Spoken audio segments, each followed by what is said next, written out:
What started with a dream in 1926 became one family's legacy. The Penrite guys are going to go completely berserk. Penrite Oil, still driven. Yokohama.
In South Australia, the sound of motorsport isn't just noise, it's history.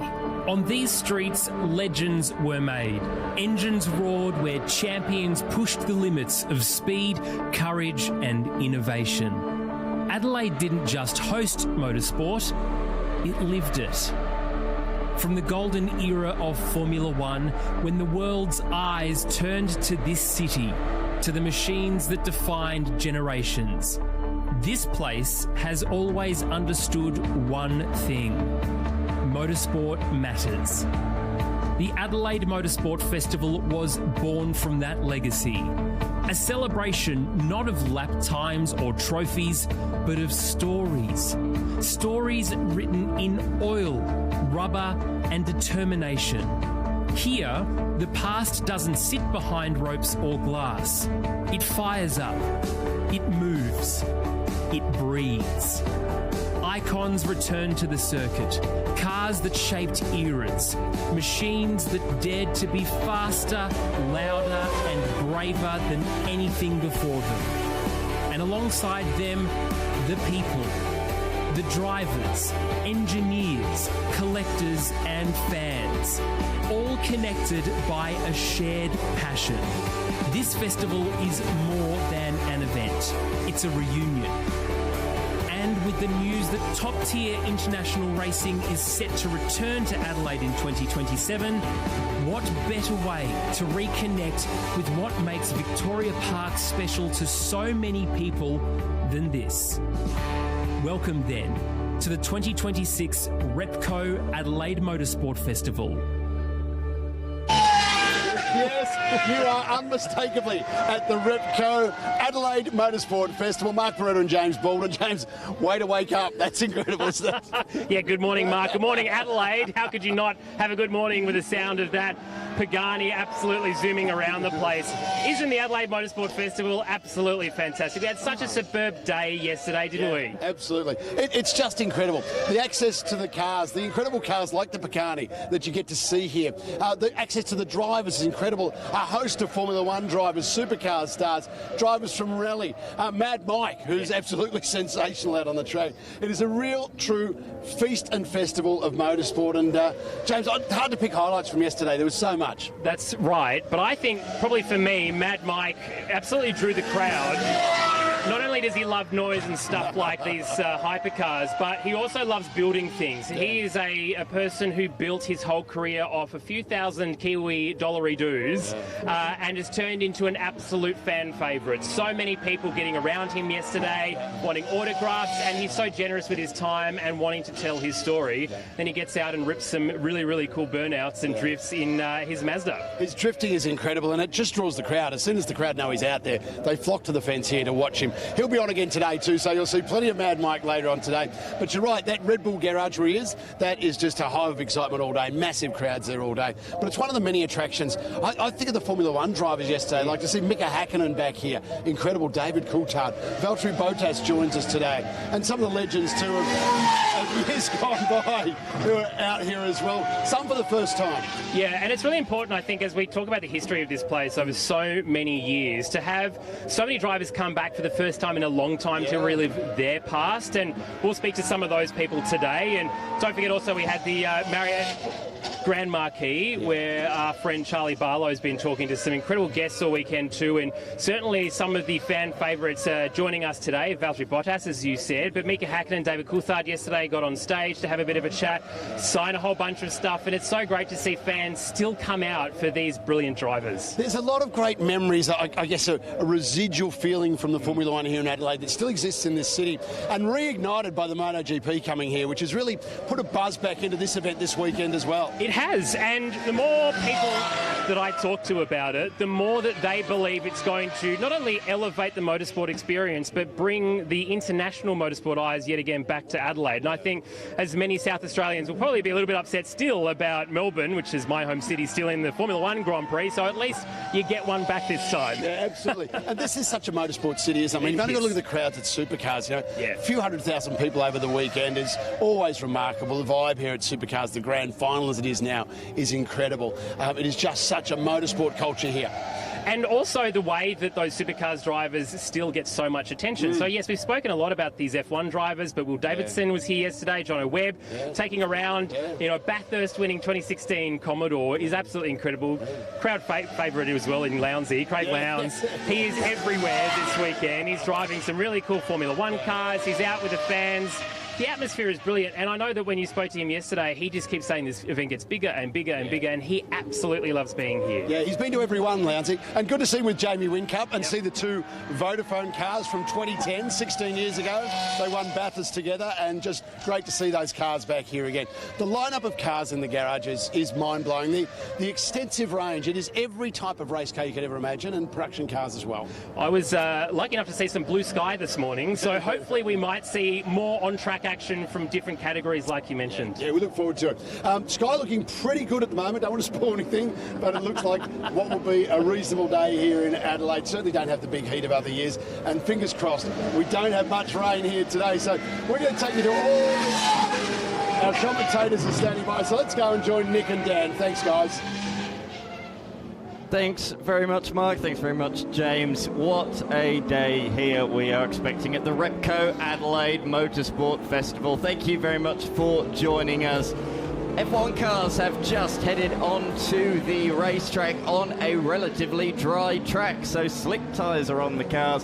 What a way to kickstart the day. The Hypercar, the Pagani Huayra Revo Roadster on the track, and now the Formula One cars as well. Myself, Dan McCarthy, alongside of me, Nick Lenthal. Nick, what a day. What a way to kickstart things on Sunday. Morning, Dan. Morning, everybody. It's a great way to kickstart things on Sunday. Yesterday was a little bit damp, and today we have the sky is blue-ish, kind of. But we've got F1s on circuit. Dan, I know these are your favourites. It's your passion. Formula One, as we see the US F&G car, an American insurance company of the time. They were the United States Fidelity and Guarantee, I think they were called, and that's an ex-Felipe Alio car, is it, Dan? No, that's an Eddie Cheever Arrows. It finished third in the Italian Grand Prix in 1988, but this weekend it's been driven by a familiar name to many Australians. It's seven-time Bathurst 1000 winner Craig Lowndes. You'll probably be able to see his smile through the visor down into the centre chicane. Craig Lowndes has been here almost every year. He comes back time after time after time after time. He cannot get enough of the Repco Adelaide Motorsport Festival. He's driven so many laps of this car, and he's always given the keys by Kieran Patel, who owns the race vehicle. Great of Kieran to throw Lounsey, the drivers at the Formula One car this weekend. A very, very affable man, Craig Lowndes, mentored by Peter Brock, and he learnt very quickly that the fans are the most important thing, and he makes himself so available. Yesterday, Dan, he had a red-hot go in that car. We were watching him brake late into corners and get it squirming. Now, this is the Simtech, is it? It is indeed. Tony Quinn behind the wheel of the 1995 Simtech. So this car never actually raced in Adelaide. It was set to race in the last Grand Prix here in 1995. However, before it got here, the team folded. The last race the team competed in was the Monaco Grand Prix in 1995. Both cars suffered crash damage in that race, and sadly the team ran out of money. They were not able, unfortunately, to continue from that point on. Oh no, Tony Quinn's locked up and he's gone around. He has looped it down at the traditional final corner here on the streets of Adelaide, and he stalled it. You can see him whacking the steering wheel. Oh dearie me, Tony Quinn has, yes, he's stalled his Simtech, and he's not happy about it either. He's fresh out of driving a GT car, the Audi R8, with his two sons and also his grandson Ryder Quinn at the Bathurst 12-hour a couple of weeks ago. He's used to all those aids, probably all the ABS and the traction control, and that's caught him out. There we see Stefan Johansson. Yes, Stefan Johansson driving the very car that he raced in 1985. How cool is that, Nick, to have an F1 driver drive his very car from the period on the streets of Adelaide? Multiple podium finishes in that car, and a twin-turbo 1.5 litre V6, 750 horsepower, And just, Dan, you know, such a mark of that era. The small capacity turbo cars making ridiculous horsepower. If you joined us yesterday, folks, when we had Sean Kelly in the box, our virtual stats man and the virtual stats man for the world for F1, he would have told you some very, very interesting things about those that turbo era in Formula One. And in usual Ferrari nomenclature, 156 for 1.5 litre V6. Just the same as their road cars, the way they're named. Look, I've got to thank Tony Quinn for at least spinning right in front of our commentary box, because we didn't want to miss it, Tony. Yeah, commiserations to you, because he would have been loving that, Dan. It is a dry track, but there is a little bit of moisture off the line, and I think Tony just found it. Yeah, I think so as well. That was pretty much the end of the session anyway, so we didn't miss out on too many laps despite the Tony Quinn spin and the early stoppage to that session. We've only lost a couple of minutes really there, so nothing to be too concerned about. But yeah, Stefan Johansson drove that very car throughout the 1985 season and got 2 podiums in that very chassis in the Canadian Grand Prix and also on the streets of Detroit as well. So 2 second place finishes for Stefan Johansson, who went on to score 12 podium finishes throughout his career. And what a career it was, driving for teams such as Ferrari, McLaren, Tyrrell, and as well as that Ligier. I mean, they are 4 of the biggest brands, 4 of the biggest manufacturers in Formula One in that era. Here's a replay of the spin. Braking, yeah, just locked those rears, didn't he? He's taking a bit of an inside line, not using all of the track width, and as you say, it might have just been a little bit more damp down there. And yeah, just lost the rear, stalled the car, and you could see the moment he stalled the car because he started whacking the steering wheel, unfortunately. He'll be annoyed, he'll be frustrated with himself about that one, because any laps in a Formula One car are good laps, I'm quite sure. Beats going to work, doesn't it, Dan? Yes. But Stefan Johansson being reunited with a team car, that's very much a feature of this weekend. He's surrounded by a few mates. We have Thierry Boutsen here, we have Martin Donnelly, David Coulthard, and a lot of F1 stars and V8 supercar drivers being reunited with their old mounts. Exactly right. So yeah, in the supercars world, we've got Jonathan Webb and Will Davison. Jono Webb's driving the 2016 car that he and Will Davison won the Bathurst 1000 in, and Will Davison's not driving that because he's driving another car of his that's here. He's driving the E63 Mercedes, with thanks to Penrite. The Mercedes E63 that he won a race at in Perth at Wanneroo Raceway in 2015. So a long time since he's driven that car, and it's the first time that the Mercedes E63 has been on public display since the final round of the Supercars Championship that year in 2015. It was a short-lived stint in Supercars for the Mercedes E63. Only 3 years. It got 2 race victories, one with Lee Holdsworth, one with Will Davison, but it's really remembered because of the unique engine sound. I know you love that car, Dan. You keep coming back to that car. It must be a real favourite of yours. Very distinctive sound because of its flat plane crankshaft, and if that sounds like Dutch to you, then consider that most piston engine cars have what's called a cross-plane crankshaft. So if you look at it front on, the pins on the crank will go north, east, west and south. When you look at a flat plane crank, if you rest it on the bench, it is actually flat. So the crank pins will only go east and west. So it's not a new thing. They actually used flat plane cranks way, way back in the day. Why? Because they were simpler to make. But the thing with a cross-plane crank is it needs counterweights to balance it out. So when you use a flat plane crankshaft, there's not the same need for counterweights as there is in a cross-plane, because the crank is naturally, by design, balancing itself out. As we just have a quick look at Mount Lofty there, the restaurant on the top of Mount Lofty. And Dan, you know that I live not very far from there, and it looks pretty bleak at the moment, but hey, we'll soldier on. That helicopter we just saw was, I believe, Valtteri Bottas landing here at the Repco Adelaide Motorsport Festival. So I think officially we can now say Valtteri Bottas is in the house. He's in the house, our adopted Australian from Finland. First person to don a mullet as part of joining the country. Now happily settled in South Australia, and owner of a winery as well. So really getting involved in South Australia. But just to finish off on flat plane cranks, why do we do it? Because they can rev harder than a cross plane crank. They weigh less, they're simpler to make, and they rev harder. They certainly do.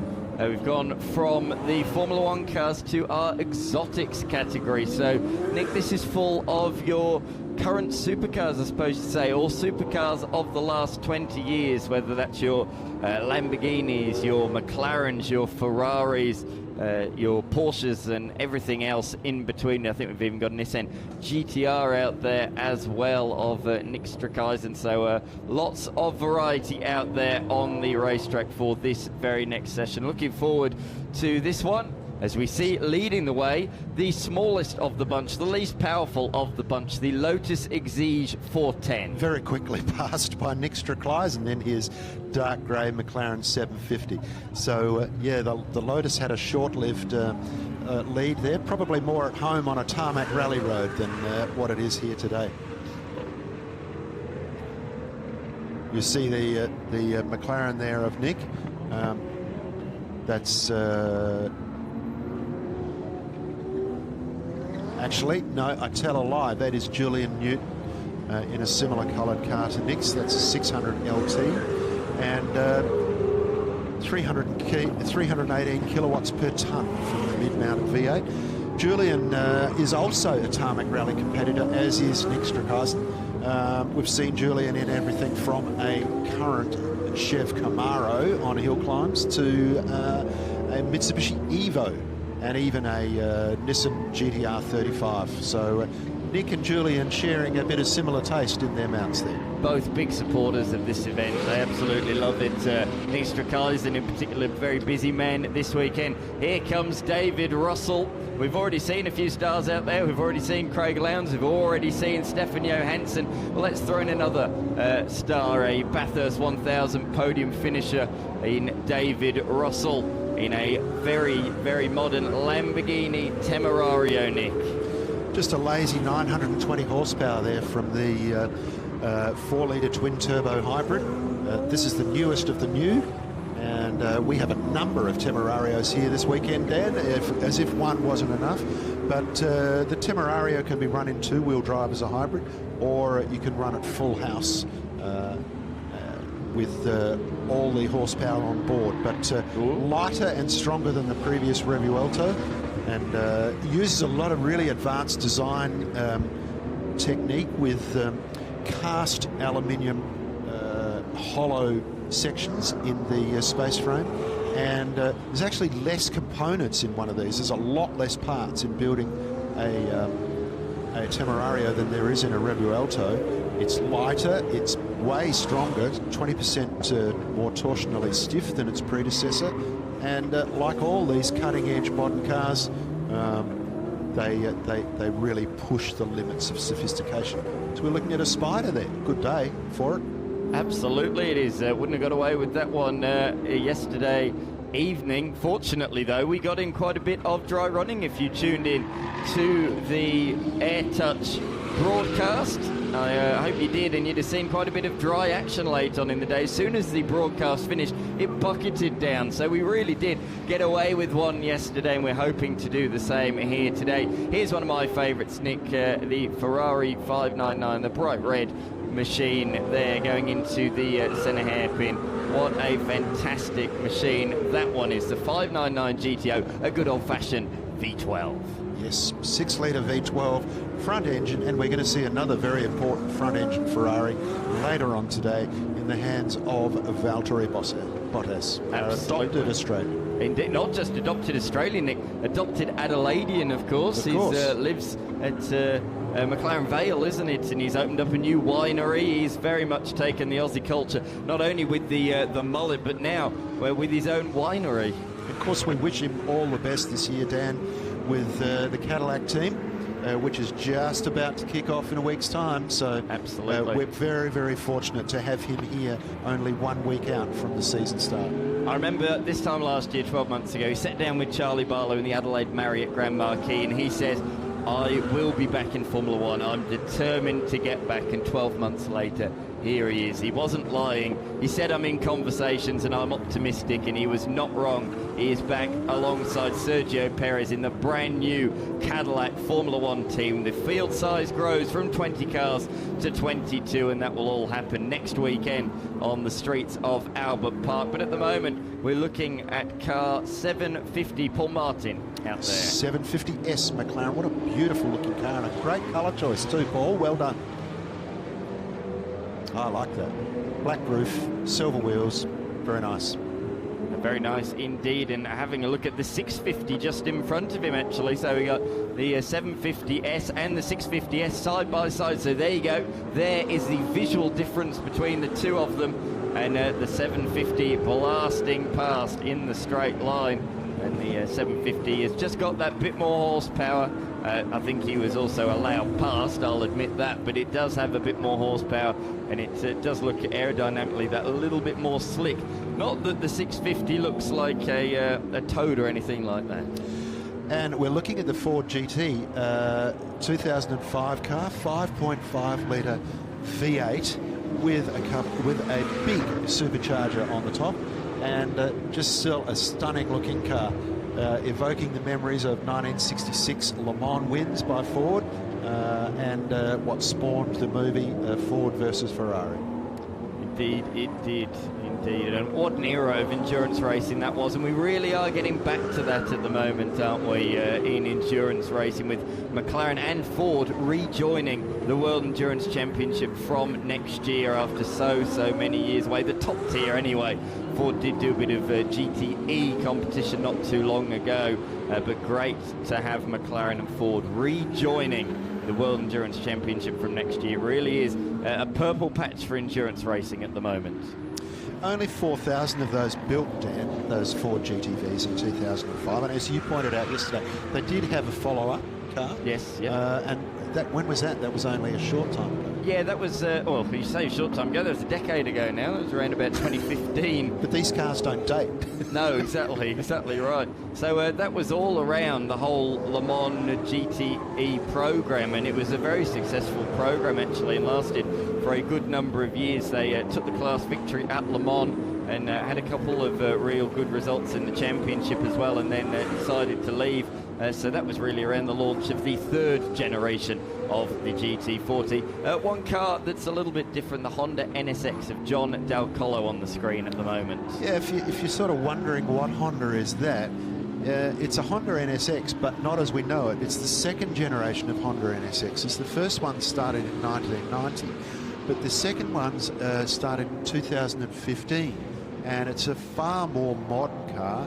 It's a hybrid electric powertrain with a turbocharged V6, 3 electric motors in there, 2 of which form part of what Honda called, in Honda speak, the SH all-wheel drive, super handling all-wheel drive package drivetrain. And 570 horsepower should get the job done with a 9-speed dual-clutch automatic trans. But a really great-looking car, as was the original. And Wayne Gardner raced the original one at Bathurst and crashed it. Captain Chaos, as he was often referred to in his Supercars era after the motorbikes. But yeah, Wayne Gardner not only having success on 2 wheels, but on 4 wheels as well. Of course, there's been big news in the 2-wheeled world around this venue in the past week, hasn't there? With news that MotoGP will be coming to the streets of Adelaide late next year. Can you believe it, Nick? That's only 18 months away. There's going to be a lot of changes made to this venue between then and now. I'll be very interested to see what this venue looks like in 12 months' time when we return for the Repco Adelaide Motorsport Festival. I think it might be a very different looking venue, but we'll have to see in time for sure. Look, I'm sure they've done their homework, Dan, and I'm sure Dorna would have had a pretty good insight into what could be changed on the track to allow for more runoff, because motorcycles, a feature of motorcycle incidents is that often the rider parts company with the motorcycle, and so you've got two things whizzing through the air running off the track. So you've got to take that into account. But last night, first race of the 2026 MotoGP season, and saw Marc Marquez do his absolute best to push Pedro Acosta off in the last corner.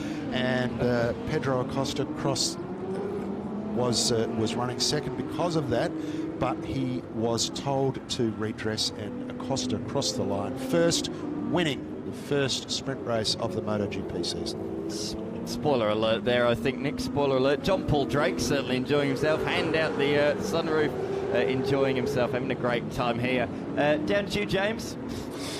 Thank you, Dan. Well, I'm down with one of the nicest people in Australian motorsport. He also happens to be one of the fastest drivers in the country. It's Josh Buchan. Hello, Josh. Welcome back to Adelaide. Hey, mate. Thank you kindly, Adelaide, for having us and for having this lovely event. It's a bit better weather today than it was yesterday, which is very exciting. You've been doing so many cool things in the last couple of months, and now you're driving this Ferrari for us today. Yeah, well, I guess this is the Zagami Autosport 296 Challenge that I guess is the in-house car, and if anyone wants to dabble in the Challenge Series, they lease this car and go and race. So, yeah, I've had quite a bit to do with Zagami over the last few years. They obviously have an enormous presence at Adelaide Motorsport Festival. They're a fantastic brand to be able to represent and to be involved with. So any day you get to drive a Ferrari is a good day, let alone when it's a race car. Now, you are a bit of a legend in Australian motorsport in your own right. I know you roll your eyes, but as a back-to-back TCR champion, TCR is not having probably the season that you would want it to have this year. So you've been looking internationally, which is cool, but you've also, outside professional racing, you've been doing some cool stuff with Mighty Car Mods.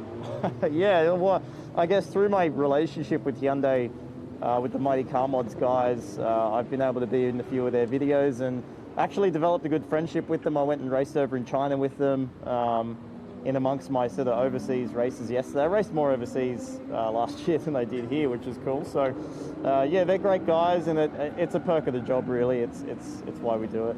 And you've also spent a bit of time doing some endurance at Daytona this year as well. What was that like, going and waving the Australian flag? Yeah, well, I guess my TCR racing was all in the World Championship last year, which is smash each other, kill each other, and just sprint races for 30 minutes, whereas this was a, several hour endurance with teammates, and, we had team orders where we couldn't hit other cars, and it was very foreign to me. So I had a great time. The team, Brian Herter Autosport, Colton Herter's dad is the team owner, former IndyCar racer. So yeah, they're an extremely professional outfit. It was a total privilege to be there, and yeah, hopefully I can go back soon and fly the IMSA flag. Might try and find you later on, Josh, in front of your Roden. This is Josh Buchan. Mate, thank you so much for joining us. Back to you, Dan. Thanks very much, James. Great to catch up with Josh Buchan. Yeah, he's certainly enjoying himself this weekend, not only in the GT car, but as he says, in that Roden as well, which is basically a carbon copy of a Formula One car, the 2011 Lotus Formula One car that is basically sold to the general public. Obviously, you can't drive it on the road. That would be insanely ridiculous, but yes, you can own one, buy one, and drive it on the racetrack with thanks to Zagami. So if you do want to own a real-life Formula One car and drive it on the racetrack, then that's probably the car for you. And I was very pleased to find out yesterday, Dan, that it was described as a bit simpler than driving a Formula One car. They've kind of simplified it so that mere nufties like myself could get in it and have a spin. So still plenty of power, still going to give you the sort of sensation that you'd get in a Formula One car from massive acceleration, lightweight, and yeah, what an opportunity. You can go to New Zealand and drive Hampton Downs and be trained how to drive the car. Talk to Zagami if you want one, because Zagami, one of our official partner sponsors of the event, and that's where you would go to find your McLaren, Lamborghini, Lotus and Bentley. I can see the cogs turning there, Nick. Very good. I'm impressed. Have I missed one? Not that I can think of. No. But we can see the exotic cars are coming into the lane. So while there's a break in on-track activity, we'll take a break. It was in the 60s that Repco placed its engineering capability foremost in the eyes of the world by winning the World Championship not once, but twice.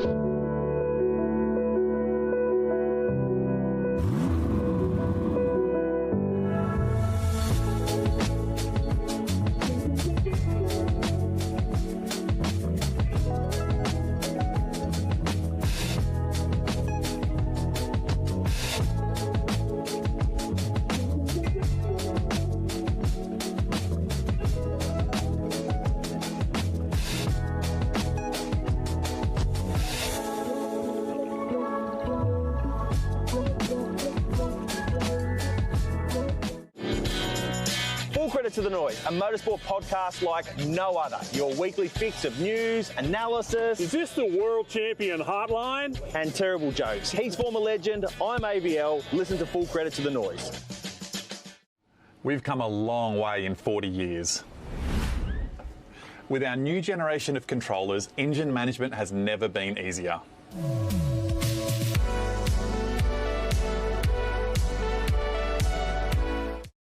I love riding. It's a real social thing. There's a great bond between riders. Every weekend I look forward to getting out there. It's a freedom like no other. Riding to work is a great way to start the day. Shannon's insure all types of road bikes, not just classics. They offer features riders really want. It's why they're one of Australia's leading motorcycle insurance providers. Whatever you ride. Whatever you ride. Whatever you ride. Ride with Shannon. Call 13 46 46 for a quote.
What started with a dream in 1926 became one family's legacy. The Penrite guys are going to go completely berserk. Penrite Oil, still driven. Yokohama.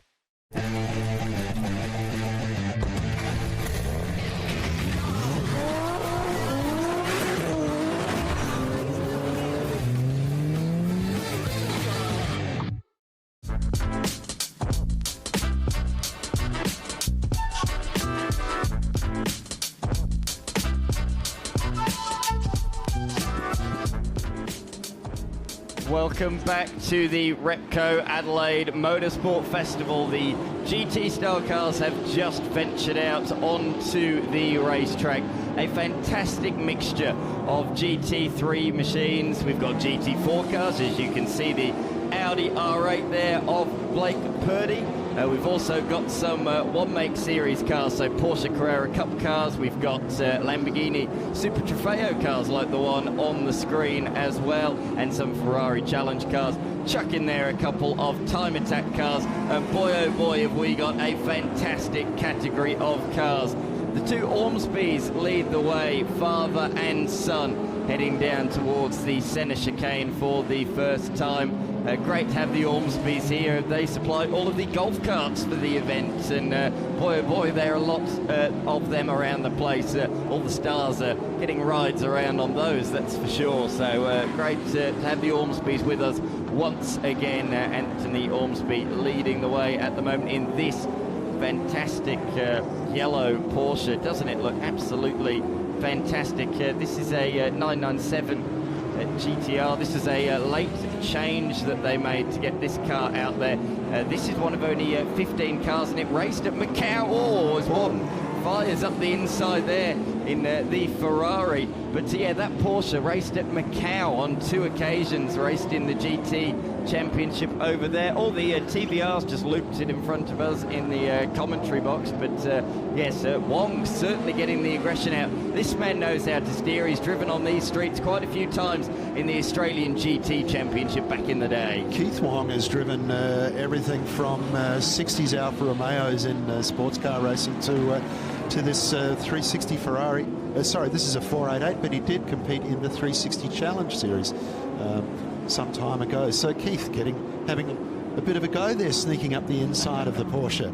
We didn't expect that there. No, and the Ormsbys are certainly fast drivers. He would not have been expecting that is for certain. And here is the 488 Challenge actually overtaking the 360 Challenge car that he would be very familiar with, as you say. So he puts that car not down a lap, because this is only spirited demonstrations here at the Repco Adelaide Motorsport Festival. Similar to Goodwood, this is all about showing these cars off. But look who's lurking behind the even more modern Ferrari Challenge car, the current Ferrari Challenge 296 that is currently being driven by Rod Wilson. That's the purple and black car just behind. Currently being driven by Josh Buchan and raced at the Bathurst 12-hour in the Ferrari Challenge support race by Rod Wilson just a couple of weeks ago.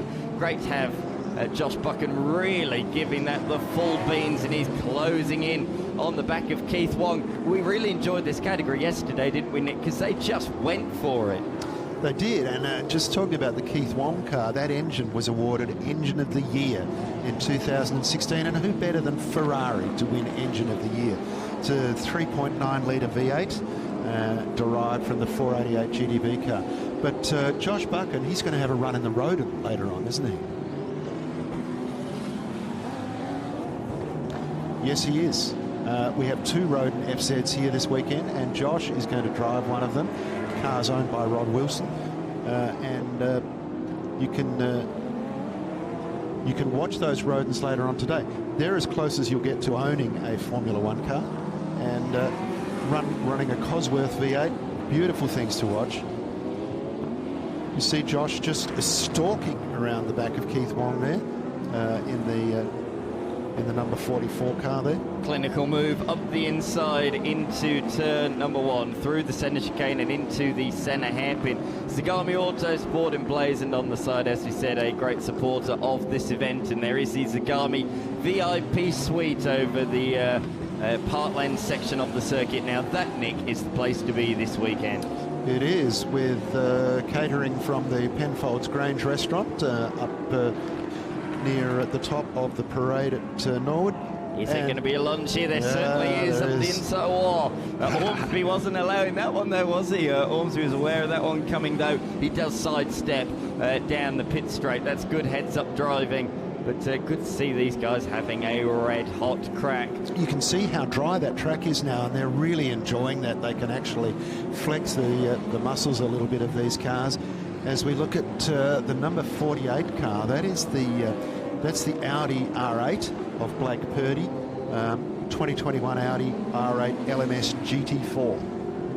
Certainly is. This man has certainly been a front runner in everything that he steers, and he's even raced S5000 here at this racetrack. But last year he did take a couple of wins in the monochrome Australian GT4 series. So a fantastic young talent from South Australia. A very laid-back young lad is Blake Purdy. He certainly does his talking on the track. He's a quietly spoken young man, but a ripper driver, that is for certain.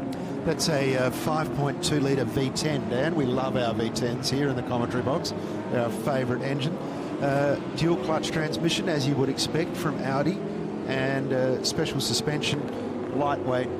A lot of aluminium and carbon fibre used in the chassis. So these are a very, very quick, dedicated race car. Certainly. I've got a couple of GT4s. We've also got the GT4 Mustang out there of Jack Wallace. So great to have a couple of current GT4 competitors out there on the racetrack this weekend, as we turn our attention back to the Ormsby number 61. And this is the GT3 Cup S from a good 10 years ago now. It's funny how the Porsches have evolved over time, and you look back now and these, I wouldn't say look outdated, but you can tell that they're an old Porsche. Porsche, despite people saying, oh, the Porsches, they all look the same, they don't. You can tell an old Porsche from a new one. You can tell that this is a bit more modern just from its sleek aerodynamic looks. And this one is Cannell, who's at the wheel of this one. Adam Cannell, it's a 991 1 GT3 Cup car. Now, Adam, he is a diesel mechanic, but he's clearly quite a fast one. We won't let that get in the way of what a good driving talent he is, that's for sure. There's a few very quick diesel mechanics around the world, one of whom raced at the Isle of Man on a motorcycle, and he described his day job as fixing lorries. No, this is a very quick diesel mechanic, this one. That's the 2015 GT3 Cup car. It's a track-only machine, 3.8 litre naturally aspirated. And look, we're going to move on from these. We're just going to cross over to James Baldwin, who's having a chat with Peter Rullo. So many special collections of cars here at Adelaide Motorsport Festival, and we have legends like Peter Rullo who bring them not only just to be shown at static displays like this, but they also go out on track. G'day, Peter. Welcome to Adelaide Motorsport Festival. How you doing? Nice to be here. Mate, these are epic cars. We were just having a chat before we started recording, which is on us, and we got so excited about this. So what I'd love for you to do is talk a little bit about some cars. So maybe we could start with the Lamborghini behind us here. Yeah, well, this is actually the second GT3 Lambo that we have in the stable. But yeah, look, originally I was racing, GT class, I think about 10 years ago. Finished that. The car had been sitting around for a couple of years, and we had some gremlins with it, so we ended up converting it to Motec. We did a few other events with it, and got a little bit bored, so we had an idea to put a couple of turbos on it, and it went from that to maybe we should put some aero on it, and then we thought, let's enter it into World Time Attack. World Time Attack is a completely different mind state from the type of racing that you've done before. So how did you find sort of coming into the paddock in that space? Well, before we did our first event, I hadn't even spectated a World Time Attack before, so it was quite new to me, but the guys were pretty keen to enter the car. But yeah, look, these things are built to do 12 hours, so they're not optimised for a one-lap shootout. So yeah, we were definitely junior in our thinking. So the car was quite heavy, but yeah, it went really well. I think Alex ended up third outright, and it looked freaking cool on the track with the sparks and the air on it. But no, really looking forward to get back there this year, and we learned a lot in our first year and our first attempt. So yeah, hopefully the car should be a few seconds quicker. You're entering 10 of the best at the end of the weekend with your son as well. What are your expectations for that? From my perspective, I'm driving the Nissan over there behind us, but I haven't driven that car yet, so I'll just be taking it easy, but other things are weapon in a straight line. Look, if we can get some dry laps in, I think Alex will go pretty well in this thing. It's got plenty of horsepower and torque, so there's some long straights here where we can probably use that. But yeah, no expectations apart from having fun for me. Well, Peter Rullo, thank you so much. Not only for bringing cars here, but also for being such a cool person in Australian motorsport scene. We absolutely love it. Thank you.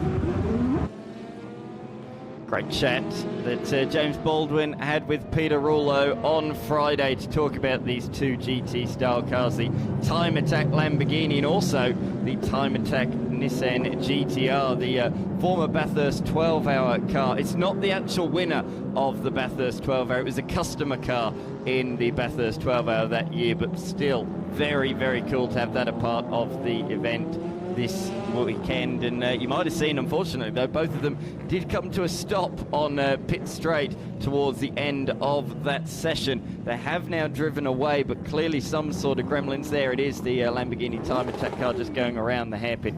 Clearly some sort of gremlin there for the machine that it couldn't run flat out for the rest of the session. What a great category the GT style is in 2026 here at the Repco Adelaide Motorsport Festival. We're going to go from GT cars to V8 supercars with immediate effect, and that means alongside me in the commentary box for the first time today is Speed Cafe editor Andrew Van Leeuwen. Andrew, what a fantastic morning it's been so far. We saw the Pagani out earlier. Yes, I think these track conditions are just a little more favourable for everyone concerned, and obviously we're seeing an uplift in cars out on track.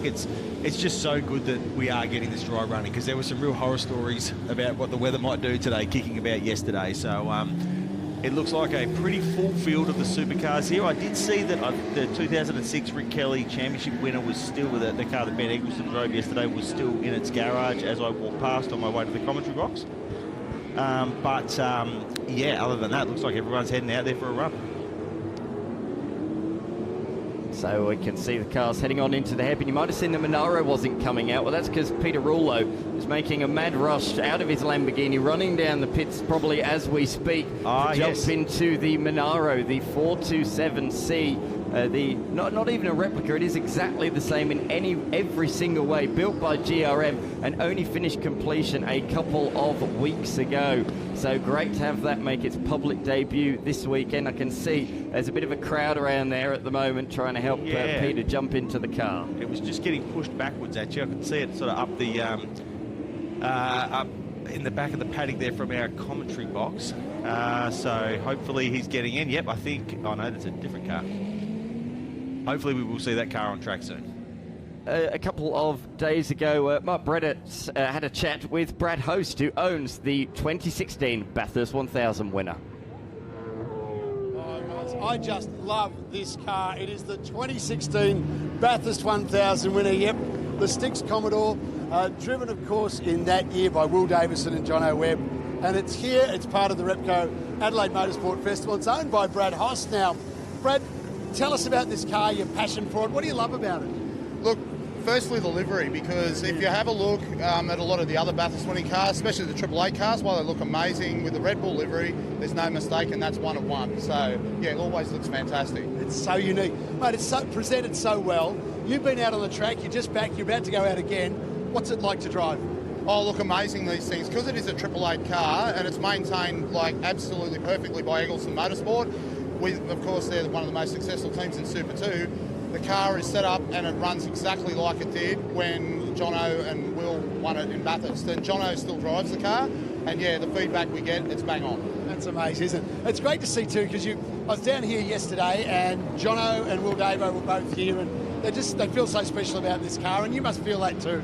Absolutely, yeah. Look, it's a complete privilege to be the custodian, and I know that's a well-worn saying, but an expression, but yeah, we truly are. I feel I'm the custodian of it, and it's a real privilege to own a Bathurst winning supercar. It's not every day you can say that. Brad, I can see the glint in your eye. I love it. But tell us about Adelaide Motorsport Festival. Why do you want to bring it here? What do you love about it?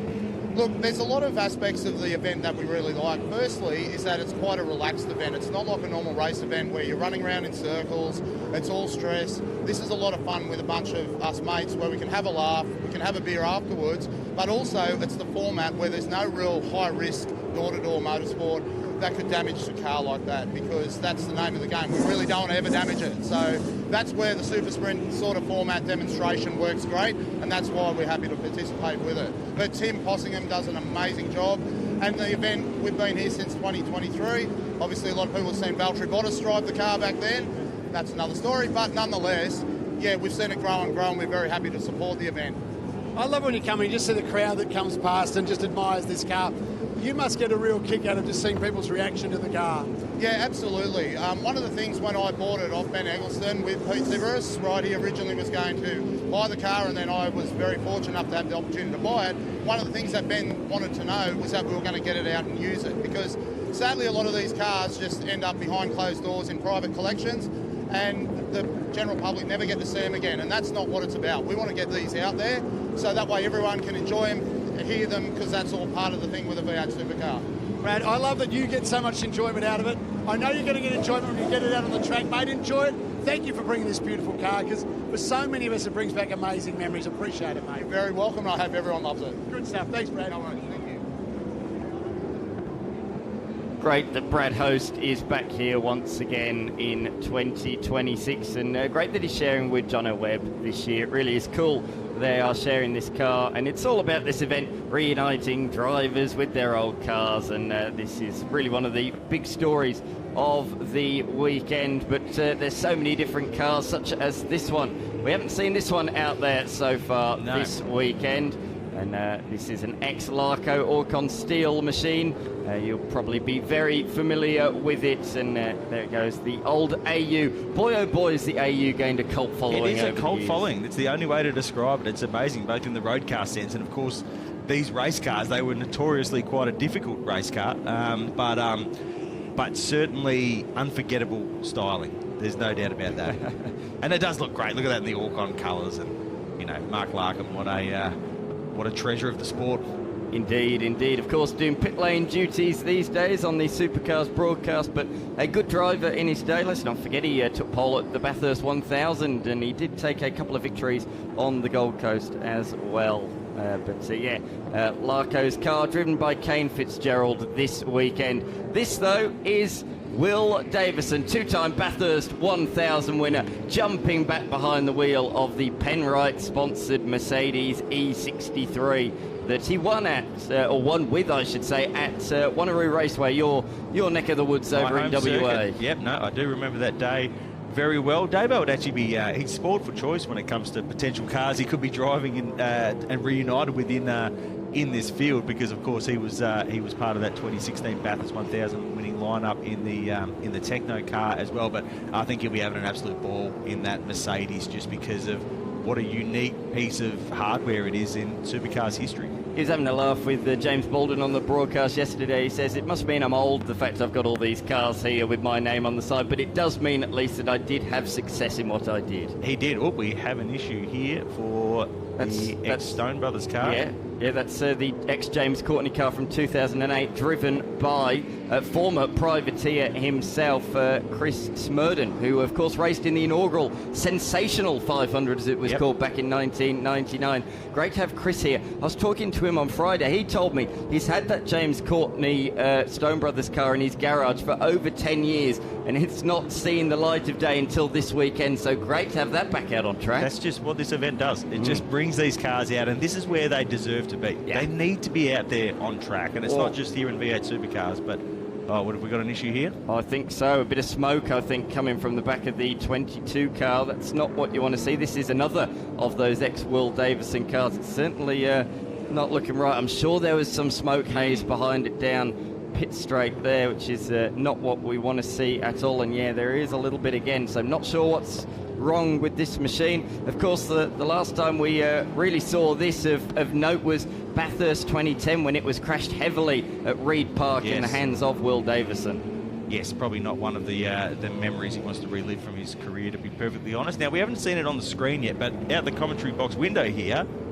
the Monaro is out on track. It is indeed the Monaro, which many people will remember for dominating the Bathurst 24-hour Enduro on the two occasions that event ran in 2002 and 2003. And this is the fifth ever one built. It never raced in period.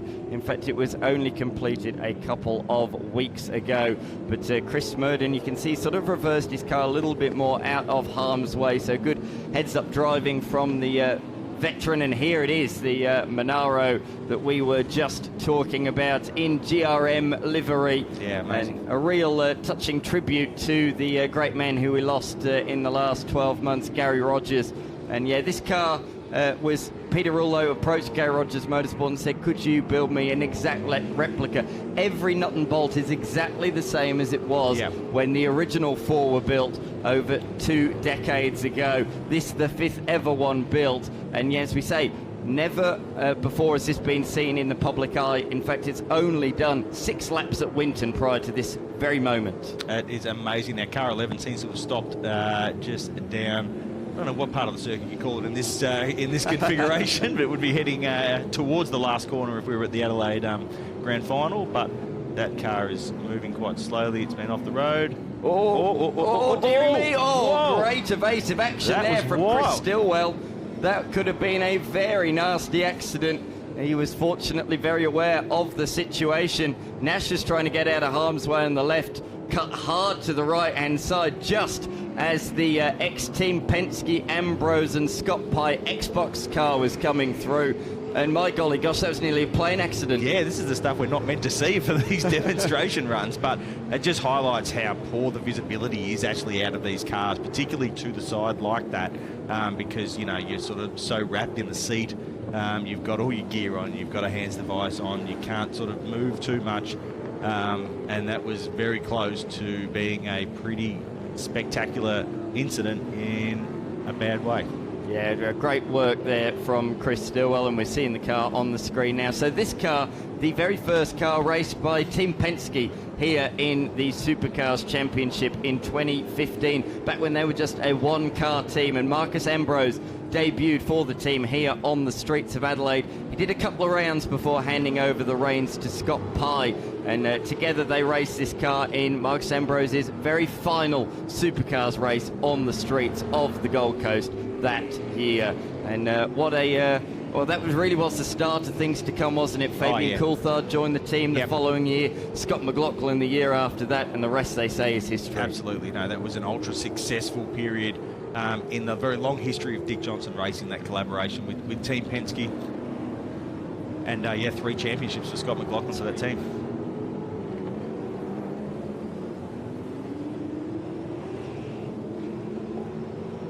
We got an interview that was done yesterday. Mark Beretta spoke to a couple of very important people. When you think about great Bathurst 1000 moments, how about this? Let me take you back to 2010. The 2 888 Vodafone cars, 1 and 2 across the line, Jamie Whincup and Craig Lowndes. Fellas, how good to be reunited. You two, number 1. These 2 cars as well, Jamie. Yeah, only 16 years ago now. It was only 16 years. It was an incredible moment, of course. That formation finish over the line, very special. And as far as 888 history goes, it's definitely a top 5. It's a really awesome moment. Yeah, awesome. Craig, what are your memories of that day? Look, to be honest, fond memories. Because as you know, Jamie says, like, to try and get 1 car across the line is really difficult, but to get 2 at that time, and the category at the time actually separated both of us, because Roland employed Jamie for both of us to share the car, which we did previously. But the day was actually worked really well. The team worked extremely hard to make sure that we didn't trip over each other. The pit stops were really fluent, and just the last stint, it was a battle. Like, it was literally toe-to-toe. Like, we were doing quality laps. Jamie was pushing me, and when I was trying flat out to the Cape, stay in front. And then, of course, Jamie come on board with a couple laps to go, and basically said, look, we've got a nice little healthy gap on 3rd. Let's try and make a formation finish. Let's remember this moment. And it was really special. From your fantastic motorsport career, is it pretty close to the top? Yeah, 100%. 100%. Like, it was a great era. It was a great era of Australian motorsport, one we cherish. The cars look fantastic. Benny's done a great job. It's Benny Eggleston. He's restored both cars back to exactly how they crossed the line at Bathurst. Very, very special. Great to see. We'd love to get him out, but I think that there's a bit too much rain, a bit too much dirt. He spent weeks and weeks getting these cars ready. The last thing he wants to do is destroy them. So, but great to have them both on display. There's thousands of people here this weekend to have a good look at them and hopefully bring back some memories of what that era was like. And Jamie, congratulations, Australian Motorsport Hall of Fame. Thank you. That's fantastic. Yeah, really good. Join this guy. Yeah, it's great to be. It's a funny one. You get recognised for something and your name's on this trophy, but it's, what my era of racing was just a combination of a group of people that were in a time of their lives and were able to do some good things. So yeah, I'll take it. My name's on it, but really it's a reflection of a huge group effort. It was an incredible team effort. Lowndesy, what made 888 so special in that era, do you think? How did you get to that point where we had so much success? Well, it still hasn't changed, to be honest. I think that the philosophy within the team, I think what Roland introduced is obviously drivers. We're one element of the whole team, but it's the whole team effect. It really creates everything back at the workshop, from building the cars, the preparation, but working as a team. Like, Jamie and I had to work together, but we also pushed each other. And then with that, you go to the engineers. The engineers then go to the mechanics. The mechanics, it's just a roll-on effect. And I think there's no different now to what the 888 do. And I think that yes, they've changed manufacturers, but the philosophy within the team hasn't changed, and it's no surprise why they come out punching again. And it's just a team that you really admire, because it's something that Roland come halfway around the world created this monster, and it's just snowballed in decades and decades. So whether it was Jamie and I, whether it was Shane Van Gisbergen, now with Brock and Will, it's just been a mega force in the motorsport history of what Supercars is all about. Absolutely spot on. And Jamie, now you continue that tradition on. Yeah. What's your expectation for this year in Supercars? What do you want to achieve? Obviously, win a championship. Yeah, it's a new chapter of our story. So we're very proud to represent the Ford brand and start the new chapter. We've got great resources, we've got excellent people, so for us anything but a win is a disappointment, and I think we've got the got the package there, but the competition's so deep. The cars are as close as they've ever been. There's so many good teams out there. We saw Team 18 win last weekend just through doing a good job. We dropped the ball and they got the cookies. So it's going to be a dogfight right to the end, which is good for the sport. No one knows what's going to happen. There's plenty of people in there that can win it. So we'll try to put our best foot forward. Good to have you two blokes back in Adelaide, where you have had a bit of success over the years as well, by the way. Great to see these two cars, and guys, enjoy it. Great to have you back here. Thanks, Greg. Thank you. Thank you. There we go, guys. Great to have the former teammates here at the Repco Adelaide Motorsport Festival this year. And great to see them enjoying themselves and with their Vodafone cars from 2010, the Bathurst 1-2. Big thank you to AVL for joining me in that one. It's been my absolute pleasure. Thanks for having me at this amazing event. Thanks very much, mate. I know you can't call the session later on, so thank you for joining us this weekend. The Speed Cafe editor, AVL. Unfortunately, the rain is just beginning to fall out there on the circuit. We're hoping to see some million-dollar hypercars, but there may be a late change of plan if this rain really does lash down upon us at the worst possible moment, I fear. So I think if we're going to send them, we've got to send them now, because there is a bit of rain in the air. This is only going to be a brief shower, though. Looking at the radar, once this shower is done, we are hopefully clear for the rest of the day, or that's what the radar looked like anyway when I had a look first thing this morning. So hopefully it doesn't stick around throughout the rest of the day. But they are all formed up and ready to go underneath the Penrite Arch. And we are set to have Coulthard and Hakkinen in this very session behind the wheel of the Solace and the Senna GTR. So I really do hope that this can go ahead. That is for certain, but I know that these machines are very, very expensive. So there's a bit of discussions going down on the outgrid at the moment, Nick. Hopefully we can send these machines out, because boy oh boy do we want to see Hakkinen and Coulthard back out there again. Dan, we do. I just walked past all the hypercars, and boy, is there some heavy metal down there. It's disappointing to see a bit of moisture in the air, because I just had a walk to get a coffee, and it was great. It was really good out there. It's not too hot. The temperature's just right for enjoying motor racing. Friday was 35 degrees here, and it was hard work, but today is really good. It's just t-shirt weather, but it's not hot, it's not cold, and I thought the rain was.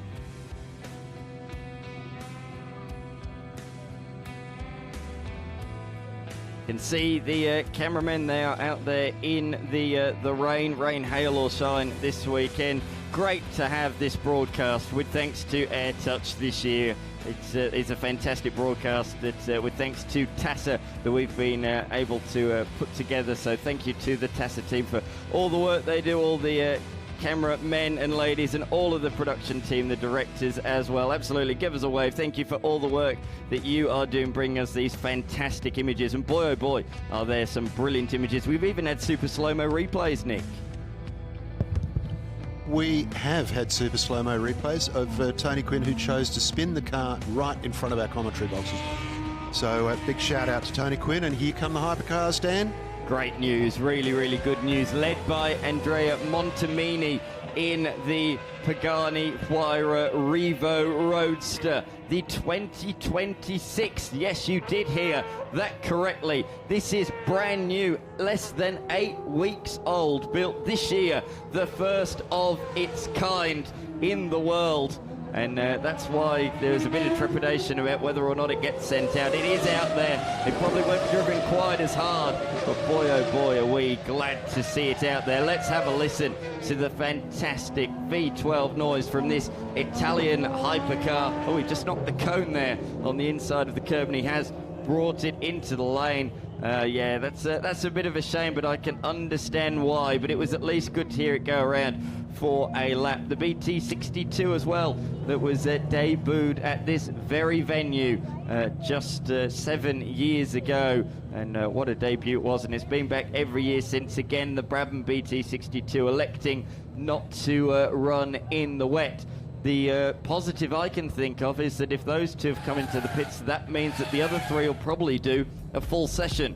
There it is, just clipping the inside curb and knocking that cone. Hopefully it hasn't done too much damage. I don't think it has. It was just a little cone, nothing more than that, which is good news. Throughout this weekend, we've seen this track, the Adelaide Parklands track. We're using a shorter version of the Adelaide Grand Final circuit. And here's a little bit of a preview with thanks to Jonathan Webb.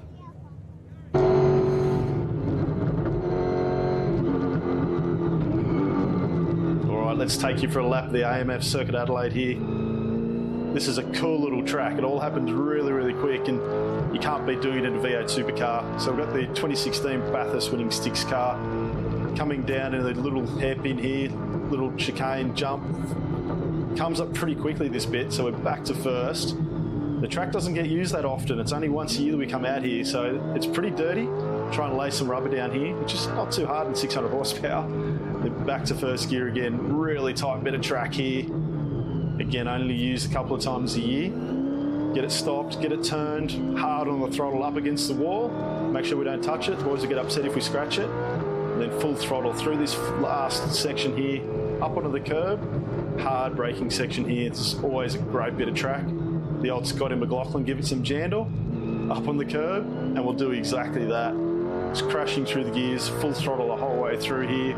Now we're starting to look for that brake marker into turn one. Slow it down, get it turned in, smash this curb, and then again back on the brakes. Make sure we don't run in the back of the old AU. On the throttle here, you can hear 600 horsepower trying to find some grip.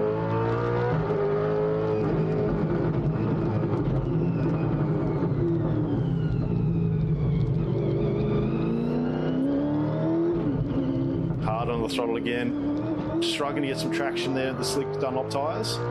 Still hard on the throttle all the way through here, bit of a lift, get it up on the curb, back on the brakes, all the way back to first gear, turn in, we'll see if we can get him this time. Get on the throttle, up on the curb, third, fourth, smashing through, that's it.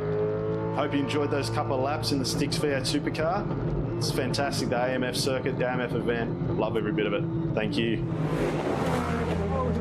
Remember which switches work. Now, are you going to take it easy on me? No. Okay, good. No, that's an easy question. Absolutely not. I'm already warmed up, ready to go. Just hold on, all right?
Complete trust in Jono Webb there to look. I'd screamed a lot in positive, exciting things. What was that like driving for you again? Is being reunited with this car 10 years on? I still love it. Yeah, I mean that is literally the first time I've driven this car in 12 months. It's still exactly as it was 10 years ago. It's a blast, and particularly to have someone new beside me. Haven't seen it. Put you up against the wall. That was good. The way that this thing moves is phenomenal, exciting, terrifying in every single best way. As a motorsport fan, we absolutely love it. Mate, thank you. No, thanks for coming. Don't know why James gets all the good jobs, eh? He gets to have a ride with Jono Webb. I wouldn't mind a ride right now in one of these. Unfortunately, he can't in a Solus. It's a one-seater, and it's got two-time F1 champion Mika Häkkinen behind the wheel of it as we speak. The 1998 and 1999 Formula One world champion. In these conditions, he's taking things a little bit gingerly, is old Häkkinen, but how cool is it to have a two-time champion here at this event, Nick? We've had in the past, we've had Damon Hill at this event, but I think this is our first two-time champion at the Adelaide Motorsport Festival. Yeah, Mika Häkkinen would have mixed memories of this event, having had a very big shunt very early on there in the AGP. But he's taking it easy in this car. I think he's been told if you crash it, you own it. And with 830 horsepower on tap in a car that weighs less than an MX-5, you can understand that it would get your full attention if it stepped out suddenly. Having said that, it's probably got a lot of software in it that helps the driver to get through the lap without too much trouble. 5.2 litre naturally aspirated Judd V10. Judd, of course, a name associated over many, many years with F1 and other forms of motorsport. Absolutely. David Coulthard is out there as well in the Senna GTR, and there he is, he's catching him in fact. David Coulthard, 2003 Australian Grand Prix winner, and of course he won over 10 races himself in Formula One, so he is a very handy pedaler. These two were teammates for oh so many years, from 1997 through until 2001 when Mika Häkkinen hung up his helmet. Well, actually, officially he didn't. Mika Häkkinen took a hiatus at the end of 2001 and he's never jumped back into Formula One, so who knows? He could still make his Formula One return. He has not officially retired. I think retire is a word that's often used loosely yes, in motorsport. There's guys out there who've had more comebacks than John Farnham. So, no, this is a great car to watch, the Senna, and being ably driven right now by David Coulthard. It's a track-only hypercar. Only 75 units were made. Twin-turbo 4-litre V8, so very, very different to the McLaren Solus in terms of the way it's powered. But all these cars have a top speed over 320 kilometres per hour. It's just a given, you know, we don't even have to check that. The Senna GTR, one of many hypercars out there, with the Aston Martin Valkyrie, the McLaren Solus, and we even had the Brabham BT62 out there earlier.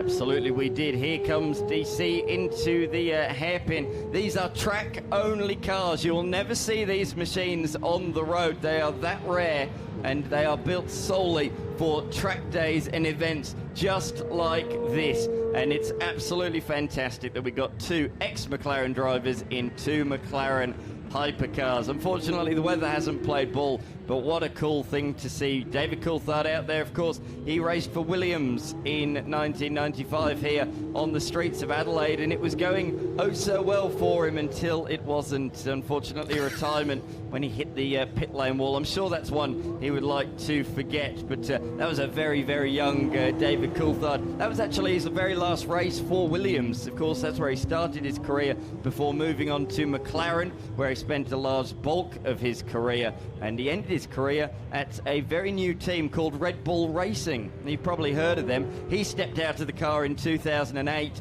and left the seat vacant for a young Sebastian Vettel, and he went on to do all right. He did pretty well, Sebastian Vettel. I noticed that you took the opportunity to mention that misfortune while David was in the car, so he couldn't hear you. That's right, yes, I thought about that, absolutely. But how cool is it? Of course, we spoke about David Coulthard making his debut in 1994 and racing here on these streets in 1995. But the fact he's driving a Senna is quite significant as well, because David Coulthard took the seat of Ayrton Senna in the Williams of 1994 after the Brazilian's passing. It was David that took on that seat that year, along with Nigel Mansell. They shared the car that year, and then David Coulthard was given the tick of approval by Frank Williams to take on the reins from the 1995 season. So it's very fitting, I think, that he is driving a Senna here on the streets of Adelaide. And if you like stats like that, you can even catch our broadcast from yesterday. You can find it on YouTube, when we had the virtual stats man, Sean Kelly, in the booth with us. And he is just enthralling, isn't he, Dan? He is like the oracle. Absolutely, absolutely he is, and what a session that was. I hope you all enjoyed that one. 2 F1 stars driving hypercars in that 15-minute session. Very, very cool. That's a big bucket list thing to see here this year. We're going to take a break. We'll be back in just a few moments' time. At Repco, we get what gets you going. Because while you told her it would be loud, you forgot to mention how it feels. Repco gets you going.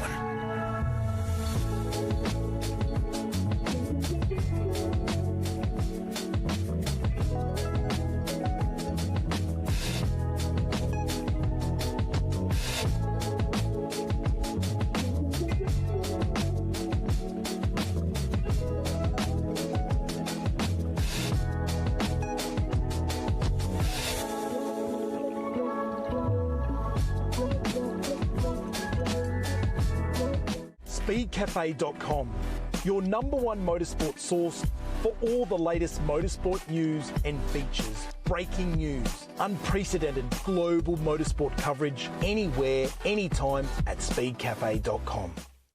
We've come a long way in 40 years. With our new generation of controllers, engine management has never been easier.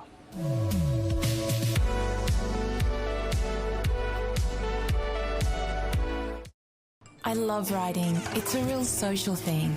There's a great bond between riders. Every weekend I look forward to getting out there. It's a freedom like no other. Riding to work is a great way to start the day. Shannons insure all types of road bikes, not just classics. They offer features riders really want. It's why they're one of Australia's leading motorcycle insurance providers. Whatever you ride. Whatever you ride. Whatever you ride. Ride with Shannons. Call 134646 for a quote.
What started with a dream in 1926 became one family's legacy. The Penrite guys are going to go completely berserk. Penrite Oil, still driven. Yokohama.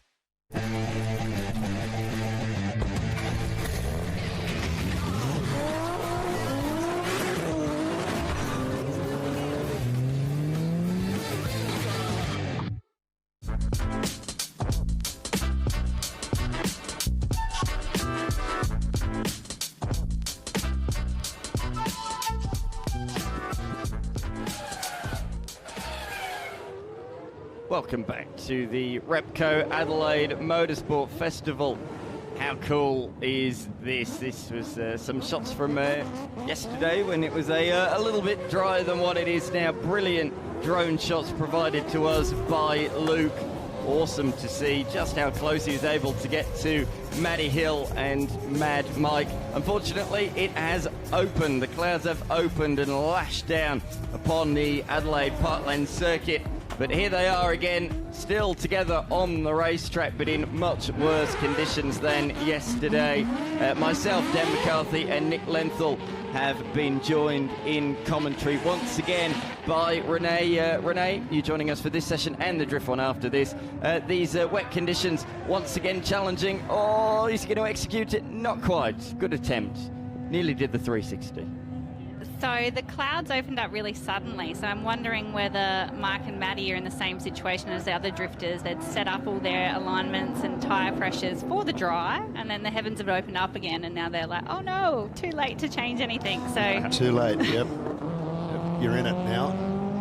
And still loving the look of this car down. This Supra is a really beautiful car, and I mean, we're not used to seeing them we're not used to seeing them with such big wheel arches and so on, but Mad Mike there not wasting the crowd, giving everybody a little cheerio. You were saying about tyre pressures and things like that, so what is changed for the wet conditions? So tyre pressures, is there anything else they can do? So depending on the suspension and steering setups of these cars, which I'm sure they have very advanced setups, they could be changing the camber, the toe, all of that to suit the conditions. And so they want more grip in the rear. They want as much as they can in the front. So they're going to be lowering those tyre pressures as well to try and make sure that they're not spinning out on every corner. So it's a very fine adjustment. You'll see some drivers, if they are getting really serious competitively, will be going in and letting out some tyre pressure, going in and adding tyre pressure, just so that the car responds the way they expect it. It's very technical, and I'm guilty of the same thing. I think my tyre pressures are wrong. Let's go fix that. Yeah, absolutely. Into the centre chicane there, a bit more tame through there than what we have seen in the past.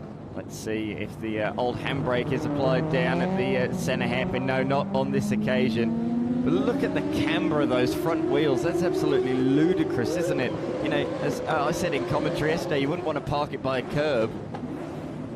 No, and you can see the way Matty was following behind Mike so closely then. I could tell they were about to launch into some serious cannons, because if they're not right together, they're not going to stay together. Mike will just pull away from Matty. So, yeah, you have to be ready to initiate that first drift right on each other's bums.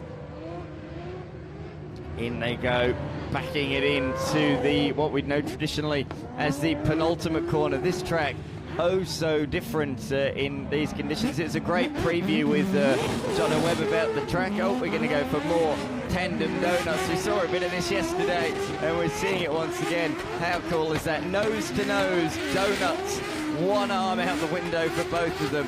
That is driving skill. And it's the first thing we teach in the drift school, is how to do a donut, but on your own. So maybe that's the second skill. And with two hands as well, I imagine. Yeah, 2 hands. Though we do have a one-arm drifter coming out shortly in Tate Lindstrom, the one-arm bandit. So you definitely don't need 2 hands to drift. No, absolutely not. Oh, I think I did see Matty Hill lose it. I thought he'd just accelerate out of it, but he's looking down at his dash. I'm not sure if he's stalled the machine. So Matty Hill, a bit of an error. He's trying to restart the thing, refire it into life. And there we can see just to the left-hand side of the shot, of the track. And he can't seem to get the thing refired into life, unfortunately, at the moment. The good news is the rear tyres are on the tarmac, so that means if he needs to block reverse, he can just get out there. He's not bogged in the grass anyway at this point in time as Mad Mike enters the lane. Mad Mike Wedette from New Zealand. Great to have him here at the Repco Adelaide Motorsport Festival. He's left his mate Matty Hill on the track. You were saying that these two are always together. This is the furthest apart they've ever been. Why hasn't Mike come back to rescue him? Poor Matty. Oh dear. It definitely looks like some sort of mechanical issue there, doesn't it?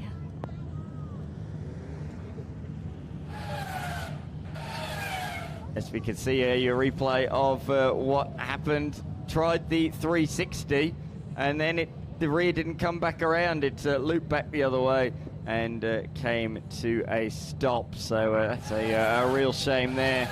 But he can't get that thing refired. Tow truck is out. And we will get that off the track very shortly and let the other 18 drifters loose.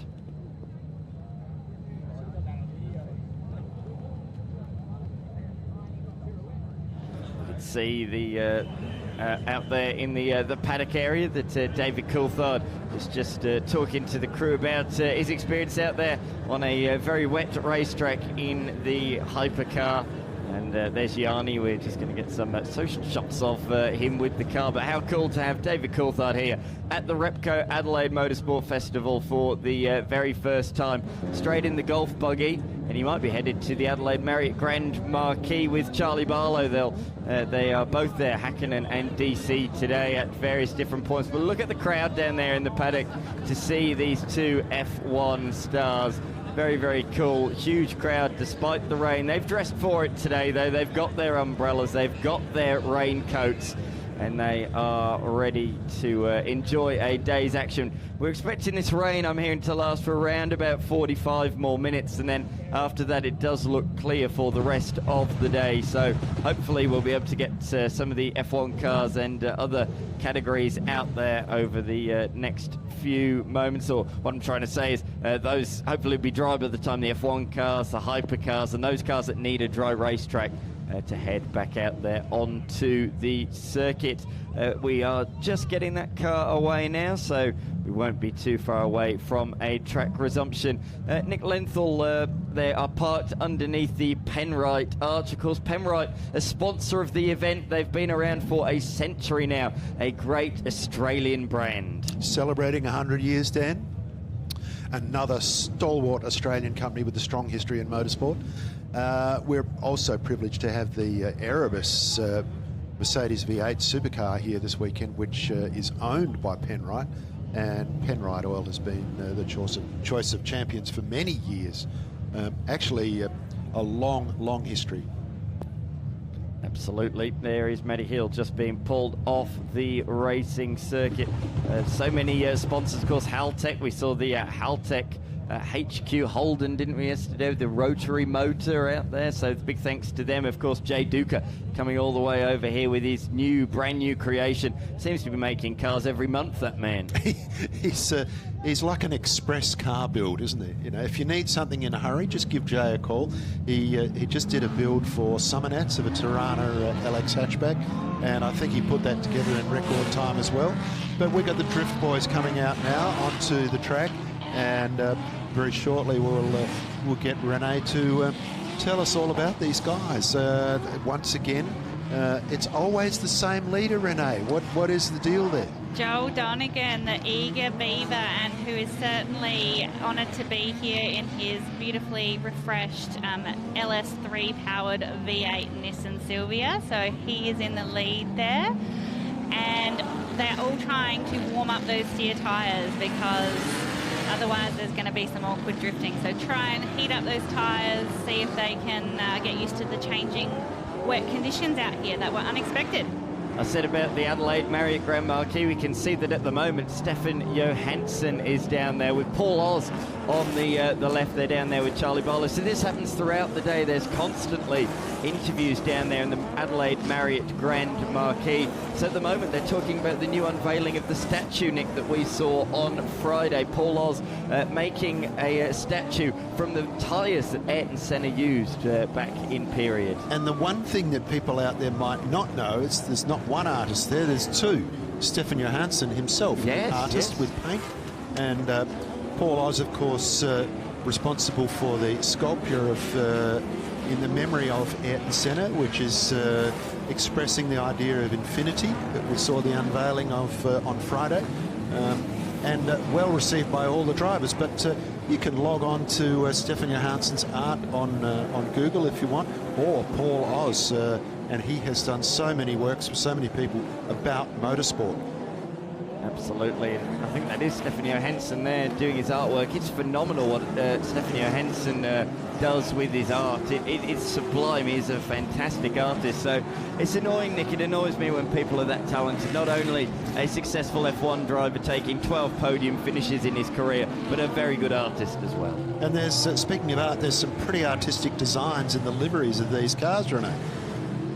Yes, so most of these have special wraps applied to them, and they want to make it as simple to do repairs, because in drift battles you are getting as close as possible to each other, and unfortunately from time to time there's some contact, so they want to be able to take the panel off and quickly wrap it for the next event. And we talked before about how beautifully the cars have been presented this time. I mean, drifting by nature, as you just pointed out, the cars get very close and there's a bit of rubbing goes on, and the rubbin's racing, as they said in Days of Thunder. But the level of presentation over the last few years of drift cars generally has really lifted, and I guess that's part of what goes with the price tag of these very elite cars out here. We recognise it's an honour to be here. This is such a historic racetrack and it's such an amazing event, the Repco Adelaide Motorsport Festival. So thank you for having us. And we had over 100 drivers express interest to be here, and it was really hard to choose 18 from around Australia to be here. Wow. Now that's a healthy category, isn't it, Dan? Over 100 drivers wanted to be here at this event, and I mean, you mentioned that Drift SA has 250 members, but you're pulling people from interstate as well for the Repco Adelaide Motorsport Festival.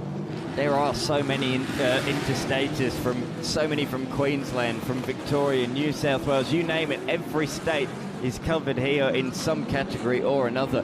But 100 is just ludicrous. I think the second highest would be Porsche Rennsport. Boy, oh boy, there are a lot of people that put in expressions of interest for Porsche Rennsport, but Drift certainly takes the cake, 100. But this is one of those feature events on the Drift calendar every year, isn't it? This is one that people want to do. This is how they start their year. So they have spent the off-season, the summer, the hot months building these cars. We've got on the screen, you can see Landon Kennedy in the JME window cleaning Sora. He has built that and finished that in the last week to be here. It's pushing over 600 kilowatts, so his first time driving it, and he is so excited to be here. 600 kilowatts, you reckon? Just enough. Just enough. And everybody knows you can't have too much horsepower. It's impossible. Well, it's a 2JZ, but maybe in the wet it's a bit of a handful. So you can see they're just adapting to how slippery it's getting out here. The rain is still coming down. We've got Scott Roberts in the S13.5, the Edwardstown powder coating blue machine. He just looks like he's going, is this going to be too slippery? Am I going to spin out with all these cars behind me? You can see Brendan O'Grady in the green Hulk 180SX. He's like, all right, let's go, let's have a tandem. But yeah, it is very slippery out there. Yeah, it is. And look, full credit to these guys for actually doing what they're doing. It's spectacular enough and requires plenty of car control in the dry, but what they are doing on a wet track is mind-blowing. Because you're putting a car in basically an out-of-control situation and then just holding it there, and this is great stuff. And so yesterday they got to drive in the dry for a little bit, and so that was high speed, and now they're dialing it back again, going, all right, we want to do exactly the same thing, but we're just going to slow it down a little, not be so heavy on the throttle, and keep it together. And as we mentioned, drifting is all about reading the car in front of you, so they've got to make sure, is that person in front of me going to spin out, and we don't want to crash into them. No, and we don't want any carnage either, fellas. We don't mind the occasional spin, but we don't want to see any panels damaged, and they've done a really good job of that so far this weekend. So we talked about Tate Lindstrom, the one-arm bandit. He's in the blue BMW, which is behind Brendan O'Grady in the Nissan 180SX Hulk. He's come over from Victoria. I think he's been a frequent attender of this event. He says it's his favourite event of the year. It's just such an amazing track and an honour to be here. It is, and I mean, look, I think it's probably the third year that we've had drift at the Adelaide Motorsport Festival. Third, I think maybe fourth, but I'm thinking third. And look, it started out as a bit of a, yeah, let's give you a little shot. Then it rained, and you were the thing that actually saved the day, because your guys just wanted to go out again and again, rain, hail or shine. It was no problem for them.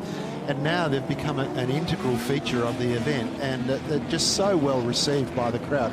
You can see that there are people lining the track to get a real good look at these guys doing what they do. It's such an underappreciated motorsport until you understand the technical aspects of it. So it's not about going the fastest as possible around the track. It's a judged motorsport. So when you're competing against someone, you're looking for the chase and lead car copying each other in speed, angle and proximity.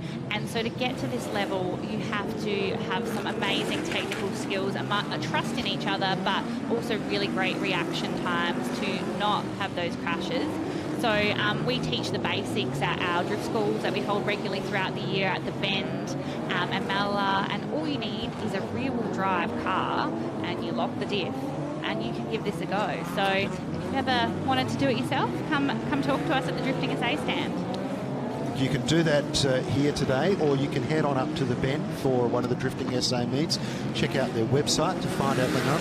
But there is one on next weekend, Renee? Next weekend we have a competition. So a lot of these cars are hoping they don't have any little bingles or any engine failures because they're competing next week. So Joel Donegan, who we've seen a lot in that beautiful bronze S13, he has been regularly on the podium for the last few years, so he's competing. We've got Jared Klingberg in the Toyota K70 Corolla. He's doing the Ride with a Pro passenger rides next weekend. So if you wanted to go 150 kilometres an hour sideways, you can buy a ticket to jump in with Jared. And why wouldn't you? I mean, why wouldn't you want that on your agenda for a Sunday afternoon? I'm still trying to convince you, Nick. Are you going to come? No, I think I'll take a bit more convincing than that. I don't mind a drive, but I'm not the best passenger going around.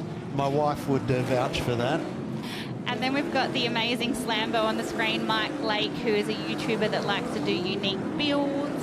If you haven't followed his YouTube, he's just built a 3D printed Porsche. So hopefully he'll bring that one time. Well, he's had plenty of requests from the punters out there to bring that along. I think he's created a rod for his own back. Now they're going to want that every time they see him.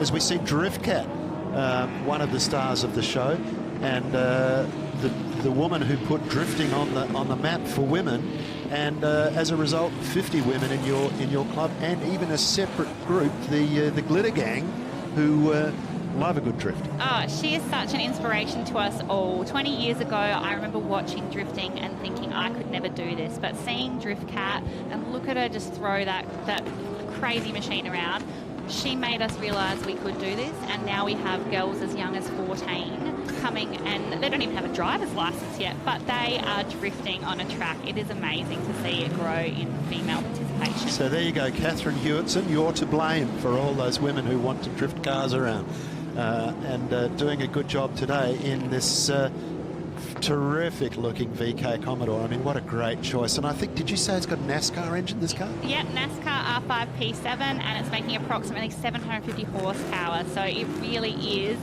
a weapon of a car. And she has such a high energy, fearless driving style. So if you want to have a chat to her, Drift Cat is so approachable and lovely. She is got a pit in the centre of the track. And NASCAR engine, of course, a great choice because they love a rev. They're built for wide open throttle and a great sound to the NASCAR engines when they're right on the on peak revs. And listen to it go around the corner. I love the sound of all of these cars because it's putting so much pressure on them. They are staying at that high rev limit range. And so you will see people having to do cool down laps because not only are their tyres wearing out, their cars are getting hot. And look at those drone shots. The drone shots really tell the story of this. If you're not quite on board with what we're talking about, and you watch these drone shots and you see these cars side by side executing a corner fully sideways, they're entering the corner fully sideways, and they're watching each other so they can copy what the other one's doing and get as close as possible while they get the biggest angle. Is that right, Renee? Have I got it? Hit the nail on the head. So they are so close to each other that they can see the steering input of the driver in front of them. They're watching the way the wheels turn and they're matching that. So when we are in a smoke screen of the dry, they have to make sure they're right there on each other's doors so that they can see what's going on, because to the rest of the world they can't see anything. It's just a big smoke screen. So it is impressive skill. As we watch Roger Johansson in that beautiful S15 Nissan. And once again with a 2JZ, a Toyota engine, not what these Nissan S15s came out in, but He's put a lot of effort into building this car. He came from circuit racing. He was a 3-time state Formula Ford champion and a prototype national champion, and now he's also a drift championship. He is an amazing driver. Yeah, it's wet out there. It's hard to keep your line and just hold it on the throttle, but they're all doing such a good job as we see the Slambo behind him getting using all of the track. I would describe it like ice skating. You just put your foot slightly on the throttle and the car will get sideways. Yep. And as we mentioned before, there's a lot of bespoke parts in these cars. All the steering geometry in the front is revised. They can go to much bigger steering angles than your road car can. If you watch them go through the corners when they're fully sideways, you'll see that the front wheels are almost 90 degrees to the rest of the body. And that allows for these huge slides that if you did it in your road car, it'd go past the point of no return. You wouldn't catch it. It'd just loop. But these guys managed to hold it on that line. And as we see Roger just giving us a wave for the end of his laps. So you mentioned it might be drying up. So the drifters are on standby though if it rains. They've loved being here. So please just give us a call if you need us again. But thank you again for having us. No, thank you very much for joining us once again, Renee. I'm sure we will be seeing you in the next few minutes once again. Certainly you will be back a little bit later on, I reckon, based on this weather. But we've got plenty to come still later on this afternoon, including the 10 of the best shootout. The 10 of the best, as the name would suggest, tin top machines here at the event. Timed sessions to see who is the fastest. Looking forward to that one. We've got a good mixture in amongst those 10. So let's see who takes the title this time around. As we can see, great fans, a lot of fans are lined along the fence line. And let's have a look at a bit of history of the Adelaide Motorsport Festival. Well, the Adelaide Motorsport Festival first started back in 2014. It was a collaboration between myself and the Sporting Car Club of South Australia, and it was, in effect, a one-day hill climb paired with a super sprint on part of the Adelaide Grand Prix circuit. We had an idea back then that we'd try to use some of the infrastructure that was on site after the Adelaide 500, and the event was born. There was 1,800 people on site, so something very different to what we see now. The event was greatly populated by local cars, and it grew from there. It was about 2018 that it really hit its straps, and that was probably because we'd orchestrated all these particular features in the event so that we could tell a story about where we might take the event going forward. And we had some top quality national and international cars at the event, things like Red Bull air race planes flying around the park, and a suite of Formula One cars, circa 240 plus cars on track. And today in 2026 there's some 60,000 people at all elements of the event combined. The Race to the City concept was something that I suppose scratched a bit of an itch for myself. So in 2017 we created Race to the City. We had incredible reach and exposure from that little viral piece of work, and that compelled me to create Race to the City in 2018 that had an international flavour. In fact, we started filming that in Imola in Italy. I see the future of the Adelaide Motorsport Festival potentially involving somewhat of an Adelaide Grand Prix revival. Of course, the thing that makes the Adelaide Motorsport Festival work, it makes it so successful, is that authenticity, that connection with the heritage and history and motorsport that we have here in South Australia, in Adelaide. The romanticism that people have, or that romantic attachment that they have to the Adelaide Grand Prix, is something that exists amongst all of us here at the festival today, I would imagine, and it's something that we all desire to see recreated. So probably a great deal more Formula One content would be something that you could expect to see. But of course we love bringing the unobtainable or the unobtainium to South Australia, things that we would only see in the Northern Hemisphere. I remember growing up as a child being put into cars when I was very, very young, because both my parents raced cars.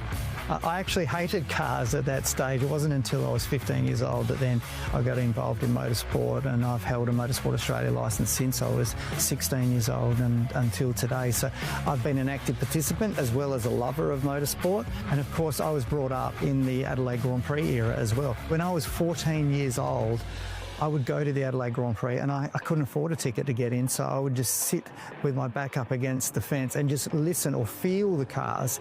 And I remember it until this day, and it makes my spine tingle when I think about those days and the sound of the cars, and of course I can't help but want to recreate that. Very cool. Great interview with the event director, Tim Possingham, talking about the past, the history of this event and the future as well. That's really cool to hear what might come in the future years and what he aspires for this event to be. We have an F1 star on the track in this session in a Ferrari. Valtteri Bottas is on the racetrack. There he is in the Ferrari 812 GTS, and we've got a couple of burnout cars out there as well. Joining us for this session is Charlie Dixon. Charlie, how are you, mate? Great to have you here. Thank you for having me. Yes, I'm very excited to be here. Thank you. Looks like Bottas is joining them in the expression session. How cool is that? Didn't expect that. Well, that escalated, didn't it? Eh? Absolutely. I mean, what do you reckon? You throw him the keys to a Ferrari and he starts behaving like he stole it. Exactly right. Why wouldn't you? I mean, he's got the skill to do it, so here we go again. He is actually quite a good rally driver as well, isn't he? I suppose it's born in the blood of Finnish drivers, isn't it? As he gets onto the pit straight V12 engine, doesn't it sound absolutely fantastic? He saw the other two do it. He thought, yeah, I'm going to have a crack at that as well. I'm going to have a go at that. Now, Charlie, we know that maybe this is a little bit more your bag, a 600 cubic inch Monaro. Yes, you got John Monaro in the coupe there. He's doing what he does best, and he's got a huge amount of cars, and he loves showing them off up at the roll racing and doing heaps of stuff here. But yes, he's a burnout specialist by the look of it, and so's Gaz in the Repco C10. Our most professional show-off, he is. This is a bloke who made a living out of showing off, everybody. And if that's your life's ambition, talk to Gary Reid, because he is a showtime extraordinaire. Absolutely. He's putting on a show for everyone in the wet weather, which is what we need to see, you know. And look, John Monaro is a long-time drag racer, and he's here with his brother Daniel. They're both running a couple of road-going Camaros, but this Monaro was originally a 5-litre car. It's now nearly 10, 600 cubes. No blower on this car. It is. I'm not exaggerating. It's a 9.6-litre engine. So, yeah. Did John give you any more info about the car, John? No, not a whole lot. I did speak to him yesterday briefly about his time out with the Camaros, and he said he couldn't turn off the traction control properly. It would not come off for him. But yeah, so he was trying to sling it around the track, and it wouldn't do it for him. But no, I know that's just a beautiful, naturally aspirated Monaro that has a lot of power. So that's about it. Yes, I think we can safely say that for sure. They are a family of petrol heads. John was a client of mine, and I called in there one day when he was going to get his lunch. He said, Nick, have you ever been for a run in a Tesla? Well, that was another error that I made, hopping in the car. As Valtteri continues to show off. Speaking of passengers, it's actually the car owner, George Panagopoulos, who is sitting next to Valtteri Bottas. He's a brave man, I tell you, at the moment, sitting next to the Formula One star, of course, back on the grid this year in 2026 with the Cadillac Formula One team. So how cool is it to have Valtteri, Adelaide local Valtteri Bottas, back here at the Repco Adelaide Motorsport Festival. He absolutely loves this event. He has fun in anything we throw him behind, and he often finds himself doing this. Charlie, have you ever said to a mate, look, take it for a drive, don't thrash it, will you? No, well, any of my mates, if I say that to them, they would do the complete opposite of what Valtteri is doing right now as well. So you can't really expect, especially because I'd probably do the same, you know. But he's looks like he's having a lot of fun, and we definitely have claimed him as a local South Australian, that's for sure. Haven't we? And he's adopted the mullet. He's has all the credentials now. He owns a winery, so that's even better. You can go down there and enjoy some wines. As we see the drone shots of Gary Reid, which is just fantastic. We just watch the drift cars on the drone, and you can see just how sideways they get. But as we said before, this car is actually the roof's coming down for Valtteri. A VE Commodore SS under the skin, and they cut the floor out of the C10 and just sat it on that E Commodore SS floor pan. Has anyone told Valtteri Bottas it's currently raining? Oh dearie me. I suppose they might try and stop the smoke from getting in the cabin. That's the only advantage I can currently think of as he's doing the donuts. He's having an absolute whale of a time. He will be back out on the track later on as well, Valtteri Bottas. He'll be driving a 1985 Ferrari Formula One car, sharing the track with Stefan Johansson. So that'll be cool in a couple of hours' time. So he's a busy man here today. He is, and I mean, he's the sort of bloke you could trust with your Formula One car, isn't he? And you can see he's well behaved. Yeah, quite a balanced citizen. Absolutely. But, I've got to say, Dan, when that car took off from the hairpin, did you see how quickly it gripped up and accelerated out of there? And if you want to look at the opposite extreme, Charlie, is John Monaro just bagging the tyres. Yes, well, that's it. I mean, they're two very, very different cars that both have a lot of power, and one can put it down and the other can't, clearly. And that's just the way John likes it. Yeah, exactly. John, of course, with his PowerTech tuning business on Port Wakefield Road, they can tune your car if you want to do some big skits like this. And they even dabble in EV. He's got Martin Donnan out there on the tuning. Valtteri Bottas is just waiting. He can't see anything currently. Gary Reed's giving it the burnout of all burnouts. I tell you what, the only burnout I've seen better than that was when Shane van Gisbergen won his Supercars title, and he did his burnout on pit straight before moving over to America. Down there in the lane, James is down there with Austin Zagami. Well, part of the Motorsport Festival is, of course, the clubs and the lounges, and we get to be here for the Repco Adelaide Motorsport Festival in 2026 at Club Zagami's brilliant balcony with supercars going past. I'm here with Austin Zagami, part of the Zagami family. Mate, welcome to Motorsport Festival again. Why is this so important for you as a family to put on? Thank you. Well, first of all, it's great to be here. And for us, it's more to, as you mentioned, family. So we're a family-orientated business. So we like giving people the opportunity to experience what we experience. And being here in Adelaide as this raised platform to showcase all the cars that are on track.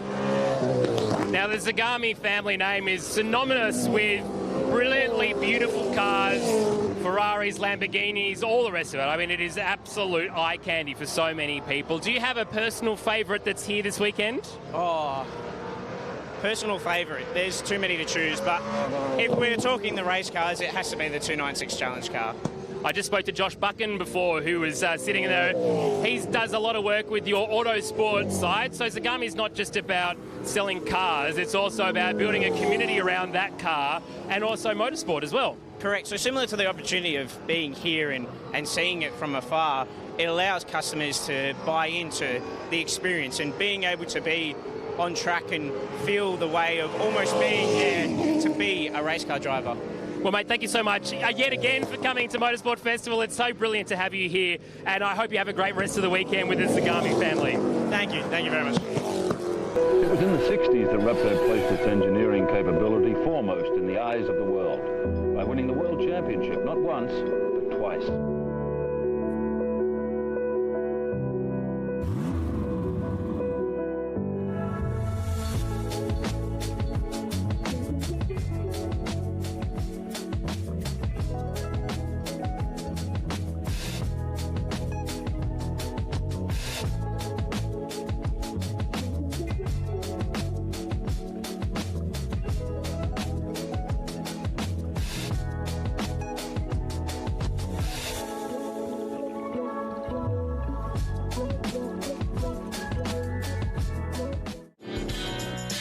Credit to the Noise, a motorsport podcast like no other. Your weekly fix of news, analysis. Is this the world champion hotline? And terrible jokes. He's former legend, I'm ABL. Listen to Full Credit to the Noise.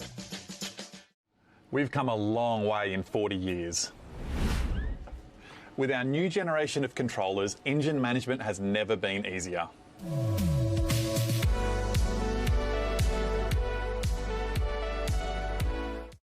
I love riding. It's a real social thing. There's a great bond between riders. Every weekend I look forward to getting out there. It's a freedom like no other. Riding to work is a great way to start the day. Shannons insure all types of road bikes, not just classics. They offer features riders really want. It's why they're one of Australia's leading motorcycle insurance providers. Whatever you ride. Whatever you ride. Whatever you ride. Ride with Shannons. Call 13 46 46 for a quote.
What started with a dream in 1926 became one family's legacy. The Penrite guys are going to go completely berserk.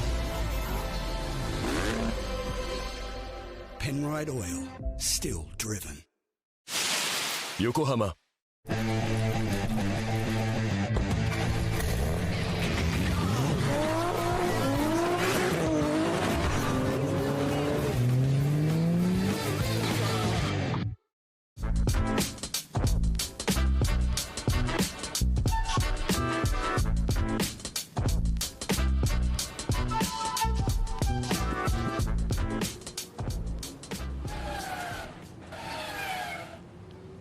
Welcome back to the Repco Adelaide Motorsport Festival.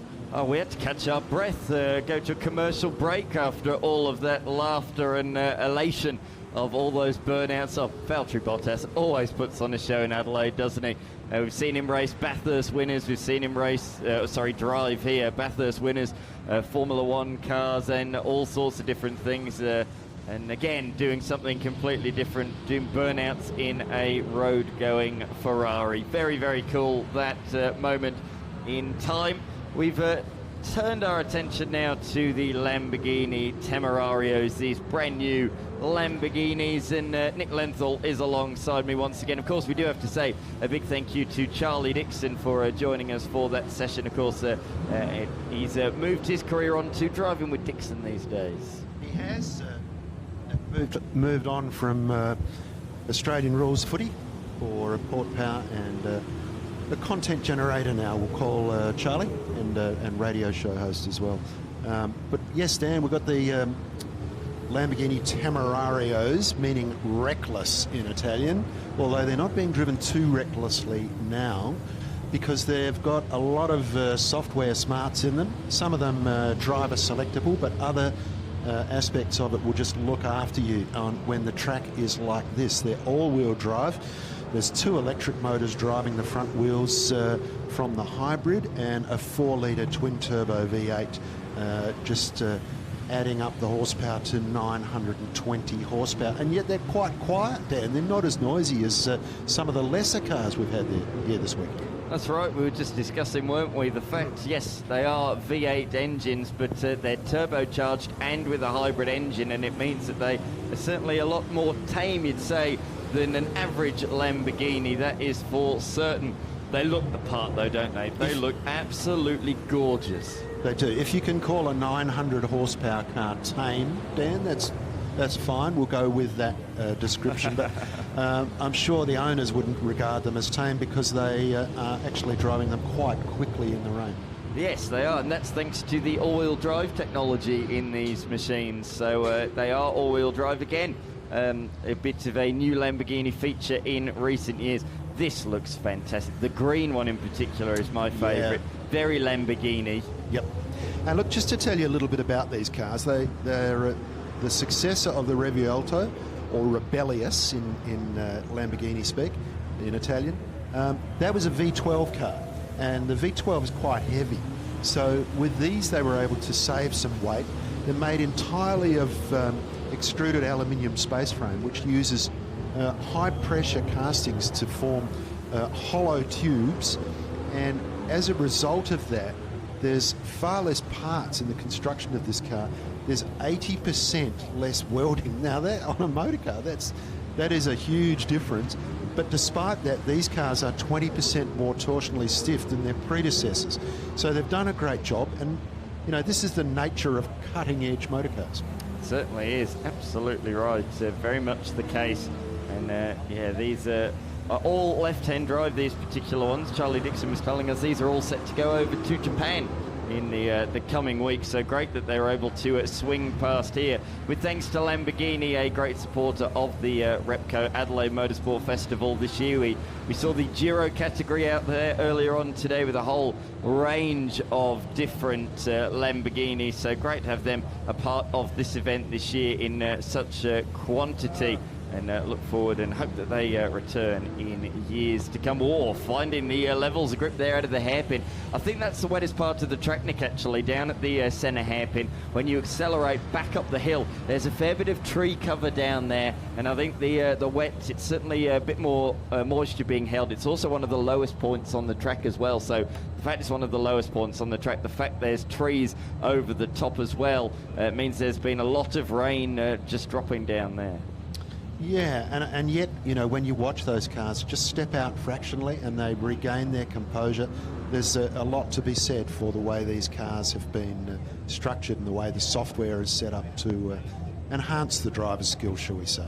Yeah, absolutely, absolutely. I did see the checkered flag was waving, so these cars are coming into the lane now. So thank you, Lamborghini.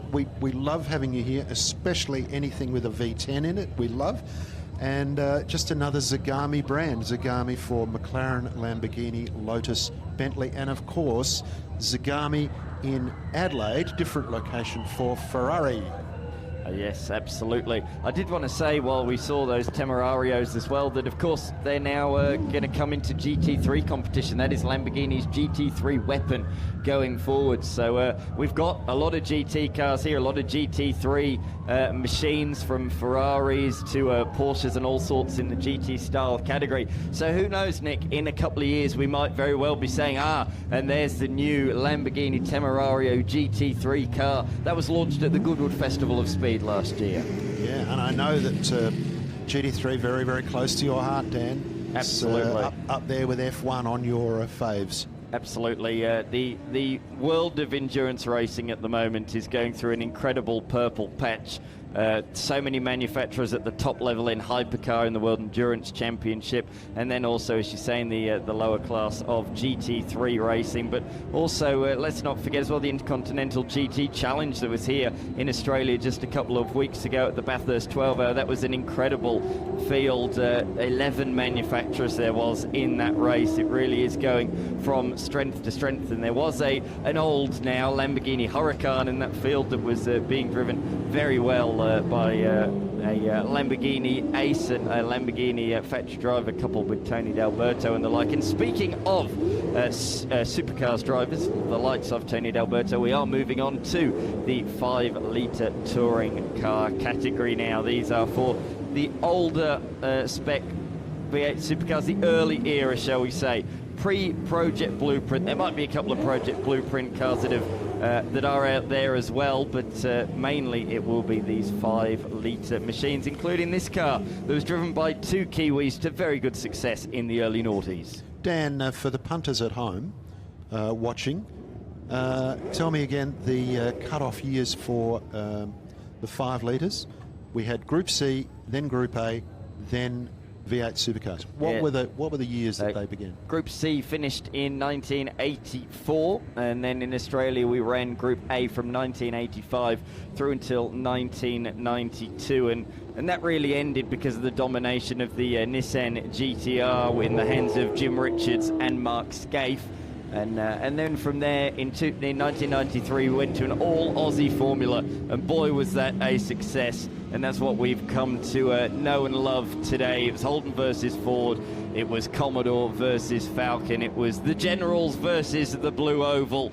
And that lasted all the way through until 2012. Of course, midway through that Project Blueprint, the newer cars came in 2003. But Project Blueprint went to 2012 when we opened the door in 2013 to a few new manufacturers. We saw Nissan Altimas, we saw Volvo S60s, we saw Mercedes E63s, one of which is here this weekend. And then, of course, in more recent times, this year, we have seen the Toyota Supra make its debut at Sydney Motorsport Park just last week and had some relatively good results in that final race. They certainly built to it over the course of the weekend, but 4 Toyota Supras inside the top 10 in the final race at Sydney Motorsport Park last weekend. But let's stop talking about the present. Let's look back at the past.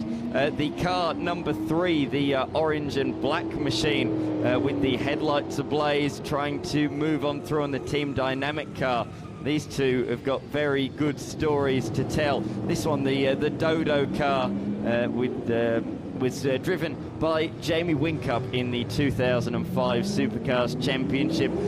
He was driving at the time for Tasman Motorsport, and it really did kickstart his career in Supercars after being sacked by Gary Rogers a couple of years earlier. Jamie Whincup got a lifeline with this team, and he finished 4th in China and then secured an incredible podium finish in the very dramatic 2005 Bathurst 1000 alongside the late great Jason Richards. And from there, Jamie Whincup got a phone call from a bloke called Roland Dane, who owned Triple Eight, and the rest, they say, is history. Of course, he's gone on to win 7 Supercars championships and 4 Bathurst 1000 since then, and is now, of course, the team principal of the Triple Eight racing team. But that car, the orange and black and white machine with Dodo on the side, really did kickstart this sensational 2-decade career that has, it's gone from strength to strength, really, hasn't it? And these blokes not hanging around. They're having a ding-dong dice in the wet and probably loving every minute of it, I reckon, Dan. They're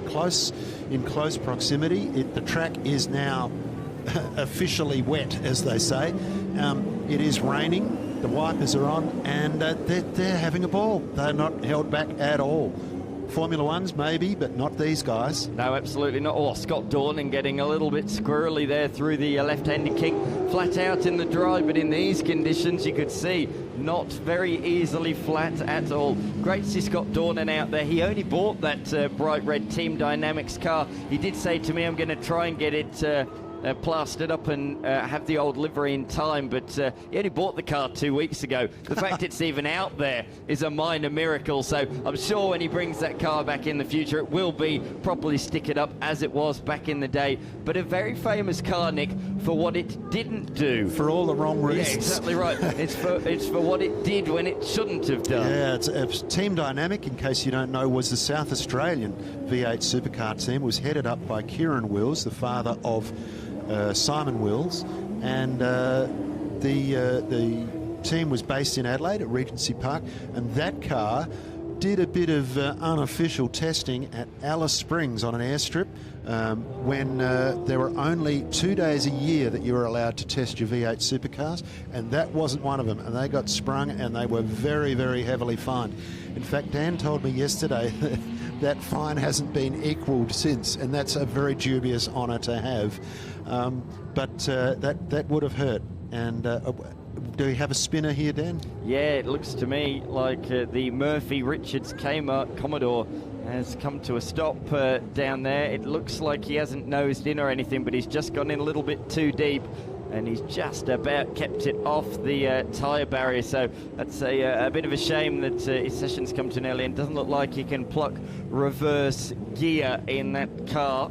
And that got a Bathurst 1000 podium in conditions very much like this in the year 2000. Hard to believe that was 26 years ago. Of course, that was Garth Tander's first Bathurst 1000 victory that year in the year 2000 alongside Jason Bargwan. Of course, he's gone on to win a few more since then, including 2025, finishing with a victory in his Supercars career, Garth Tander. But that car that is nosed up against the, or not nosed up against the wall, it's near to a wall, but fortunately away from it.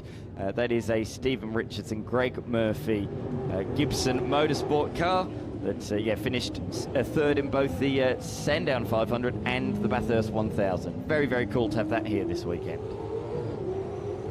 The driver of that one is either Bernie or Ben Stack. I'm not sure which one of the two is at the helm at the moment, father and son. Those two have been around racing for a long time. Bernie Stack has done a fair bit of Touring Car Masters in his time, and they really are South Australian stalwarts of motorsport. They are. They've been around for a long time. Bernie, of course, with the panel shop in Gawler for many years, Gawler Bodyworks, and Ben, of course, I think Carrera Cup as well. Bernie also competed in the Adelaide Rally in a lovely Kermit Green Porsche, and he even raced a Volkswagen Passat. Now there you go, in the 70s at Bathurst with Keith Poole, father of Mark Poole, who also raced at Bathurst in later years and has a Porsche service business in Adelaide. So there you go, Bernie goes way back. Absolutely he does. We're looking, though, at the sole remaining car out there of Scott Dornan, regularly a front runner in saloon cars around the nation, so he loves his rear-wheel drive sedans, shall we say. That is for certain. He certainly knows how to handle them as well. Mr. Action Line Markings, you normally see his car with Action Line Markings all over it, so great to have him here this weekend. As we say, a very late edition, but very, very pleased to see that car back out on the racetrack for the first time in quite a number of years. And he's enjoying himself. He's providing a very entertaining show for the punters, which is what we like. And when it rains, well, it's a lot easier to... Whoa! Jeez! What curb? Yeah, exactly. That was all four wheels and some over the inside curb at the centre chicane. That was almost Stadium Super Truck style through there. All four wheels over the inside curb, getting some great air there. Of course, when the supercars come to town, there's a big tyre bundle there, which you may not hit, but yeah, that's why the tyre bundle's there, to stop people doing that. Oh, no. He has gone around. He has. It was only a matter of time, wasn't it? It wasn't if, it was only when. Now, when they built that the centre chicane, Dan, do you think they actually knew how many fantastic camera shots and video shots that was going to provide over its life? V8 supercars, fully airborne, all four wheels off the ground. Mark Knopfler in the celebrity race one year, getting cleaned up just after that. There's been some big crashes down there over the year. The one I always think of in F1 was Michael Schumacher in qualifying in 1994. That was a big shunt down there at the centre chicane. And also, if we talk about V8 supercars, let's not forget when Jason Bright rolled it up the Armco fencing in 2014 in the Brad Jones racing car. That was a humongous accident, and thank goodness Jason walked out of that all okay. No bruises or anything. It shows the safety of these supercars, doesn't it? Even back 10 years ago, and even in this era as well of Scott Dornan in the early noughties, it was a very, they were safe cars even back then. Yeah. And we talked about yesterday, 50 years ago, you would have hopped in the car and the race car and driven it to Bathurst. So, times have changed. Thank goodness, say all the drivers, as if with one voice. But yeah, they were very heady days. Very, very cool to have so many 5-litre supercars and V8 supercars here. Looks to me like Mika Hakkinen and David Coulthard are just making their way to the Adelaide Marriott Grand Marquis. So we're going to head down there to Charlie Barlow now. Good morning. Good morning, sir. So, gentlemen, I thought we would ask a few questions and then we might take some from everyone here. Is that okay with you? Sound like a plan? Yeah, good idea. Yeah, wonderful. So everyone, that is your notice to get ready with your questions. I will come on down in a few minutes, and with the microphone, you'll need to stand up, have a chat to me, and ask the gentlemen your questions. So this is all about McLaren men. So we're going to... David's just taking a pit stop, everybody. So we will just continue. Mika... You've spoken a lot over the weekend about Adelaide and the rich history, but this one is focusing on McLaren. So now that he's not sitting here, what's this guy like as a teammate?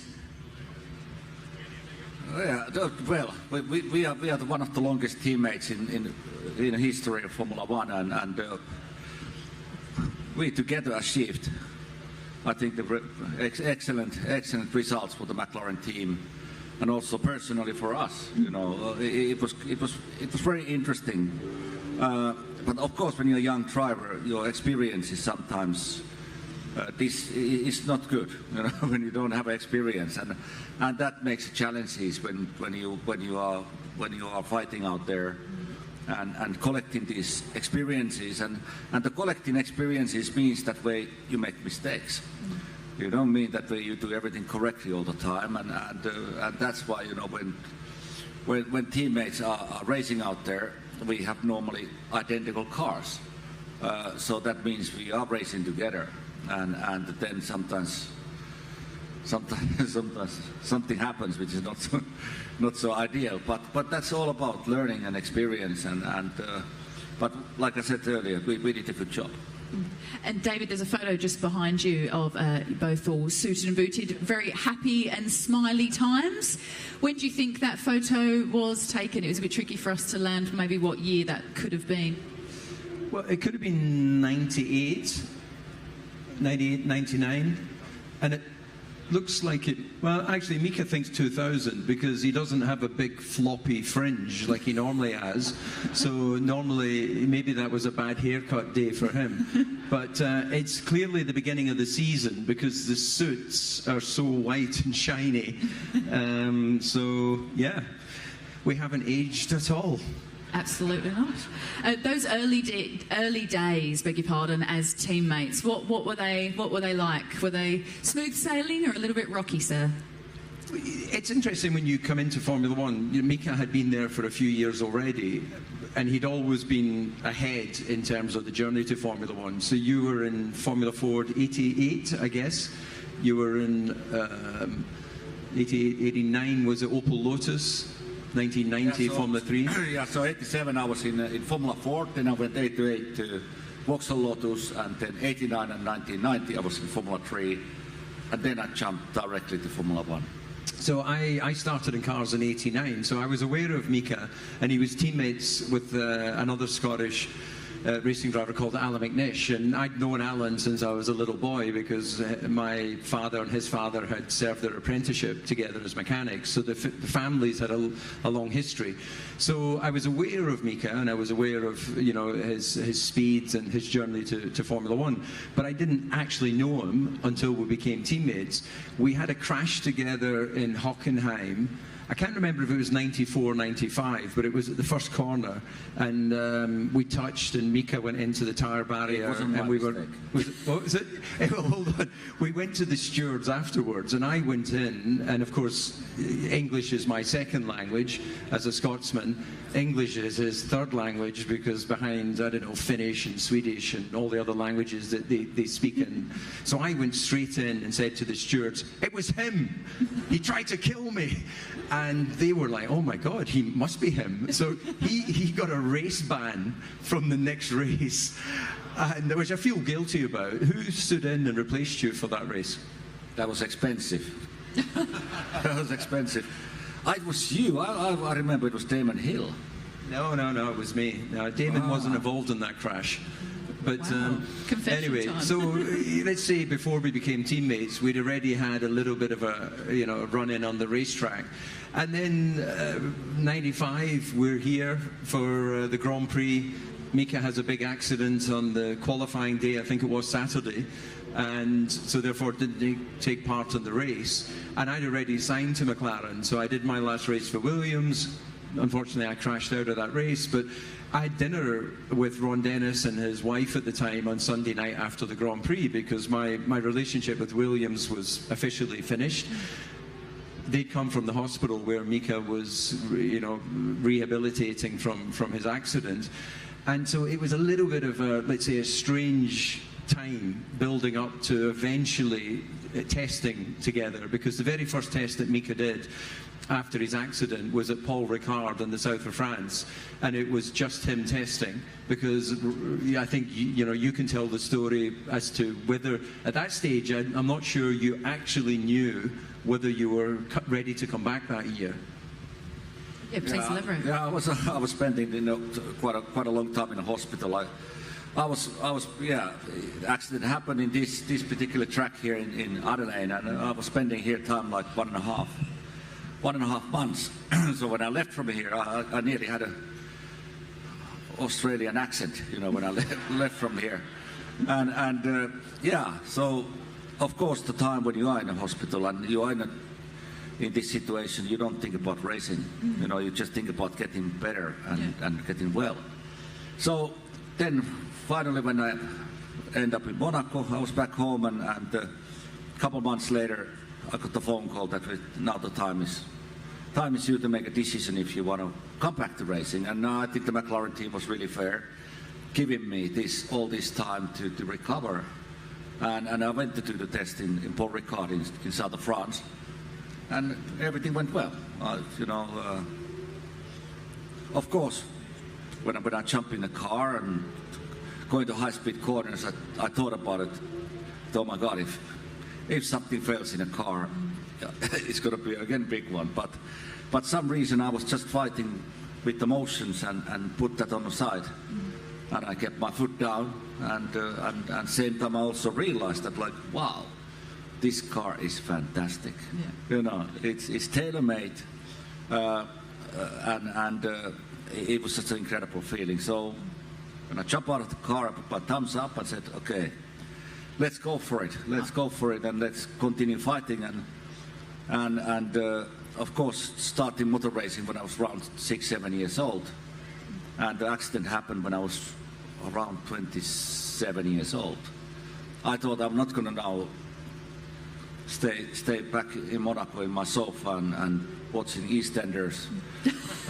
I need to come back in action and to continue racing. And also it was also what was happening same time. I already was in Formula One many years and never won any Grand Prix. I thought I had to come back, and I need to win. That's why I came here. Yeah. Oh, fantastic. You both live close together. You both live in Monaco now, don't you?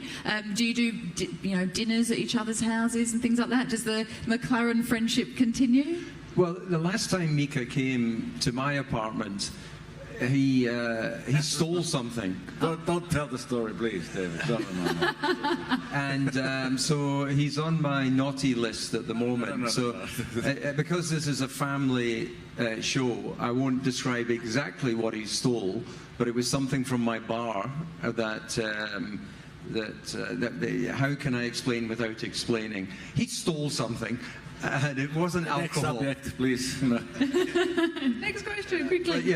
We see each other and we do events together around the world. And it's difficult to be really close when you're teammates. When we were teammates for 7 years, we'd leave Monaco together, separate cars. We'd arrive at the airport, get in separate planes, fly to Germany or whatever the Grand Prix was, get picked up in separate cars, and then arrive at the circuit and go and sit in front of each other in the debrief office, which is completely crazy when you think about it.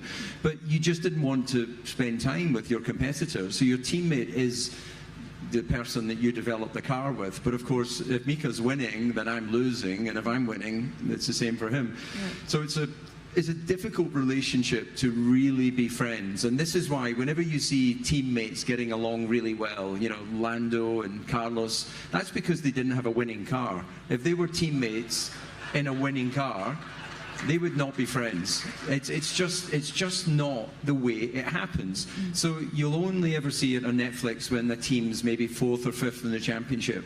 Look at Lando and Oscar. They haven't had a big fallout, but they've had some run-ins. Canada, when they came together, there's been some other scenarios which they've managed to keep, let's say, out of the public domain.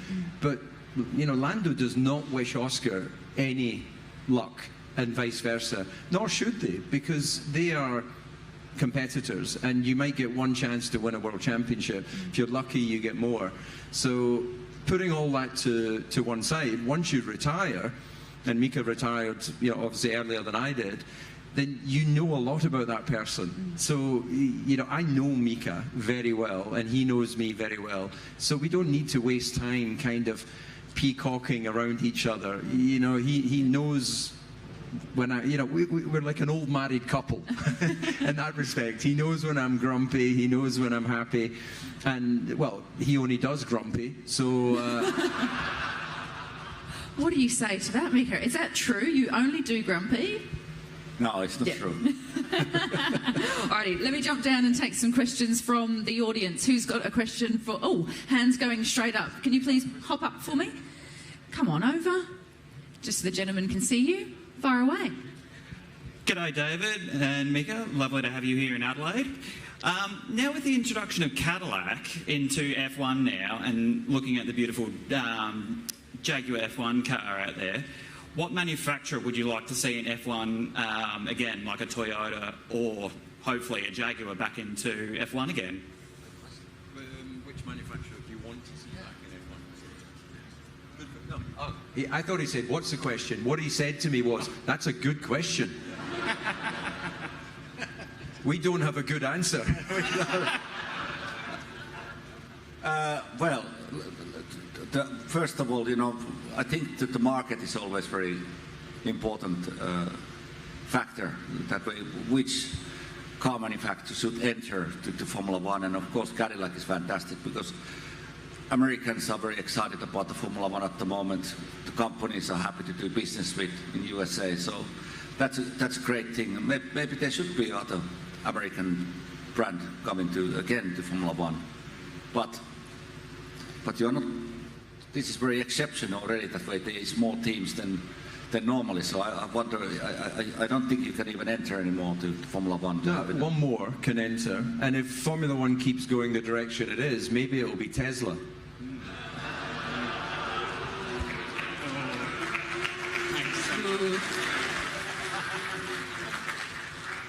Well, maybe it will be a collaboration between Ferrari and Tesla. Thanks. David, Mika, great to have you here in South Australia. My question is for both of you. You've both had wonderful careers, from karting through junior categories to Formula One. What is the thing that still brings you joy when you think about that is the most humorous event of your career, from all the way from karting up until Formula One? Okay, well, while Mika, he's older, so he has to think back longer. A funny, memorable moment when we were teammates, it was, Ron Dennis was the team principal at that time, and for the younger generation, you won't be aware of who that is, but he was a particular character. He was known to be incredibly into the detail, how everyone was presented. It was just, McLaren factory was like a hospital. It's immaculate. But he loved to have fun. So when we weren't at the track and we weren't racing, then Ron would bring us together for dinners, either at his house or as we traveled the world. And he loved making parties and dressing up. And there was one party we were at for his 60th, and Kimi was there as well. And we were, for some reason, I guess it's because it was in France, we had to wear costumes looking a little bit French. So cliché with the small moustache and the beret and the onions or the garlic round your neck, and the ladies were all dressed up. A little bit, I guess, like, I don't know, 17th century. I don't want to say the word because there's children's, but they were very sort of glamorous in their outfits. And so we're at this party, and we're at the disco and we're dancing away, and Kimi goes up on stage along with one of the owners of McLaren's wife called Kathy Ogier, and they were ready to come and jump into the audience and do one of these stage jumps. And Kathy's looking down at Mika and I, and we're there ready to catch her. And then Kimi, in his drunkenness, sees us and decides that he's going to come and jump from the stage. So he jumps, to which Mika and I both go, and he hits the ground. So that was quite funny. Yeah, he didn't move for 5 minutes. So yeah, I had my foot on the back of his head, hoping that he would stay there.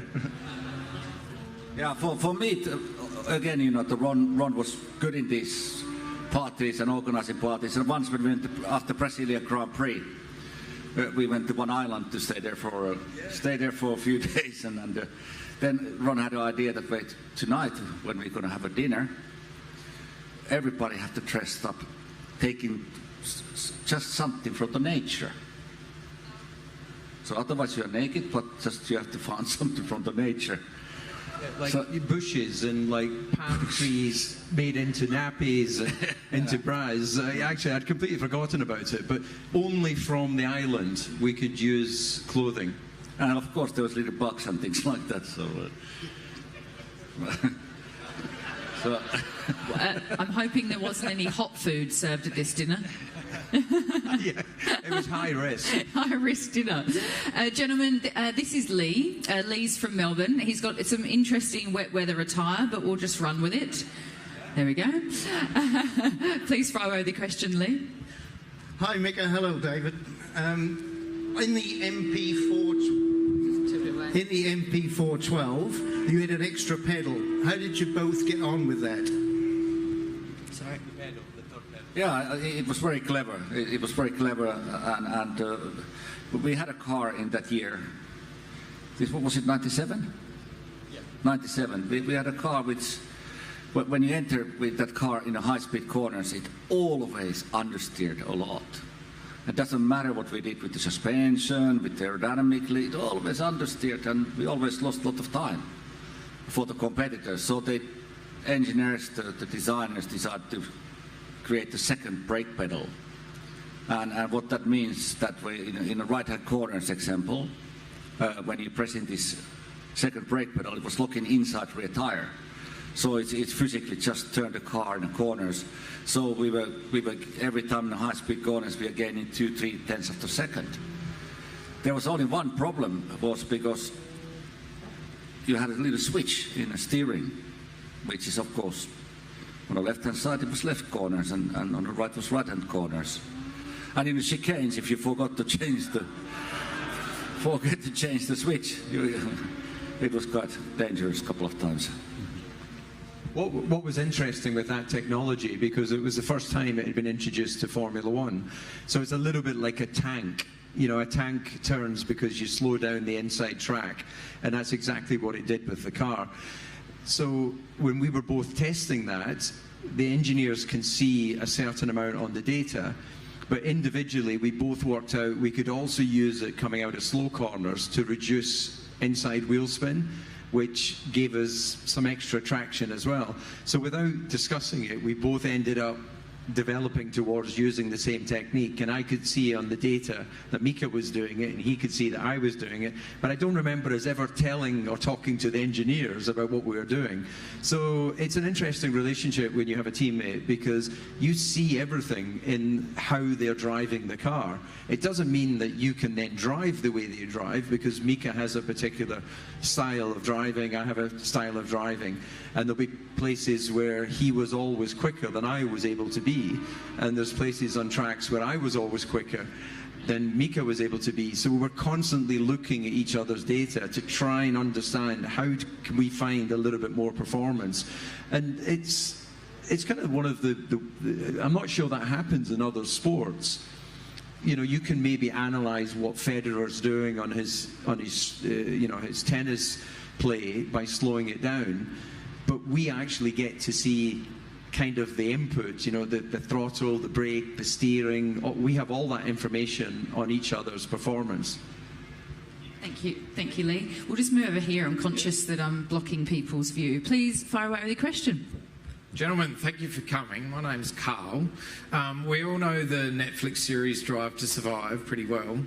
If that series was present in your era of driving, who would have been the star? We would be famous, definitely. Probably Eddie Irvine. He had maybe the most colourful lifestyle. He was kind of, James Hunt was his kind of hero, and James Hunt was a guy in the 70s who dated Miss Worlds and all that sort of thing. You were teammates with Eddie, were you? Yeah, I was in Formula 3. Okay. So he had quite a colourful lifestyle, didn't he? He was quite a naughty boy sometimes, yes.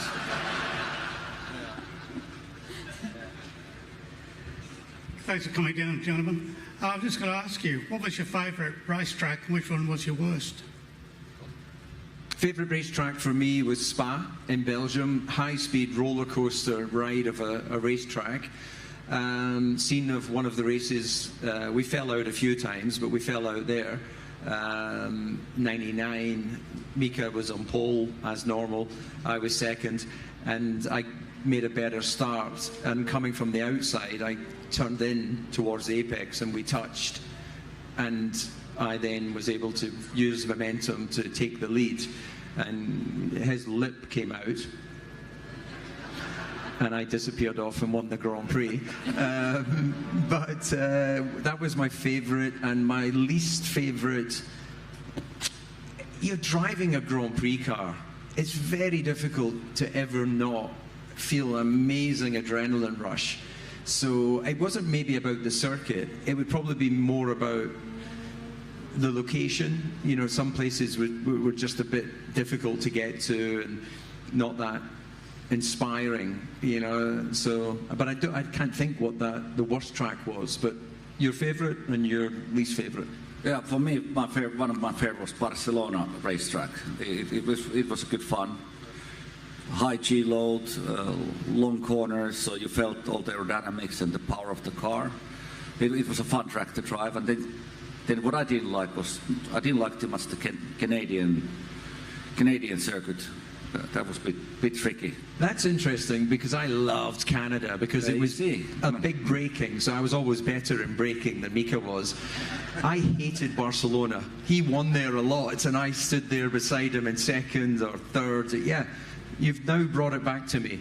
Down with Barcelona. Not the city, just the track. Viva España. Hi, to meet both of you. I'm a little bit nervous here. I'm from Hong Kong. So I just have a question, like maybe everyone will know as well. Would you like to give us a prediction of the Grand Prix for the next week? Who's going to win next week? Thank you. I'm a brand ambassador for McLaren. So I think you know my answer. It's always been about the money.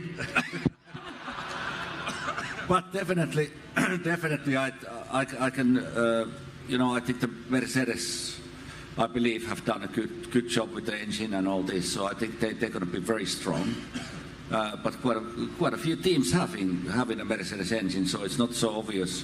Is it going to be a McLaren or who is going to be? So a lot of question marks. So better not to say too much.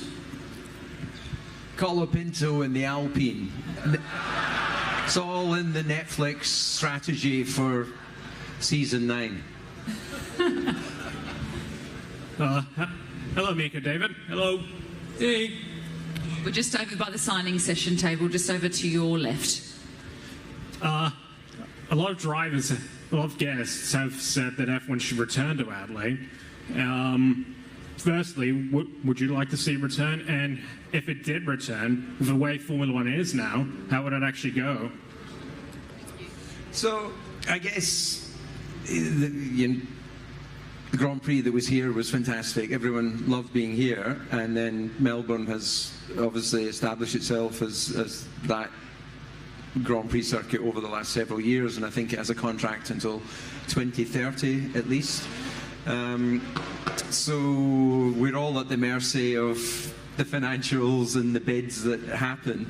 But I think a number, like I've seen one of my old mechanics from Williams who's living in Australia, and there's a few Formula One people who have moved here.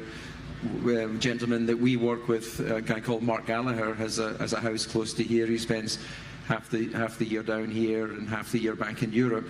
So there's no question this region, this city has been a very popular place. But it's something that's beyond the drivers. It's the business. It's you know, who decides on that in the future.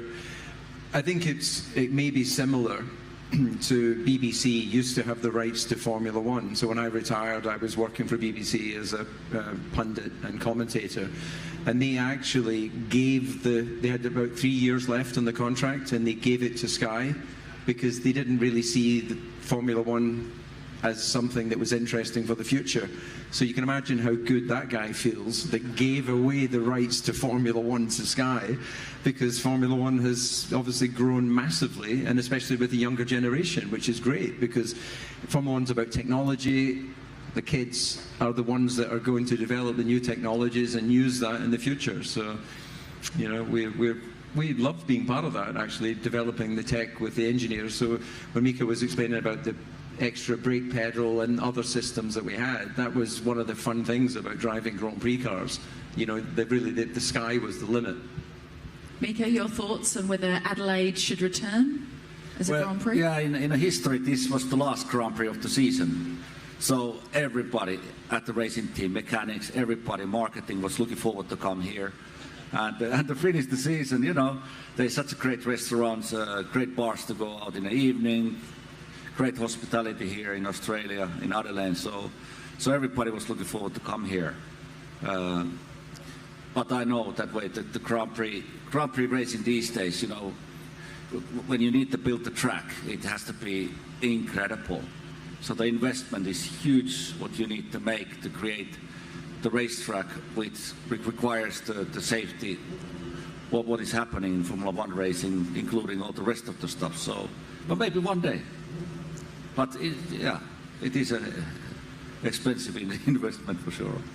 Certainly is. Well, that is enough time that we've got for questions at the moment. These gentlemen will jump down into their signing session. Adelaide, you were sensational. Thank you so much for your questions and bringing the energy. Put your hands together. David Coulthard and Mika Häkkinen.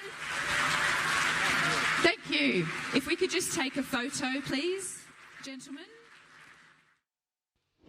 Welcome back to the Repco Adelaide Motorsport Festival with on-track action once again. What a great chat that was. Charlie Barlow doing an absolutely magnificent job as the host of the Adelaide Marriott Grand Marquis. Great to have the two ex-McLaren stars in the house here today. Of course, they're heading off now to do their speaking tour there. They've got an event in Adelaide, a big crowd sold out already, I believe, for that event. So great to have them here this weekend. We turn our attention to the Tipo F1 category. And what a fantastic field it is. We've got all sorts of different open wheel machines. This is for anything but open wheelers for anything but Formula One. So we've got Formula 3 cars, we've got Formula 4 cars, we've got these Hyper Racer X1 machines that we can see into the centre hairpin as well. Formula 5000s out there in the hands of Kieran Patel. All of these have a distinct story. Into the centre chicane we have very young Jensen Marrell, just 15 years of age, youngest driver here at the event this year. And of course, he is going to be competing again in AU4. And look, we say he's the youngest here, he's 15, but he's been competing since he was 5, Dan. So he's a seasoned veteran of motorsport at age 15. He started when competing in karts on dirt at age 5, and since then he's won multiple championships. The F4 that is used in 13 national championships around the world. It's a 1.4 litre R-Bath engine with a turbo, makes 185 horsepower. Now, Jensen last year won the championship for the older cars, not the one that he has now, but the older cars are a separate championship, and this one is the F4 T421. It's called Tartus 2023 car, and that is the top tier, and he's stepping up to this top tier this year. So the competition will be on. Look at the big belching Formula 5000 there of Kieran Patel, just sidestepping, allowing the FT50 to move on by. But that Formula 5000, as I say, driven by Kieran Patel, a Lola T192, an ex-Roger Penske owned. Back then it was called Penske Racing, not Team Penske, Penske Racing, Formula 5000, and that was raced by Indy 500 winner Mark Donoghue back in the day. Very cool to have that here. It was shipped over to Australia in 1983, and Patel's owned the car since 2015. The car is raced in quite a bit the car had a lot of success in the period, did the Formula 5000. That particular car when it was raced by Donoghue, won 2 of the 3 races it competed in. Very, very cool to have that part of the event this year. One of my favourites. You can't beat a Formula 5000 in my opinion, Nick.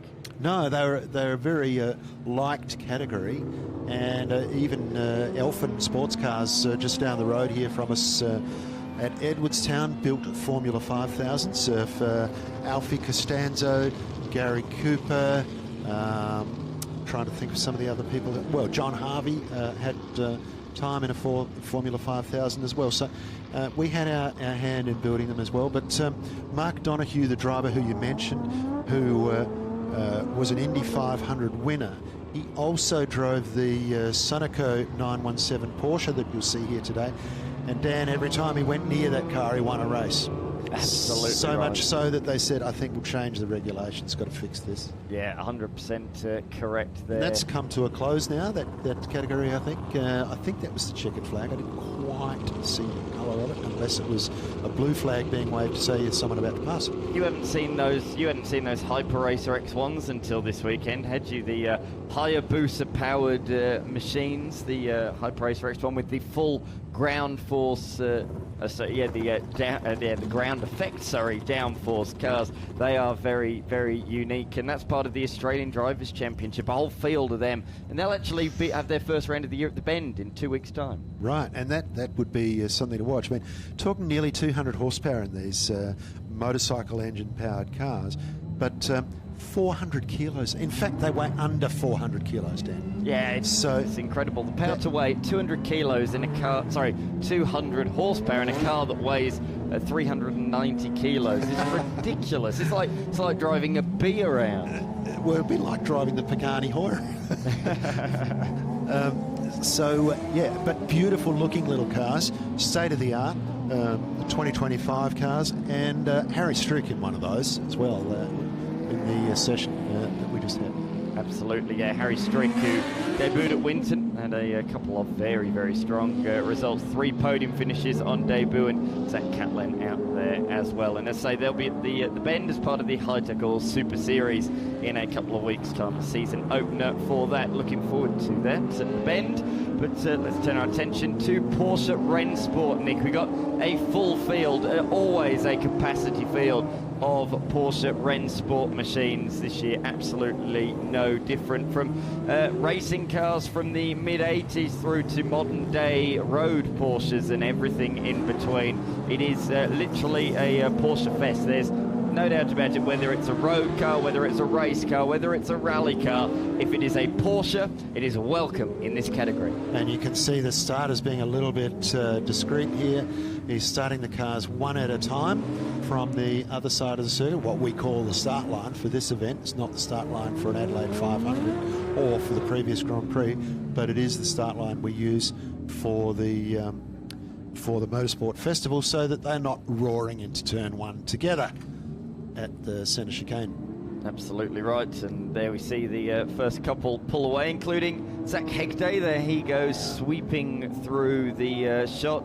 Ben Truss, we've got a great field, of course, got a couple of modern day Cup cars, a couple of 992s driven by Max Vidot, who won here on the streets of Adelaide last year in a Cup car, and that car as well is the other one driven by Peter Rouleau.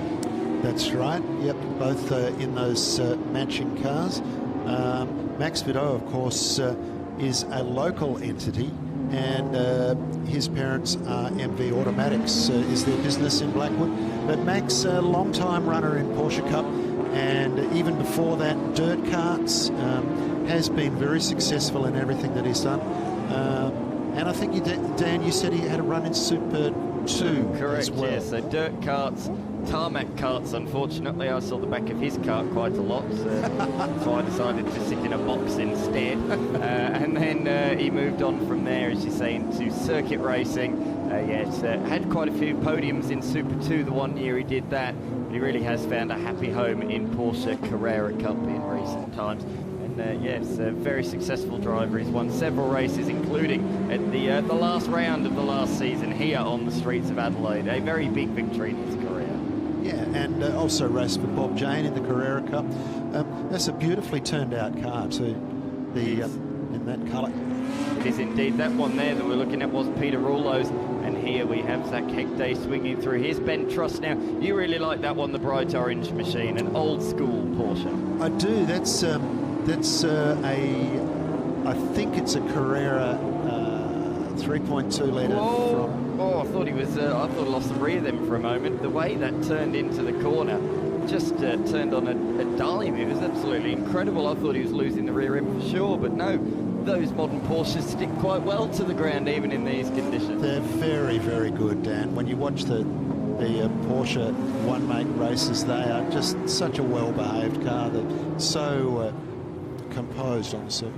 Absolutely, though. I always say, Nick, that there is no better sound in motorsport than a field of Carrera Cup cars revving on a start line. The flat sixes just echo around the place. It's phenomenal. Of course, we don't just have flat six Porsches here this weekend. We do as well have the flat 12 in the Porsche 91730 Can-Am car, which hopefully, weather permitting, we will see again later on today. A flat 12 with a couple of turbochargers, Dan, and in qualifying trim, 1,500 horsepower. That's stupid. That's absolutely stupid, isn't it? Dear, oh, dearie me. We're coming out with stats about some of these modern cars. Oh, 900, that's pretty good. And 50 years ago, we were doing 500 more. Oh, Max Vidot's taken up drifting.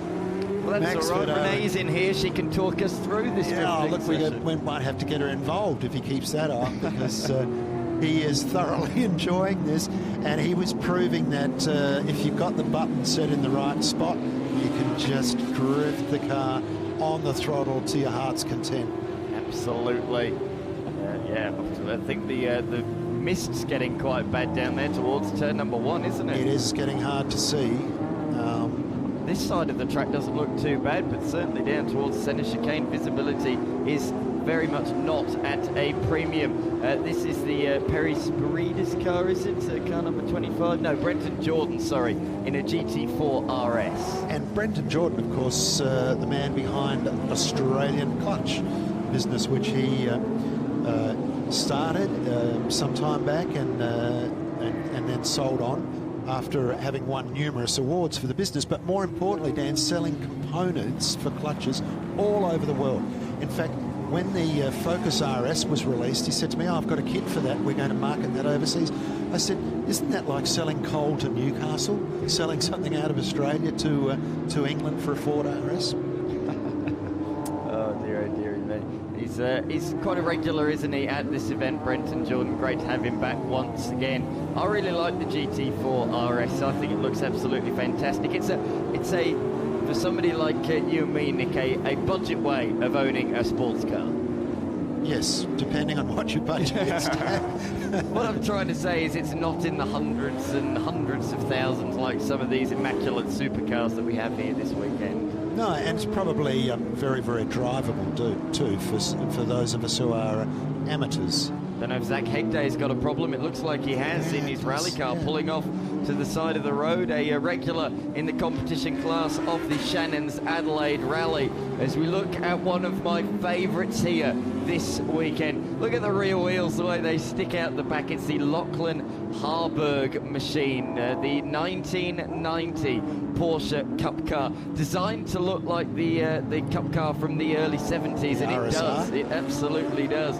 This car raced in the Porsche support races at the Adelaide Grand Prix in the early 90s, and it actually won the 1993 race and the 1995 race in the hands of Wayne Park, and it took the title, the Porsche title, in 1994. So a very successful Porsche Cup car.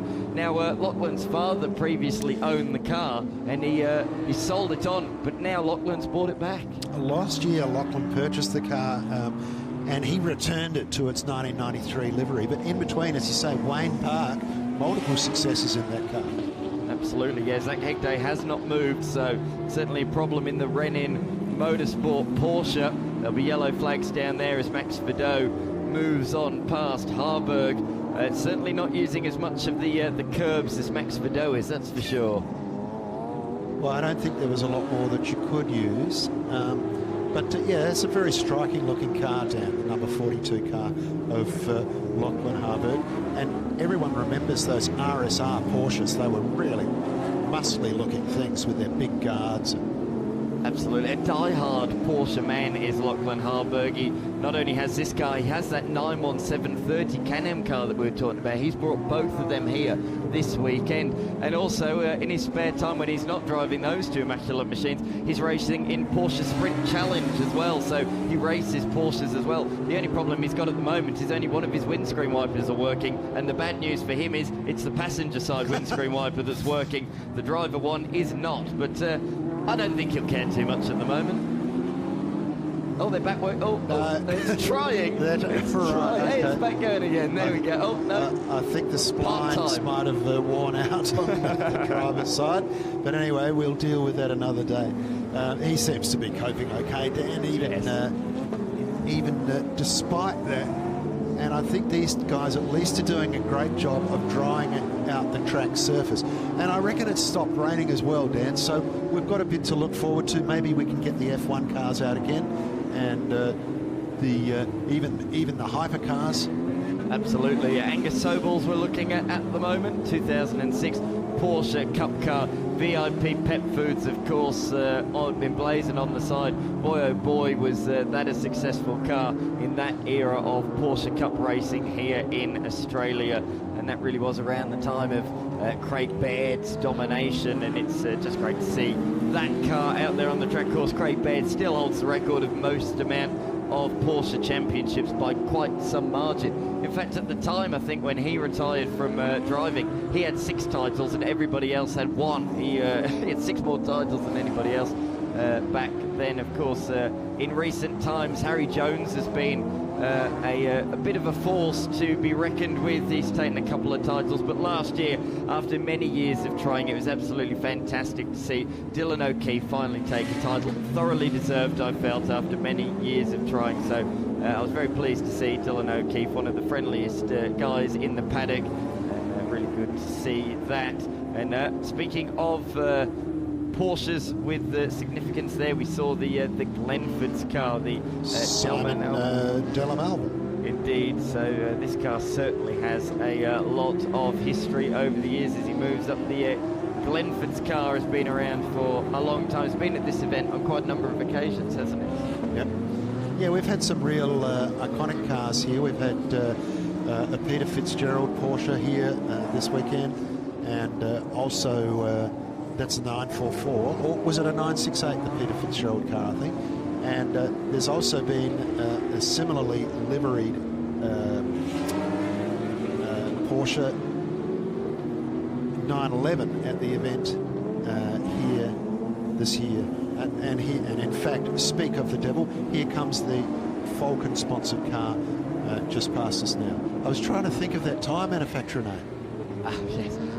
The Glenford's car, just going back to that, raced professionally in Carrera Cup from 2003 to 2005 under the hands of Greg Murphy Racing. That was back when Greg Murphy was running Porsche Carrera Cup team while racing in the Supercars Championship. And this car that you're seeing on the screen, this is a livery. It ran in 2005. It did run for a little bit beyond that as well, so very cool to have that here as part of the Adelaide Motorsport Festival this year.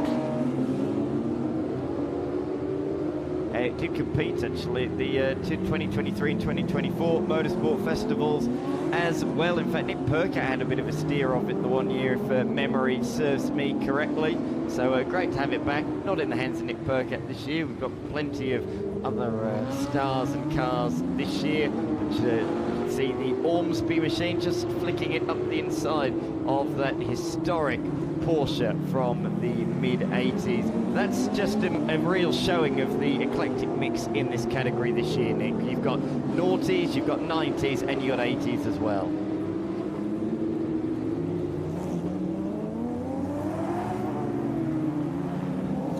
Yes, Porsche's unmistakable, that 911 shape, iconic shape, was often the poster car of kids growing up. But even though they've managed to retain that lineage and retain the identity of the 911, if you park the two cars side by side, there's not one panel the same. And they continue to evolve. Their engine sizes have grown from 3 litre to 3.2 to 3.6 to 3.8 and so on. The turbos, of course, made a huge difference. The 930 turbo being the initial car that everybody wanted, a wide body turbo Porsche. And of course only a few of us could afford them at the time. But you're seeing all the various iterations of the 911 in this class. And of course the Ormsbys have got a few of these 911s. Jordan just gets underneath Angus Sobels in the VIP car. That's another one of the Tony Quinn brands, the VIP Pet Foods. Checkered flag is waving. Oh, look at that lovely drift there from Max Vidot. He certainly enjoyed his time this weekend in the Porsche Rennsport category. Certainly a fantastic display of vehicles. There's still one more to come. Porsche Rennsport will be back out at 2:45 this afternoon. So in 2 hours from now, the Porsches will be back out on the racetrack. So much more to come here at the Repco Adelaide Motorsport Festival. We were set to have a Formula One session now, but due to the rain, once again, we're going to throw the drifters out there just to try and drive the track a little bit more. So we're postponing the F1 session for now, but they will be out in due course, I'm sure, if weather permits. It does look to me on the radar like this shower is going to last for a little bit longer. Once that's done, we hopefully will have a clear afternoon anyway. Fingers crossed later on in the afternoon is clear. Recovery vehicles heading out onto the circuit to recover the Rennsport Racing Porsche of Zach Hegde. Great that he's brought two cars here this weekend. Zach Hegde in his Tarmac rally car, and he's given the keys to young Jensen Shearer, the keys to his gravel rally car as well. So we've seen both of them out there in the Porsche Rennsport category. You can't miss them, Nick, both in bright pink. Well, Zach Hegde now, of course, an identity with Porsche in South Australia with Rennsport, his Porsche preparation and service business.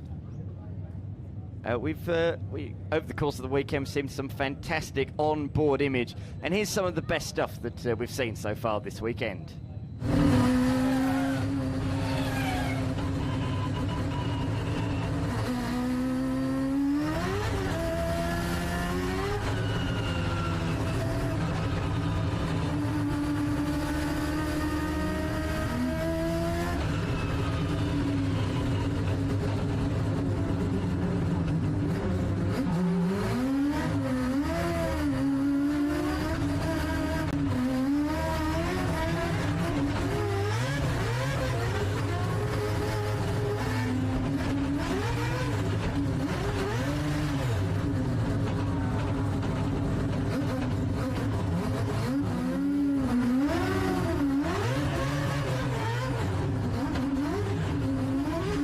How cool is this, Nick, on board in these drifting machines?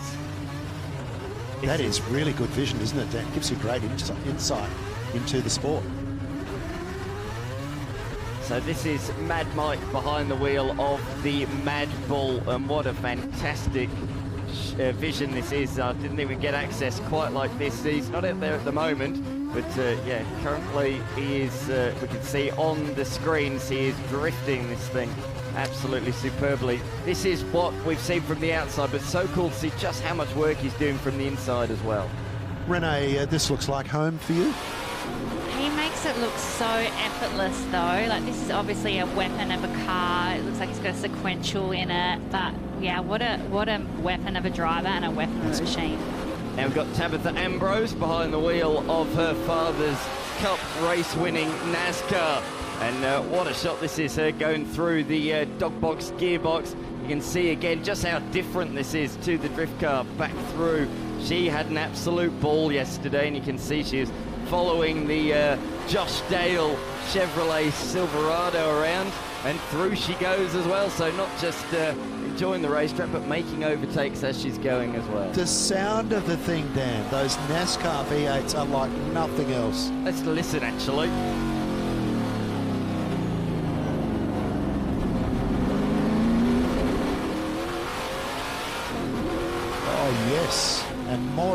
please. I mentioned to you yesterday, Dan, that NASCAR is the toughest form of motorsport on an engine because they spend so much time with the throttle wide open at 9,000 revs. Let's take a listen. Let's hear it at 9,000 RPM, shall we? As she goes into the hairpin, she'll let it rip onto the pit straight.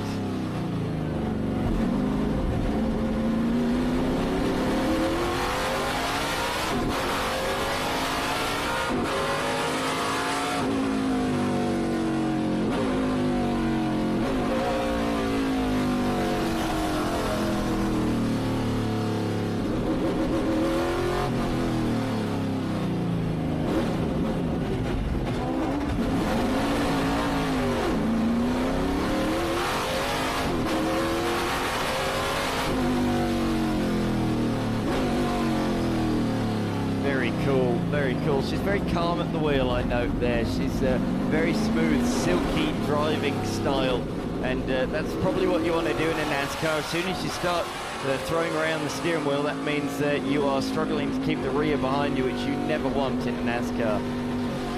What a glorious sounding car. Thank you, Tabitha Ambrose. That was just an absolute pleasure to listen to. And also the insight into the gearbox. Beautiful. I could watch this all day. What a great moment for that family, though. Of course, it's a special car for Marcus. He took both of his NASCAR wins in that, and then for Tabitha to drive it this weekend. Something very special. As we move on to Will Davison, and let's listen to that glorious Mercedes E63. Let's have a listen. As he goes down into the centre hairpin, he will let it rip onto Wakefield Street.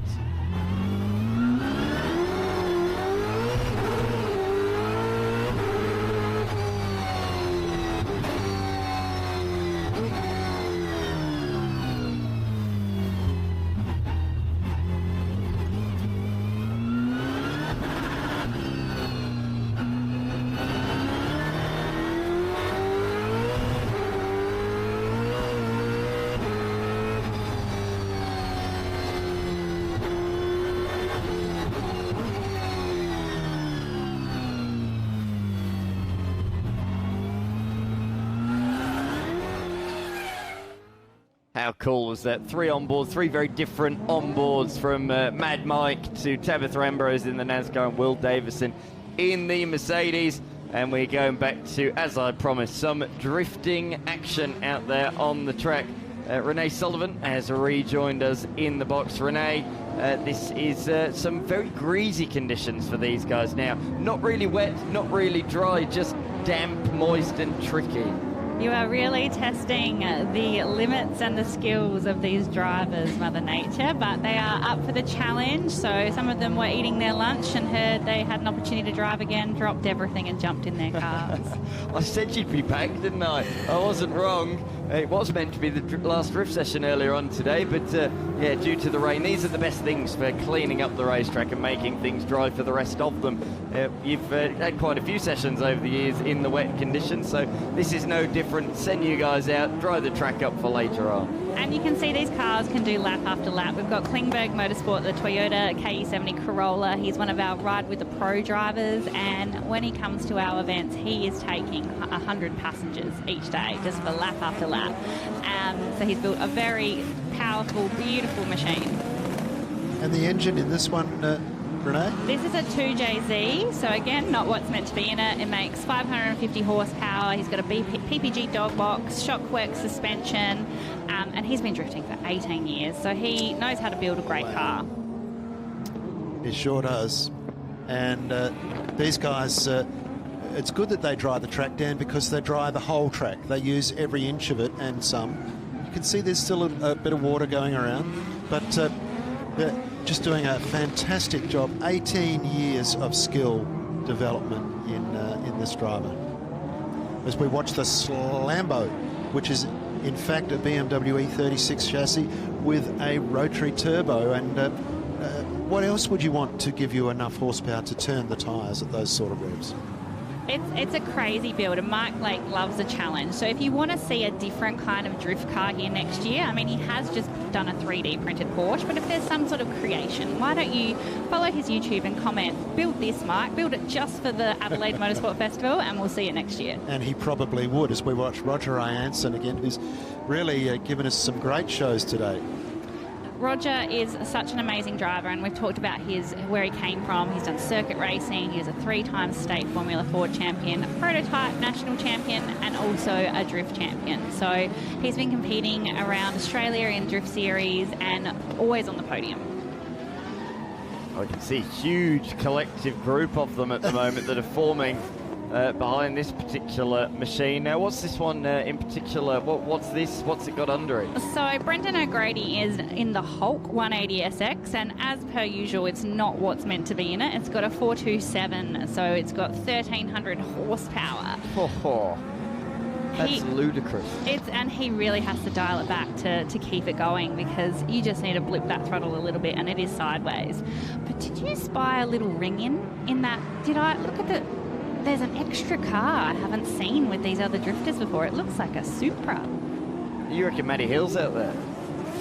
Let's see if we can see that at some point. But how cool is this? The tandem drifting 1, 2, 3, 4 of them. I think the Supra's at the back. It is. Good spot.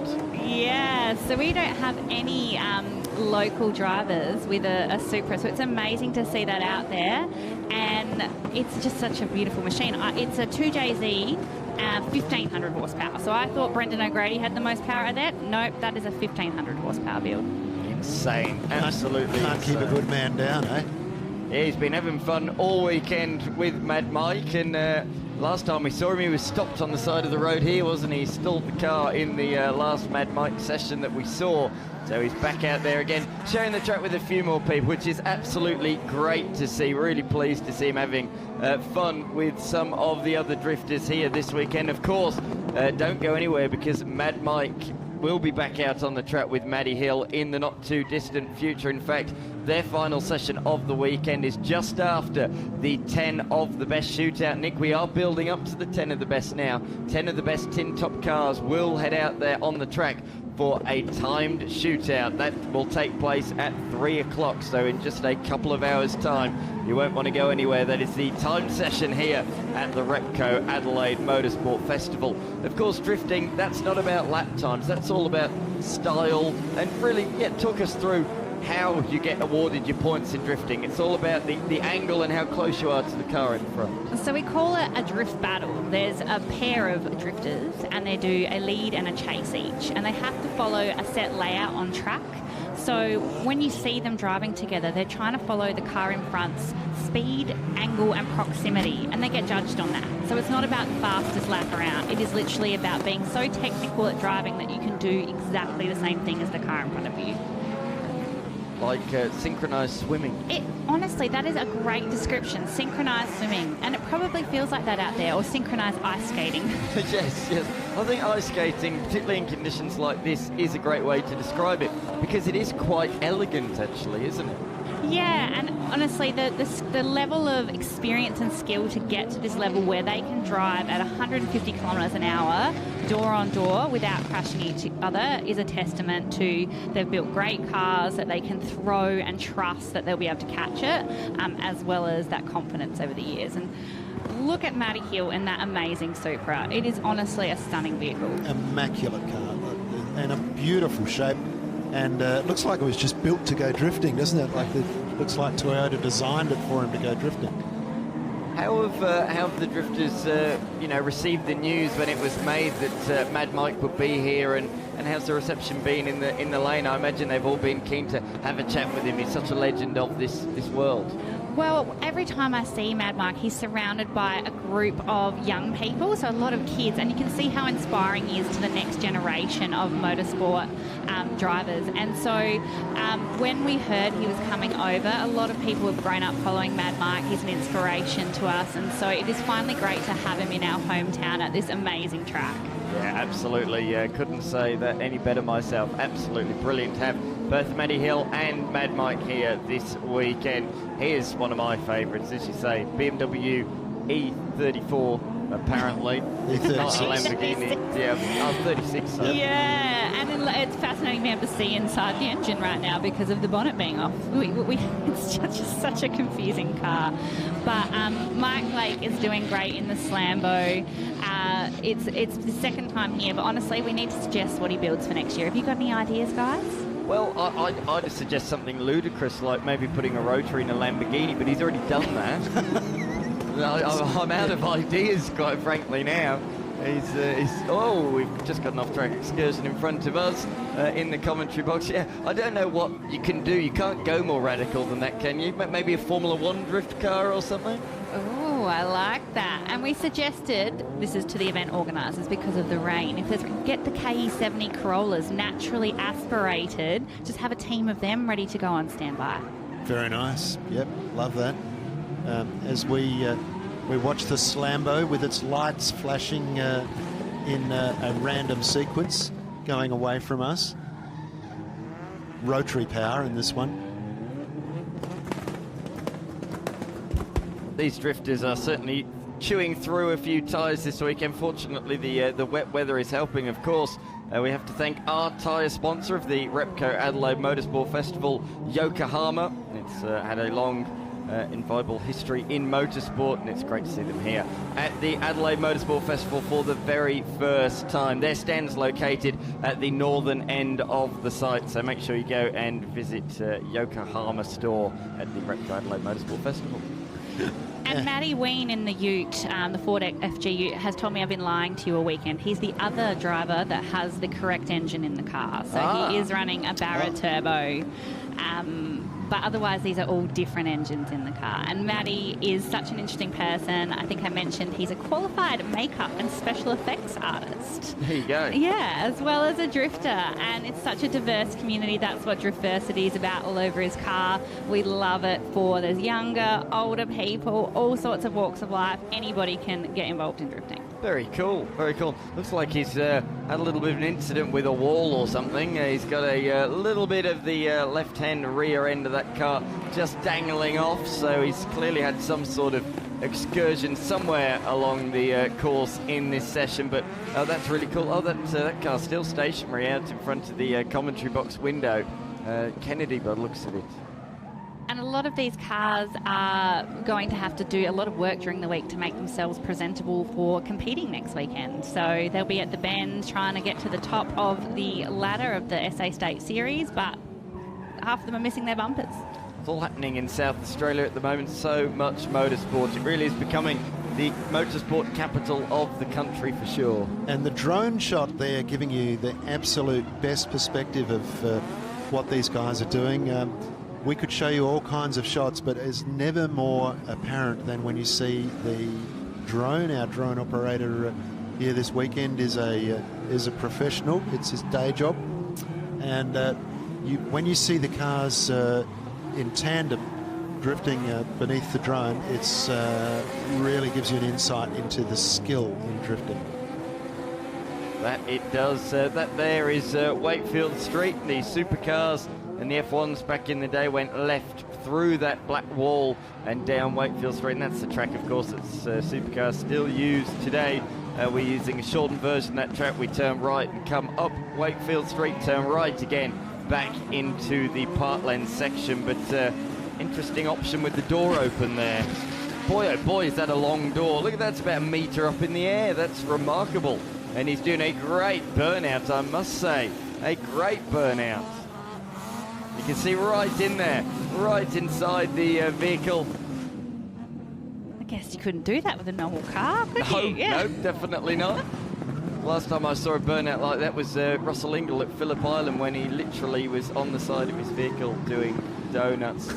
Got to give a big thank you to all of the officials. They've been through it this weekend, haven't they? They got burnt to a cinder on Friday, and since then they have got very wet. So thank you. A round of applause to you, not to the drivers on the track. A big thank you to all of the volunteer marshals and officials, whether you're in race control, whether you're out there in the wet and wild weather. We have to thank you all. Without you guys, this event would not be possible, Nick.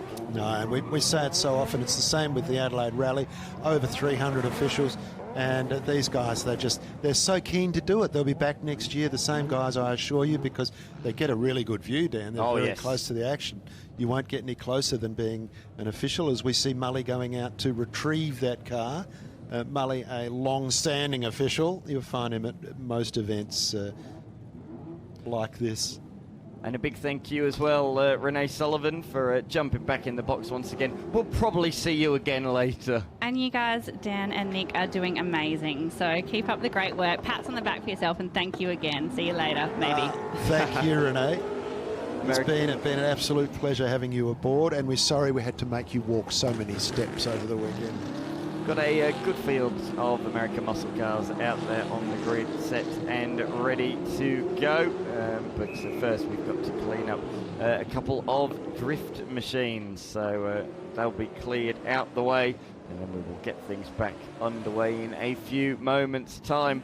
So many sponsors are part of this event. Nick, we've spoken about Repco, of course, as the official naming rights sponsor of this event, but as well, so many brands associated with this event, such as BMW Adelaide and Porsche Centre Adelaide as well. And Dan, we have a whole swathe of motorcar dealers and brands. Adelaide BMW, the Porsche Centre, Pagani, of course, Zagami and all their brands, Bentley, McLaren, Lamborghini and Lotus, and then of course Ferrari in their city location. And Morn Team, also another sponsor of our event, as we watch a replay of a bit of gardening being done by one of the drift cars. It was the circuit we wanted you to dry out, guys, not the grass. And no, we're just waiting to get that car off the circuit. But look, we've had so many event sponsors. Speed Cafe, who are also broadcasting this live stream for us. CCG Motorbikes is for Castenball Classic Cycles. Now that's the work of Kieran and Kieran Carruthers. Castenball, of course, down the bottom of the Gorge Road, just near Newton. And if you want to check out a whole swag of classic motorcycles, you can go and see Kieran. We had the historic plates auction on Saturday and Sunday. In fact, I still haven't found out what the #1 Grand Prix plate made. It's getting late in the day. But I would love to know if someone can tell us how much was the high bid on the #1 plate. Be fascinating to know, wouldn't it? This weekend or today we've had Valtteri Bottas in the house, and here he is actually. Earlier on he was just out there in the Ferrari 812 GTS. He did a few burnouts, didn't he? He's been a very, very busy man here this weekend. He's been in the Adelaide Marriott Grand Marquis, and he's been just about enough time to talk to James Baldwin. Well, the Adelaide Motorsport Festival wouldn't be such an event without current Formula One drivers, and it is a genuine pleasure to say that you're a current Formula One driver again, VB. Welcome back to the Repco Adelaide Motorsport Festival. Thank you. Thanks for having me. It's one of the highlights of my year to be here, and like you said, awesome to be an F1 driver again. It is, and it's also great because you're well and truly in the time zone before next week, which is really exciting. I'd love to talk a little bit about your experience at Motorsport Festival. You've done it for a few years now. You've had a very hot track. Today you've just been out in a Ferrari, in a very wet track. What's it like driving around this circuit? It's fun. Like, it's good, perfect way to do like show runs, showcasing all the cars there is, and there's so many cool cars in Australia and South Australia. And yeah, there's some good spots to do donuts as well, which I discovered. So it was great. Yeah. I love that. Let's talk a little bit about what you're doing personally as well. Oath Gin is such a great product. We were here the other night launching a special edition with the Adelaide Motorsport Festival too. In terms of how that's going in Australia, have you seen a real uptick in that sort of following and sales? Yeah, I think Aussies, they've welcomed Oath Gin pretty well. Like me and Tiffany, we try to do events with our gin, and people seem to always enjoy it. They come to those events, they try the gin, try some different cocktails. So yeah, it's been very welcome, and that's good. So we'll keep doing it. Now, we know that you love wine. We know that you love South Australian Shiraz. You've been working with Karina Wright at Oliver's Taranga on Ihana, and you've just blended edition 4. How's that looking for next year's release? Yeah, so Ihana wine edition 3 will be out in a few months' time, and we've already started working for edition 4 with the initial blending, and it's looking yummy. It's looking yummy, but to be honest, if you make wine from McLaren Rail, it's pretty hard to get it wrong, you know, so that's good. There's so much good fruit to play with, and Corina is an awesome winemaker. She is, she really is. You've also recently become an official South Australian in terms of being able to be the retreat, the vineyard retreat. It looks absolutely stunning, and now you actually have fruit of your own to grow. How much does that excite you? It's very exciting as well, you know, having my own fruit. We have accommodations as well, so anyone can stay at the vineyard retreat McLaren Vale. It's been an interesting project, and again, planning a bit more for the long-term future. Now, talking about the vineyard retreat, you're with Tiffany, your partner, who's racing in Belgium, I think, this weekend, and hopefully having a great time doing her own thing. We do love her here too. But she helped design this helmet for you. Can you take us through this? Yeah, so this was actually kind of the design pattern that I was supposed to have for last year, in case I was racing. And we just changed the colors a bit. I went back to blue, my favorite color. But it looks pretty mean, and it matches with the car quite nicely. So yeah, Tiffany loves designing, and I do love her design, so happy days. Mate, it looks fantastic. Thank you so much for being here yet again. We absolutely love it when you're here, and best of luck for next week. Thank you. Thanks for having me here.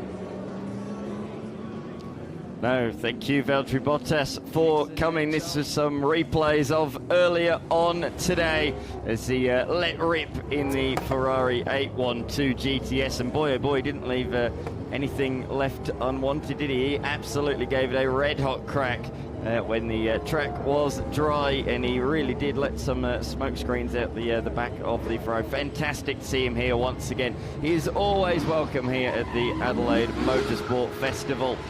Always a week before the Australian Grand Prix, and yeah, as well, of course, a current Formula One driver once again back with Cadillac alongside a fellow returning driver in Sergio Perez this year.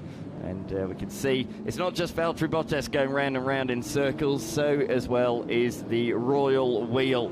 As we can see, the American muscle cars are just driving out onto the racetrack now.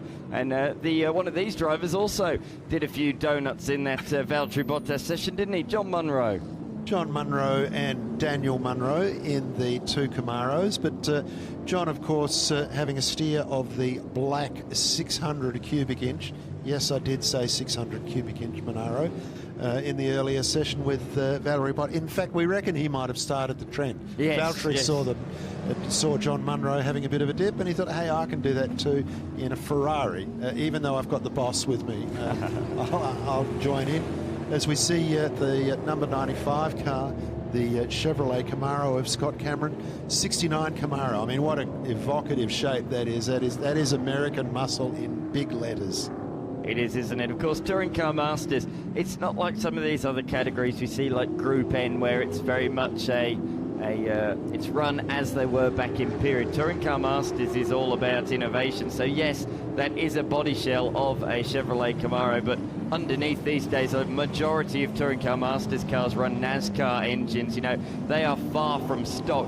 People look at them and go, oh, it was so good in the era back when these things were racing. But these are going about half a minute a lap faster than what they were back in the day. Dan, that's the car that Joel Heinrich won the championship in last year? Correct, absolutely. Wasn't it yellow when he won the championship? It was indeed, but Gusto Finance has jumped on board with Scott Cameron driving the car this year, and as a result it has been changed to pink. So that's the same car, as you say, with new sponsor on the side, new colours, new headlights as well, Nick. They've even changed the headlight colours. They have not left a stone unturned at White Line Racing. We speak about the NASCARs, the fact that a lot of Touring Car Masters run NASCAR engines. Of course, White Line Racing, a great NASCAR racing organisation, Adelaide-based as well, great organisation, run NASCARs very successfully for many years on the Thunderdome, and of course at Adelaide International Raceway as well, when NASCARs ran very successfully in Australia from the late 80s through until the early noughties. A real special period in Australian motorsport. I grew up with that in the UK as well. Cars going around in circles at Rockingham International Raceway. That was a bit of my childhood. Of course, that track has also closed down in recent years. But out there, we have a couple of Camaro ZL1s.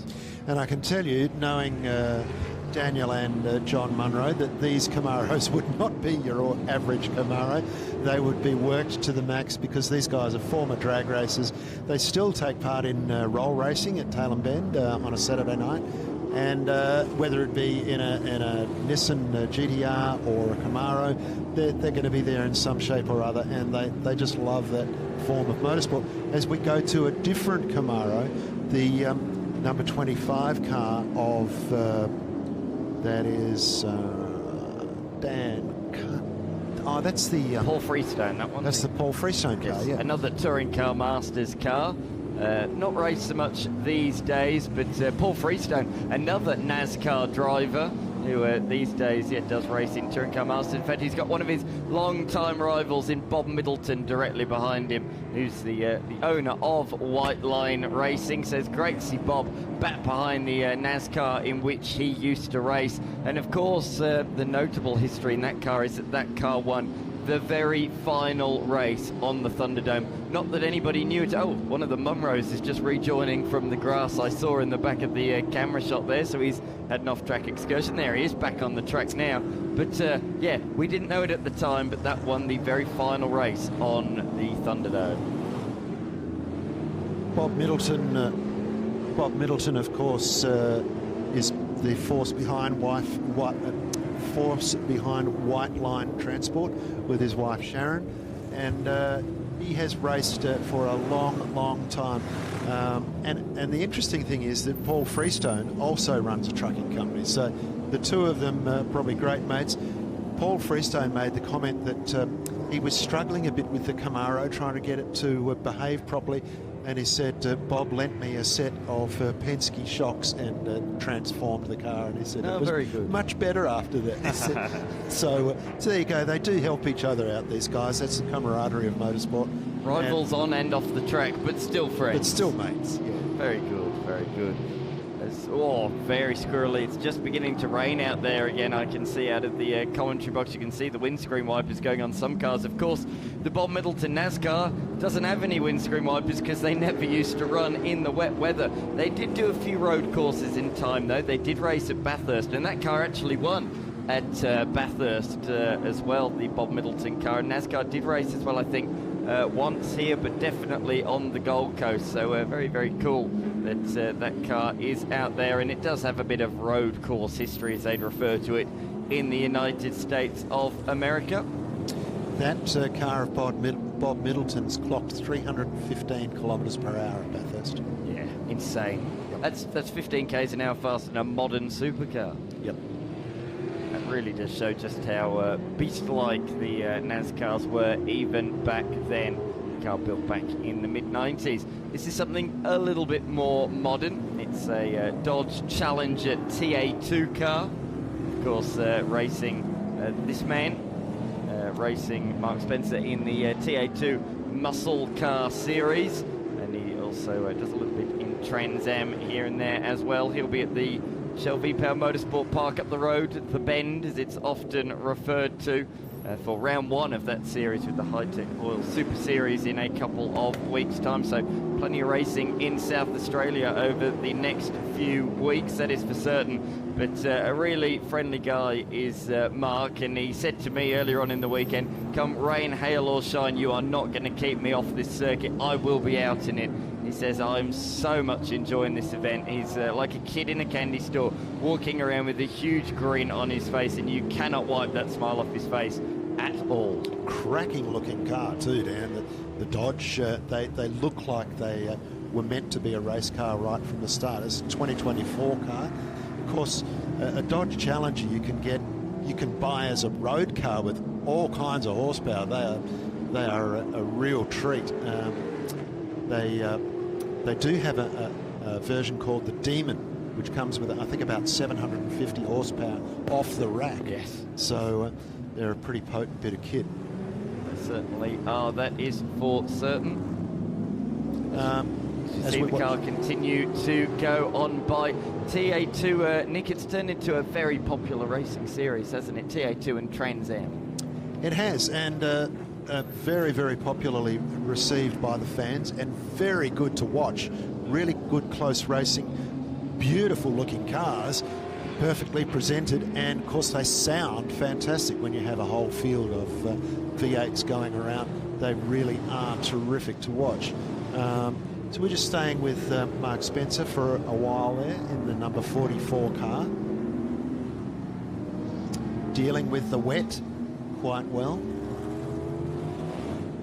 He certainly made the travel over here. A Queenslander made his way down to Winton for the test day, the Tier 2 test day last week, and he's told me I'm going to make a fortnight of it, have a fortnight off work, go to the Winton test, then come here and then take part in round 1 in a couple of weeks' time as we look at the Chevrolet C8 Stingray, Nick, from 2022, driven by Craig Arthur.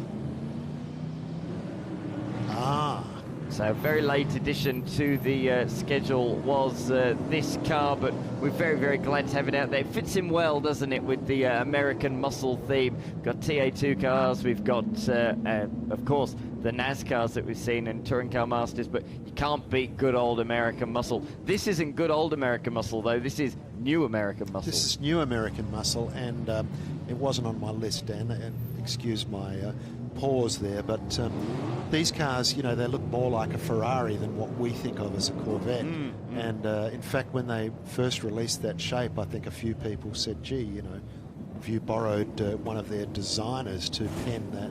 But as we see, Bob Middleton just finishing up in the Chevy Monte Carlo, and that unmistakable NASCAR style of numbers on the side of the car, on the italic slant, such a feature of NASCAR. And their numbers were always embellished far more than we ever would have on a car in Australia. Had a whole character all their own in NASCAR. Of course, NASCAR, we know from the recent interview with Marcus Ambrose, that you can do a qualifying lap in NASCAR at an average speed of 200 miles an hour. That's 320 kilometres per hour in the new money. And of course, your highest speed is way higher than that, about 240 kilometres per miles per hour, 240 miles per hour. And it's just an amazing series to watch, and it does have tremendous television coverage, Dan. Even years ago, when they still ran carburetors, they were a bit stubborn about coming away from carburetors, but they were running 200 miles an hour with carburetors at 9,000 revs in these NASCAR engines. And we've got a change now to some of the cars that we're more familiar with from our own motor racing categories. Not just V8s, we've got cars that are former Bathurst cars, but we've got the STP car, which was once described as Elvis by Alan Grice because it had so many hits. We have the NZ Commodore behind it. We've got the Toyota Corolla just warming up its tyres ahead of another Commodore, and then a BMW E30, which in the JPS livery of the time, followed by none other than the Alan Moffat, the great man, Mazda RX-7. Indeed, an eclectic mix here of both Group C and Group A touring cars. So this spans a couple of decades. Of course, Group A ending in 1992. So we've got cars right up to then. This is one of the later ones. This was a 1987 Perkins and Holm car. We'll come on to that when we'll see it throughout the session, but there really are some star cars in and amongst this, as you say. We've got championship winners, we've got Bathurst podium finishers as well, all in amongst this group of cars, and even cars like that we haven't seen much of this weekend, the Imari the Mike Emery Ford XD Falcon. Group C car. Back in the day, indeed, absolutely. Of course, Mike Emery, a well-known privateer that raced in the V8, the Australian Touring Car Championship, and even the V8 Touring Car Championship for a good couple of decades. And if you think you've seen the Moffat RX-7 before in an Adelaide event, you might be confusing it with Adam Kaplan's replica of that car, which won the Adelaide Rally only a few years ago. Driven very, very capably by Adam Kaplan. But no, today we're going to watch the STP, the synthetically treated petroleum liveried car of Alan Grice back in the day. And what a fantastic, in the original Roadways livery, sensational car. Now, Alan Grice described this car as Elvis because it had a few shunts. It's been rebuilt a number of times, but even since then it's had a few shunts, and that's the good thing about racing cars. You can't keep them down, they just keep coming back. And of course you've got to remember that some of those shunts were repaired overnight in the workshop or in the pit garage, so the workmanship wasn't always perfect. It had sometimes a bit rough and ready, but this car now completely rebirthed to look beautiful in today's livery. Absolutely. Oh, kicking out sideways through the left-handed King, working hard at the wheel.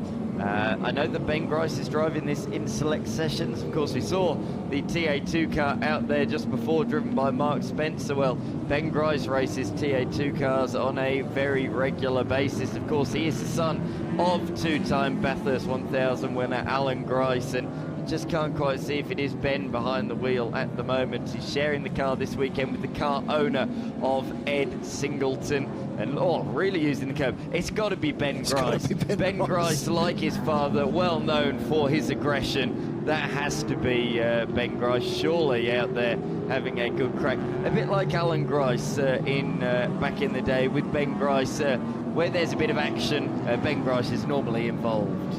And look, we talk about Formula One stars being reunited with their cars this weekend. Les Small originally fettled the engine for this car for Alan Grice back in the day, and he's here as well, Dan. He is actually spannering the car this weekend. Very cool, isn't it? And it's not the only Roadways car. Of course, we do have the 100-mile-an-hour car here this weekend as well. Unfortunately, that's had a mechanical issue and hasn't made it out there onto the racetrack. And that car, very unique in the sense of it was the first car to lap the circuit with an average speed of Bathurst of over 100 miles an hour. This car also had success at Bathurst. It drove on all of the clockwise circuits in the 1983 Australian Touring Car Championship in the hands of the late great Canadian Alan Moffat. And what a tribute, what a special thing it is. It really is a tribute to his living legacy to have this car out there on the circuit this weekend. And not only did it have success in the Touring Car Championship, it won the Sandown 400 and finished second at Bathurst as well that year. Dan, one of the cars is regarded as one of the best liveries of a Group C touring car is the Brock VK Commodore, which was described as the cigarette pack car with the Dayglow Marlboro sponsorship. And I would have to say that this car is equal first, the Moffat Mazda RX-7 in the Peter Stuyvesant trim. Of course, we went through a long time where you couldn't even run that cigarette company signage on a car, even though it was out of date, but because of the anti-cigarette smoking activity that we've had on the part of government and so on, you couldn't run it. But that's now been eased so that if it was on the car back in the day, you can now run it. So we're seeing out here today, we've got Peter Stuyvesant and JPS, that very famous gold and black livery that was also a part of the Lotus team back in the day in F1. Absolutely, yeah. This race back in the day in period in the Group A era. We've also got out there as well the Dean Howe 635. So we got the 325i, but the 635 certainly had a fair bit of success. The bigger brother, should we say? The bigger brother, and looks like it was just made to be a racing car. a beautiful looking car, a 635 CSI BMW, and they were a lovely road car as well. They're now a very collectible thing because it's hard to find a real good one. So we zoom to the Ford Sierra of local Andrew Cavalli. Andrew, of course, the force behind Autosport, the shop where you go for all your race gear. But this is a Murray Carter car, was raced at Bathurst back in the day, and it's been owned by Andy for some years now, and he's, I reckon it's probably its 4th or 5th appearance at the Adelaide Motorsport Festival. It has done a few. He's made it look like he shared the car with Murray Carter back in the day. He didn't, we can assure you of that, but it's very nice that he's tried to claim that, but very, very cool to have that out there. Originally driven, as you say, by veteran Murray Carter. In the twilight of his career, of course, his career spent all through the 70s and went right to the end. Oh, the Recar stopped there on the outside of the circuit.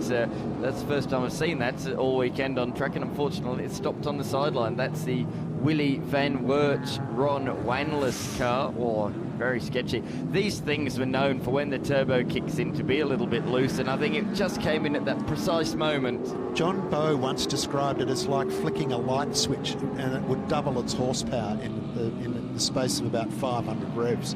So they were a lethal thing to drive, but they were super fast. And we were talking about it yesterday, Dan. There's only 2 of them won Bathurst. One was a Tony Longhurst car, and the other was, of course, Dick Johnson and John Bowe, and their preparation was so faultless in those cars. One of the best looking cars as well, the red Dick Johnson Racing Shell Sierra. Absolutely. And I believe at the time they were the fastest Sierras in the world. That's right. Certainly in those late 80s it was, of course. In 1987, the controversial Sierras came to play, didn't they? And boy, oh boy, was that a Bathurst tale of the ages when the World Touring Cars came to play. But brought their own fuel, apparently. Yes, apparently so. Hence why they were disqualified, and that would turn out to be Peter Brock's 9th and final victory in the Bathurst 1000. That year. It's a bit of a shame that he never stood on the podium that year, because that was decided in court early the following year. That went on for quite some time. But it only added to the mystique, didn't it? It did. Like even when he didn't win, he won. Yeah, correct. Exactly right. Exactly right. He did, of course, take a win in the 24-hour, which some people say was his 10th victory, but yes, 9 1000 victories anyway for Peter Brock. We turn our attention to the Graham Whincup Tirana XU1 out there on the circuit. The uncle of 7-time Supercars champion Jamie Whincup flicking through the chicane. Graham's been at this event on several occasions, former sports sedan racer back in the day. Graham also drove Chevy Monza back in the day, but if you have a look at the preparation of this car, it's beautifully built. It's there's a lot of love in it, and I think there's 2 names on the side of that car. Graham Whincup and... No, hasn't got it there this year. There was last year, and he was the fellow who helped Graham to build it. Will come to me shortly. But yeah, an XU1, another model is just synonymous with Australian motorsport and with Bathurst for that matter. The wheels on this car are Rebel alloy wheels. Of course, when you bought a Tirana GTR XU1 new, you would have got the Globe Sprintmaster wheels, which were made in Adelaide, and these Rebel wheels were also made in Adelaide. The Bathurst winning cars used the Sprintmasters, and they were made specially for those cars. They're a little bit wider than the standard one, but made on the top of Port Road in Adelaide by Globe Products.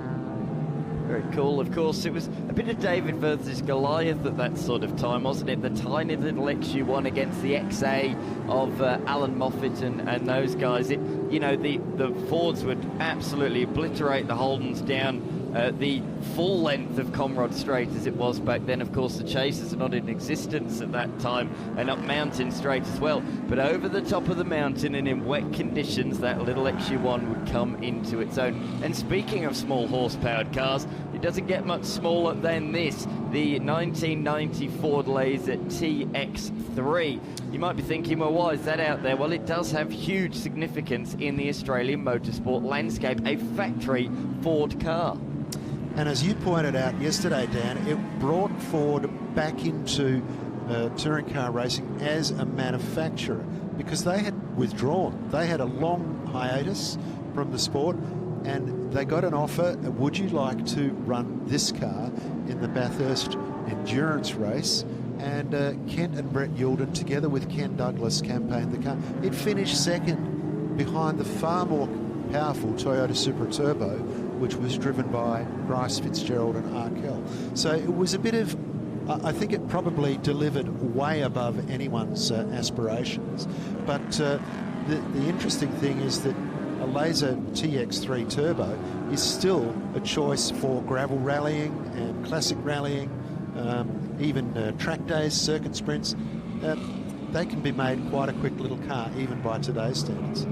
Yeah, they certainly can. But yeah, what success this had. Both the 12-hour finishing second outright in the inaugural 12-hour, and then also finishing in the top 10 comfortably inside the top 10, sixth in the inaugural Target Tasmania as well. So this has certainly had a fair bit of history. But did you know, Nick, that this car was in a fire in a shed, and it was about to be thrown away, and literally as it was about to be taken to the scrap heap, the owner's mate saw the chassis number and went, wait a second, I think that's the one that was in the 12-hour. Proved to be the case, and it was revived from there. So that car has literally been to hell and back, and it was very nearly sent to the scrap heap. Thank goodness it wasn't. This is so amazing, isn't it? Now, we heard a story from Anne Osgo this morning that the Zephyr Special was once, there was a fight over who owned it between two fellows, and one of them got angry and cut it in half and said, okay, there's your half. So yeah, there's so many stories, whether they be folklore or not, about motorsport, and this is no exception. This little Toyota Corolla with Peter Killick behind the wheel. I saw the checkered flags waving, so he's going for one more lap.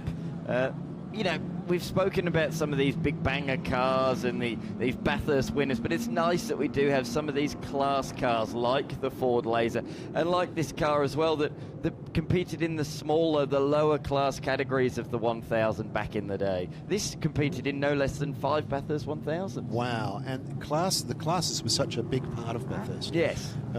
Or groups, and Toyota being a major force in that. They would have used that to build their brand in the old philosophy of win on Sunday, sell cars on Monday, which all the Australian manufacturers just love to be a part of. Ford and Holden built their brands on that. So we get another drone shot from our drone pilot.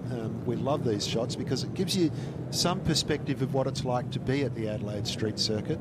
And we're just so blessed that we have all this greenery around us. We have beautiful surroundings, and we get to use it for all kinds of things. We have cycling events here. We have motorsport events here. We have car culture events here on a Sunday morning at Cars and Coffee with about 500 cars turning up. Great venue. Absolutely, you can see the cars on display. A lot of them are rotaries. Got the kids area on the left-hand side, and then as we continue to go down through the paddock, this is sort of where all the activations are. There on the right, we have the Peter Page Hyundai area. You can see the tent there. Great to see them here. We've even got some lawnmower racing. Look on the inside of the circuit, inside of the grass area, I should say. Crikey, that's a small little track. You'll get quite dizzy going around there, I reckon. Then you've also got the motorbike area. And the large white roofed building you can see there is another motorsport display or car display. Up there as well, we do have the Repco area. Just at the top of the drone shot, we can see the C10 that was driven by Gary Reid, and just under that black cover, that big black area there at the top of the shot, where everybody is gathered around. That is, of course, where the Repco Brabham BT19 is being held. Glad to see that's nicely tucked away, safe there, because that is worth a fair few $1 million in this day and age. And yeah, really getting a great view of the Repco area. And underneath the tent there, that is the Repco Resto Mod area. So great to see them here again this year, back in the event, and boy oh boy, are Repco involved in motorsport in this day and age. Of course, not only sponsoring us, but sponsoring the Supercars Championship and, of course, as well, the Bathurst 1000. And thank you to our drone pilot for that guided tour of the Adelaide Motorsport Festival circuit, sponsored by Repco, and of course the live stream broadcast brought to you courtesy of AirTouch. Thanks very much to Corey for those drone shots, and then all those white marquees there, those are the paddock areas of the different categories, and looks to me like GT Style is going to be coming up next on the outgrid just underneath the Penrite Arch, and what a fantastic shot that is. Look at how close we are to the Adelaide CBD. That's what makes this event so special, the fact that it is right so close to the heart of Adelaide. I confess, on Friday, Dan, I just walked 100 metres out of the circuit and had lunch in a restaurant across the street. Such is the nature of this event. The square mile of Adelaide only a stone's throw away from us. You just saw in the footage there. Of course, we always start traditionally the Adelaide Motorsport Festival with the track to town, as we call it, the Goocher Street, part of the peak hour of power run into the city. What a special part of the event that is. That's how we kick things off. We send 30 of the most exotic cars at the event into the Adelaide CBD, close off Goocher Street, have a bit of a party down there, and it certainly is a great way to kick things off. A huge crowd down there on a very hot Friday afternoon, and the crowd really has, despite the weather, continued to flock to the venue here today. And thank you very much to all of those Hardy Race fans who are here still in this, it's not that chilly, it's a muggy day here in Adelaide. Yeah, and it's not cold if you've still got some time on your hands. Just shoot down and have a look. We'll let these cars just get some space between them before we start talking about individuals, because I know we'll get stuck. Got a few of these guys that will be out in the 10 of the best shootout in just an hour and a half's time. Brad Trenwith in that Mazda RX-7 is one of them. Dan Day will be out in the Subaru as well. Now that's going to be a formidable sort of a challenge, because that car with a damn track, it's no slouch, and Dan Day, of course, very handy steerer. Absolutely. There it is, the Subaru on the third row of the grid. These couple of cars as well. I think we are meant to have Rod Wilson in the Ferrari 296 Challenge as well. A couple of Ormsby Porsches. So there are a few very good contenders, and I did hear potentially Nick Strakheisen as well in a GTR. So that's another all-wheel drive weapon. Very much looking forward to the 10 of the best shootout. For a few of these guys, this is effectively their final practice session before that session, so I think we're going to see the Ormsbys. Oh, Ferrari's just looped it in front of the field. Oh, look at that, he's facing the traffic. That's a very peculiar incident.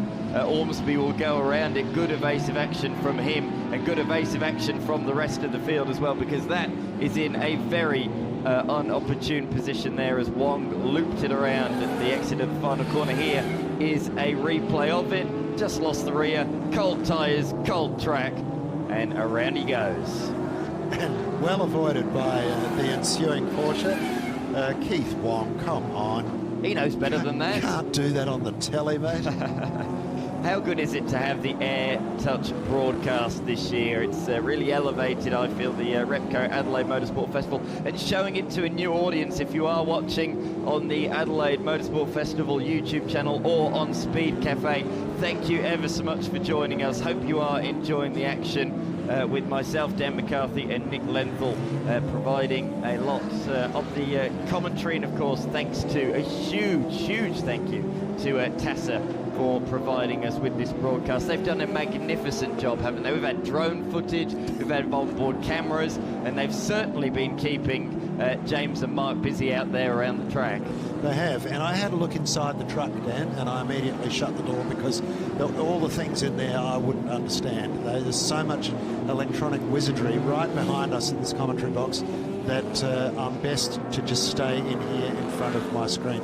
But a lot of great cars in this field. Keith Wong, of course, who just stole the show from everybody else by his pirouettes. As we zoom to Dan Date. Now, this is the SJ1000. It's a Subaru WRX STI Spec C. It's built by S&J Automotive at Edwardstown. And, of course, Dan's dad, Sean, responsible for that business from the outset, his mum and dad, who now have sort of happily retired a little bit. They're happily restoring cars. Sean still does a lot of the tuning in the business, and Dan steers the business these days, but he's also steering this billet-blocked all-wheel drive Subaru with 1,000 horsepower. It has won the Wollonga Hill Climb. That's a 1 mile hill climb in the southern vales of South Australia.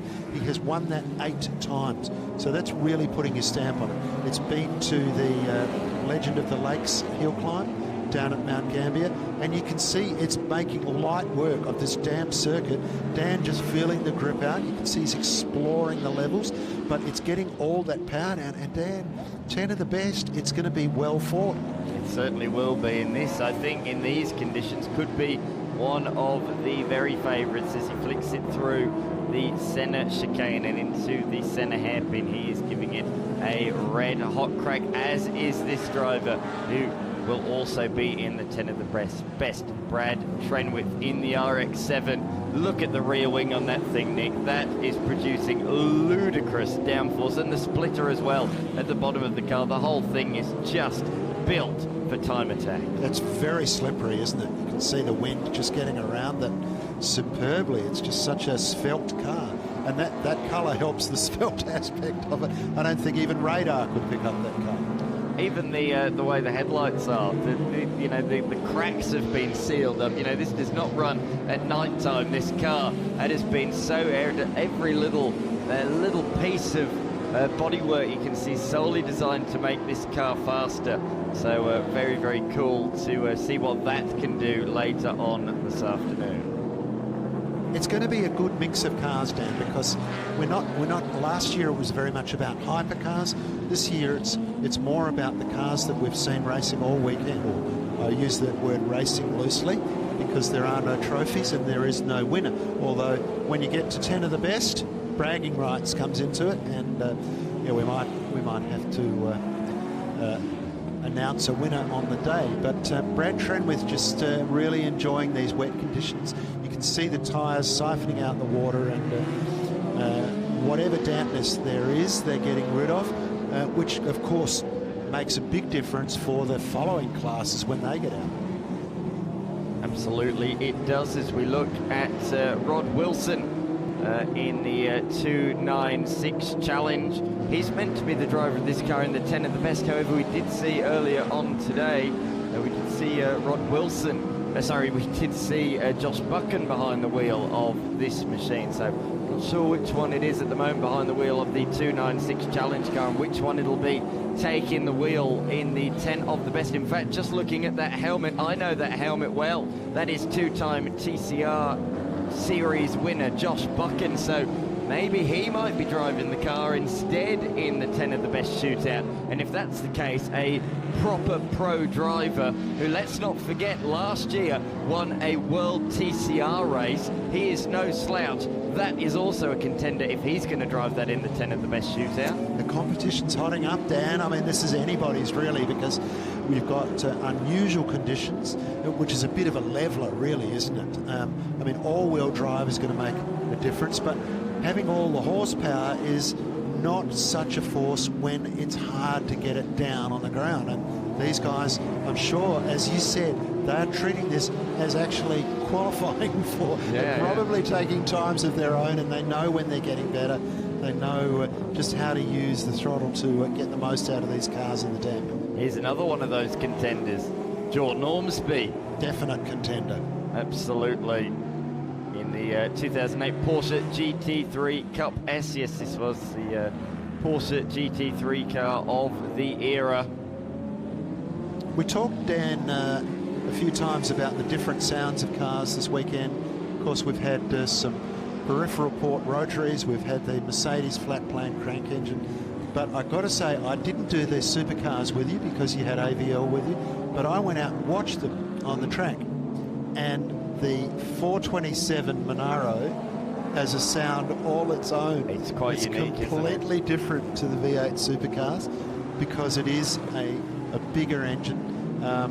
Back in the day, a 427 would have been a big block, but I think that engine is actually what's called an LS7, and it's a small block 427. Big block, of course, referring to the architecture of the engine rather than the actual size. Or Ormsby throwing it up the inside and extra Kaizen in the GTR, and the dad Ormsby might follow suit as well. So through goes Jordan, through goes Enley, and through goes Jordan as well, or not quite. No, Nick Strakheisen says no thank you, I'm holding on to this position, thank you very much. We haven't seen too much of this car actually, Nick Strakheisen's GTR. It's a car you know a fair bit about, Nick. And another multi-hill climb winner, and an Adelaide Rally podium placer as well. Really capably driven by Nick, who has driven all kinds of things, and I think he's had it go in 3 and 4 different cars this weekend. But you got to think Nick Strakheisen and Dan Day, because of their hill climb background, they're used to that one lap. Okay, here's your best shot. You're in the top 3, top 5. Got to give us the absolute best you've got. And it's just like quali, isn't it? It's like qualifying for the top 10 shootout at Bathurst. Absolutely it is. And so much respect for drivers when they can do that. Jump in a car, flick the switch and deliver their absolute best in one lap. Impresses me. I often, obviously I've still got mates in England and even mates in Europe, and they message me and they say that, you know, the shootouts in supercars, they absolutely love. There's not much like it in this day and age. Of course, Formula One used that style of qualifying for the full grid for a good number of years, and they used a couple of different iterations of it. They did a 2-lap, one on Friday, one on Saturday, and then the best average lap would take pole, and they used it in a few different ways, but it never really found the sweet spot like our top 10 shootout has. Of course, we use regular qualifying, we get the top 10, and then we send each of those 10 out for a 1-lap dash. And that has really taken off in this part of the world, hasn't it? Particularly made famous in the Bathurst 1000. I noticed that Nick Strakheisen has found a little bit of air. He's on his own, and I reckon he's just practicing his laps for the 10 of the best shootout, because the other guys are all bunched up, and they're actually they're having a bit of semi-race competition. But I think Nick's going for the lap time. He wants to know just what he can get out of this car. Oh, this is one of my favourites. One of the best sounding cars here, I think. The 360 Challenge out there on the racetrack. A fine addition to the bill, that is for sure. And really cool to have that a part of the event this year. So he flicks it into the corner. That is a 360 Challenge. But yeah, one fine addition with its lovely sounding V8 engine. But it's about the sound, isn't it? It's the sound is one of the slogans of this event. We've certainly had a lot of different sounds. There's been a bit of a rotary theme this year, I feel. Not intentionally. We've had the Moffat RX-7. We got the Trenwith RX-7 out there at the moment. They've certainly had quite a few rotaries, but we've also had, of course, I think the best sound here, personally, that Pagani Huayra Revo Roadster. Pretty hard to beat. Which we opened up the broadcast with at the start, didn't we? And boy, oh boy, did that make a noise around this place. That was absolutely scintillating. And then, of course, the Solus as well with its V10, the Judd V10, and that was something to behold as well. So beautiful. This event is about the sound. You'll have noted there are no electric vehicles on the racetrack this weekend.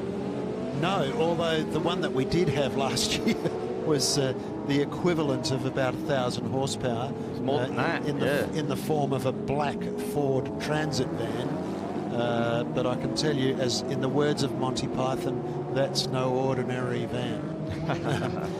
To paraphrase Monty Python. So the 360 Ferrari, beautiful looking car, and that's the car of Carmelo Calabro. But Brenton Grigiol actually ran one of those cars in the Adelaide Rally. It looked exactly the same as the one that's going around now. And they are a beautiful shape, and as you say, Dan, a lovely sounding engine. They certainly are, that is for certain. This is the other 296, as you say, so great to have a couple of those cars that were just at the Bathurst 12 Hour just a couple of weeks ago. So yeah, one driven by Rod Wilson and the other one by Nigel Hunt. And that's the one we just saw, I think, the Nigel Hunt car. Correct. He was meant to bring a 488 GT3 car. That's what he entered as, but since then he's upgraded his 488 GT3 and got a 296 Challenge. So why not field the new car? Another part hybrid car, Dan. 3-litre twin-turbo V6, nearly 500 kilowatts, 375 kilowatts per tonne. So no slouch. That's the road going one. The actual Ferrari Challenge isn't hybrid. The Ferrari Challenge car, yeah, the Ferrari Challenge 296 is not hybrid. That's a bit more natural, shall we say? Okay. As we see the Ormsbys come into the lane. These two have been connected all weekend long, haven't they? You can't split the father and the son. They're having an absolute whale of a time. They're in Porsche Rennsport, they're in GT style, and then Jordan Ormsby as well, in addition, is also driving an ex-Will Power Formula 3 car, which he won with on the streets of the Gold Coast. So that's really cool to have that here, and we sort of mentioned it yesterday, that Formula 3 car of power that weekend, winning on the Gold Coast, launched the career of that Australian in the world motorsport scene. We're going to take a quick break while on-track action takes a pause. At Repco, we get what gets you going. Because while you told her it would be loud, you forgot to mention how it feels. Repco gets you going.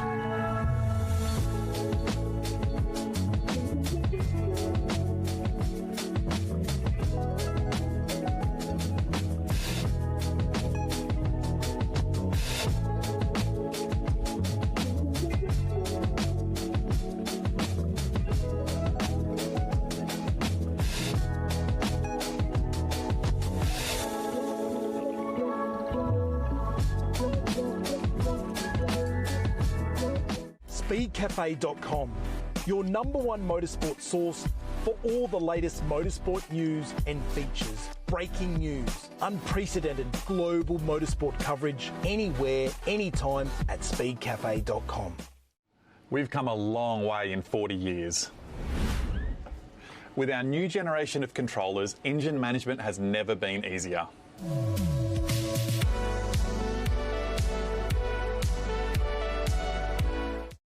I love riding. It's a real social thing. There's a great bond between riders. Every weekend I look forward to getting out there. It's a freedom like no other. Riding to work is a great way to start the day. Shannon's insure all types of road bikes, not just classics. They offer features riders really want. It's why they're one of Australia's leading motorcycle insurance providers. Whatever you ride, whatever you ride, whatever you ride, ride with Shannon. Call 134646 for a quote.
What started with a dream in 1926 became one family's legacy. The Penrite guys are going to go completely berserk. Penrite Oil, still driven. Yokohama.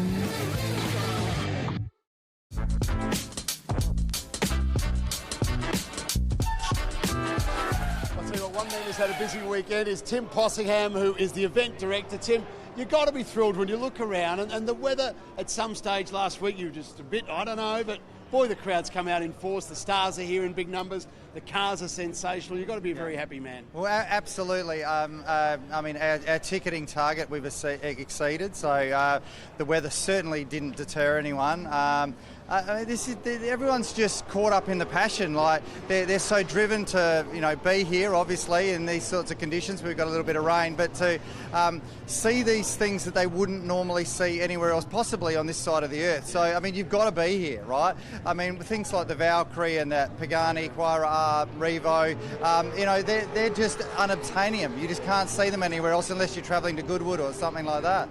What about the lineup of stars? I mean, I have never seen so many Formula One drivers in one place at one time. From Valtteri Bottas, current driver at the moment, David Coulthard, Mika Hakkinen, Eddie Jordan, everybody's here.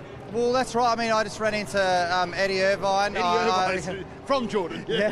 And Andrea Montemini, a Formula One driver that raced here some sort of 30-odd years ago. We're just tripping over some of these people now that this has become something that is on people's radar. It's on their calendar. They want to come and see it. And we're starting to get to that point where we've got critical mass. There's enough of those people that are coming that it then sort of makes it something substantial that other people are drawn to, yes. Yeah. What about Adelaide? What about this community for supporting the event? And how important is this event for Adelaide and for South Australia on the world scene? Well, yeah, I think it's really important because we come from a motoring background. So Adelaide's a little bit like Detroit. It's a motor town. We had Chrysler here. We certainly had, Holden here. Manufacturing I'm talking about. And so it's in our DNA. It exists within us. And we've always had great support from motorsport, certainly demonstrated by the Adelaide Grand Prix back in the 1980s and 1990s and 1995. 500,000 people, so 500,000 people were here in Adelaide over the course of the event for the 95 Grand Prix. So that still holds the record today. That demonstrates what this supposedly small town can do. So it's in our DNA. Everyone's passionate about it. Yes, we've got other events, like we've got MotoGP coming up now that we're very fortunate that the government's secured that for us next year ongoingly. But the Adelaide Grand Final, obviously a massive event here. But we're I suppose I'd like to say, a bit more of a boutique event. Yeah. We're about celebrating not just one particular form of racing, about all sorts of motorsport, whether it be, like I mentioned before, the Hypercars or Group A and Group C racing that we had right here in Adelaide. We even had some Le Mans racing here in 2000, and of course, the Formula One from the 80s and the 90s. It's the ultimate smorgasbord of motorsport here. Absolutely. It is something unbelievable. So the big question is, and this is the job I'm sure you're already thinking about, but what do you do for next year? How do you make it bigger and better? Yeah, everyone asks me that, and they seem to be worried about it or think that I should be worried about it. But there's an exhaustive amount of cars out there. There's an exhaustive amount of talent. A great deal of it's got some connection to Adelaide as well. So we don't really particularly have a problem in that. In fact, that's probably the thing I enjoy the most, is trying to curate the event and bring in those things that I'm going to see people smile about. I want to see people get excited about. That's probably what brings me the greatest joy this weekend, even with weather like this, is that there's a positive vibe that just flows through the whole event. People are enthusiastic and happy and excited and sometimes surprised about what they see here. Tim, the greatest thing I've seen in this event is it makes people happy. From Mad Mike through to the Hypercars, the bikes, the Super Touring cars, everything here just makes people happy, and that's a real credit to you and the team. You should be really proud of what you've achieved here. Yeah, well, thanks so much, Mark, and really fortunate to have you here too. You're great people like you.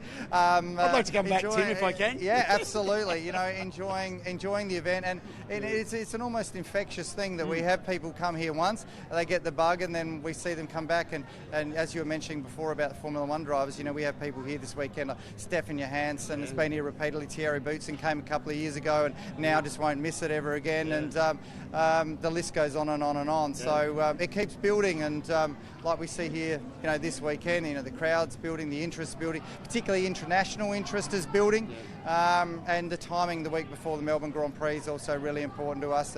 There's a lot of people that see us on the radar and see that it's the week before Melbourne Grand Prix, and they say, no, I'm going to go to this, and then might, holiday in South Australia, in Adelaide Hills, do some wineries, do some other bits and pieces for a few days, and then head over to the border. It is perfect. Spoke to Martin Donnelly earlier, the Irish Formula One driver, who's been here for the first time this year. He will not miss from here going forward, and that's probably the story of this event. Tim, congratulations. Well done, mate. Thanks we look so forward much. to seeing what you roll out next year, but this year's been fantastic, and you've just got to look and see the smiles on people's faces. Absolutely awesome. Well done. Yeah, thank you so much. Thank you. There you go, guys. The story behind the event, and bigger and better in 2027. Get set for more.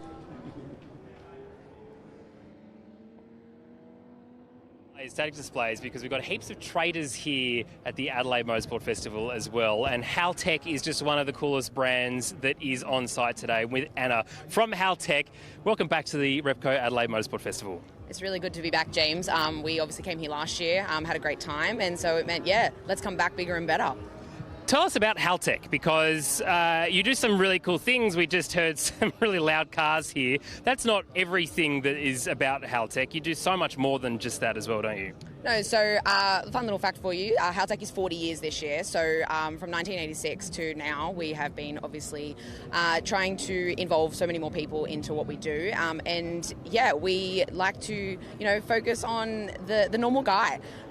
We go into obviously street cars, into race cars, into the drifting, everything like that, and so we just want to become kind of part of the crew.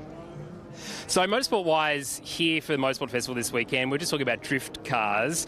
Can you talk about some of the products that Haltech has to help drifters out? Yep, so initially obviously engine management, so you've got your ECU, so the control system that obviously is the brains of the car, and then from there we've incorporated things like the power distribution and our dashes, which there's just the world's your oyster. We can do whatever we kind of want now. And Haltech sort of had a bit of a rise to fame through Mighty Car Mods.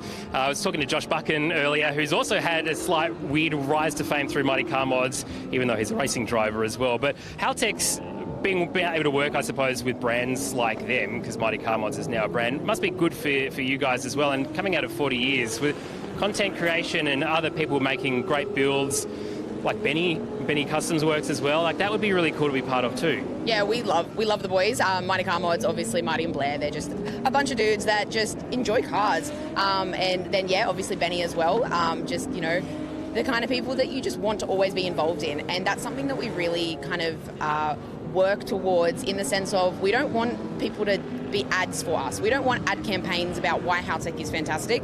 We want those people to organically tell us why they actually enjoy our product. Well, thank you so much yet again for coming back to Adelaide Motorsport Festival. It's great to have you here. It's awesome to be back. Welcome back. Yes, on-track action once again out there on the screens. Boy, oh boy, have those two been busy this weekend, haven't they? Both of our intrepid pit lane reporters. Thanks very much, James and Mark. And how cool is it, what Tim Possingham was saying about this event? How cool as well, Eddie Irvine is sneaking around the place as well, of course. A Grand Prix winner in his own right, and nearly took the title away from Mika Hakkinen in 1999. So the title rivals of 1999 are here this weekend. Very, very cool to see them here.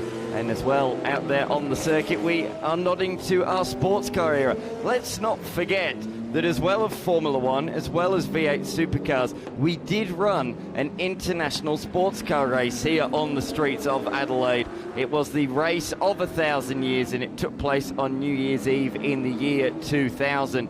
American Le Mans came to town. It was the last time that the full Grand Prix circuit was used, the original Grand Prix circuit, and it is absolutely magnificent to see some of these cars that raced in that era on track. This car didn't race in that race, however, it did race in an international sports car race at Sandown when the World Endurance Championship came to play in the mid-80s. This is an Australian-built machine. You can see that with the kangaroo logo on the side. Bap Romano drove it back in the day, and it's great to see that Bap's still driving it today, Nick. It is. He had an unfortunate accident in that car too, actually. It tried to kill him at one point. But It was built to Group A car specs. It's called a Kaditcha K583 Cosworth. And now we're getting onto the Leighton House. If you had a real estate company, Dan, what would you call it? Leighton House? That's not a bad name, is it? But notably, in this session, it has the Australian Grand Prix winner from 1989 behind the wheel. Kieran Patel, the owner of the car, has handed the keys over to Thierry Boutsen. Absolutely fantastic to see this. Of course, Thierry Boutsen, well known for his F1 career, of course, winning here on the streets of Adelaide, one of his victories, but he did, of course, race Porsche 962s at tracks like Le Mans back in the day. So he thought, why not chuck him back behind the wheel of this? Yes, he didn't drive this particular chassis, but how cool is it to have Thierry Boutsen driving a Le Mans Porsche on the streets of Adelaide? And this had pretty good success, this particular car, Nick. Of course, the 962 was the dominant Porsche of the era, winning the Le Mans 24-hour race from 1981 through to 1987 consecutively. But this one was raced by Kramer Racing in these Leighton House colours, and it's had very good success. This is chassis 118. Yes, there were quite a few Porsche 962s made, but notably that Leighton House Porsche finished 4th outright in the 1987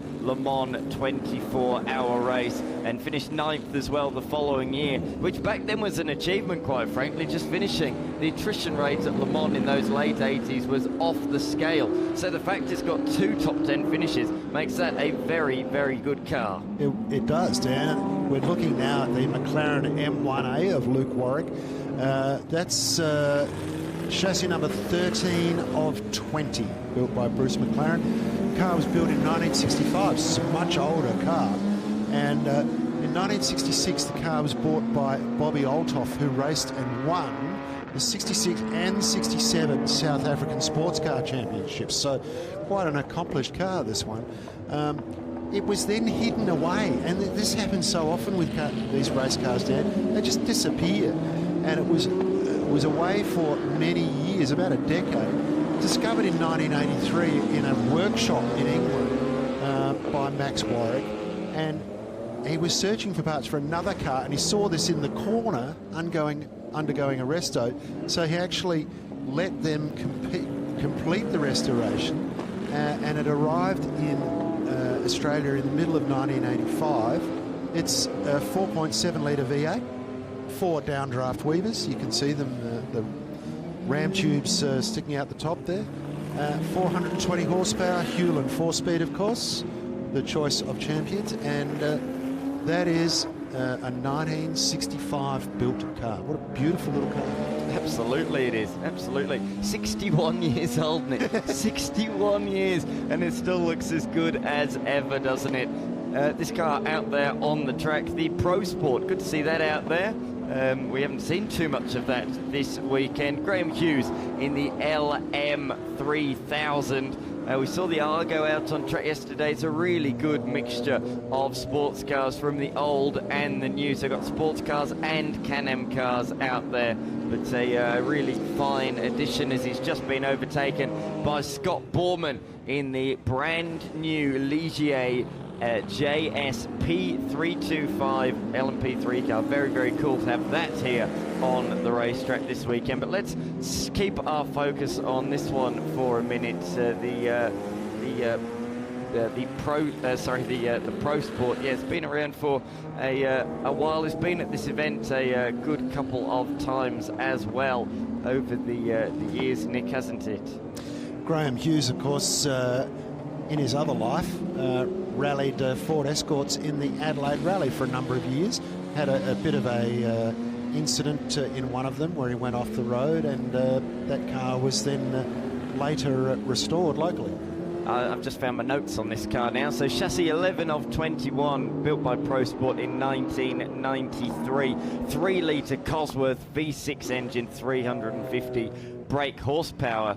And the first owner was Bill Collins, the father of Ben Collins, who's known these days as the Stig, the former Stig Ben Collins. So his father was the very first owner of this very racing vehicle, and Ben Collins has actually driven this in UK competition So very cool to have this on the track. Of course, a TV show that will be remembered for many years to come. But very cool to have that out there on the race circuit, and in its original livery as well, that was driven at Phillip Island, Sandown and Malala back in the day. As we look back to Thierry Boutsen in the Leighton House 962C, of course, Nick, which was one of the later, or it was the last iteration of the 962. And yeah, this was also very successful, as we said, for 7 years, dominated the Le Mans 24-hour race. If you didn't have one, you wouldn't finish in the top 5 at that time. Well, this one finished 4th at yes, Le Mans, so correct. That's proving the point, Dan. But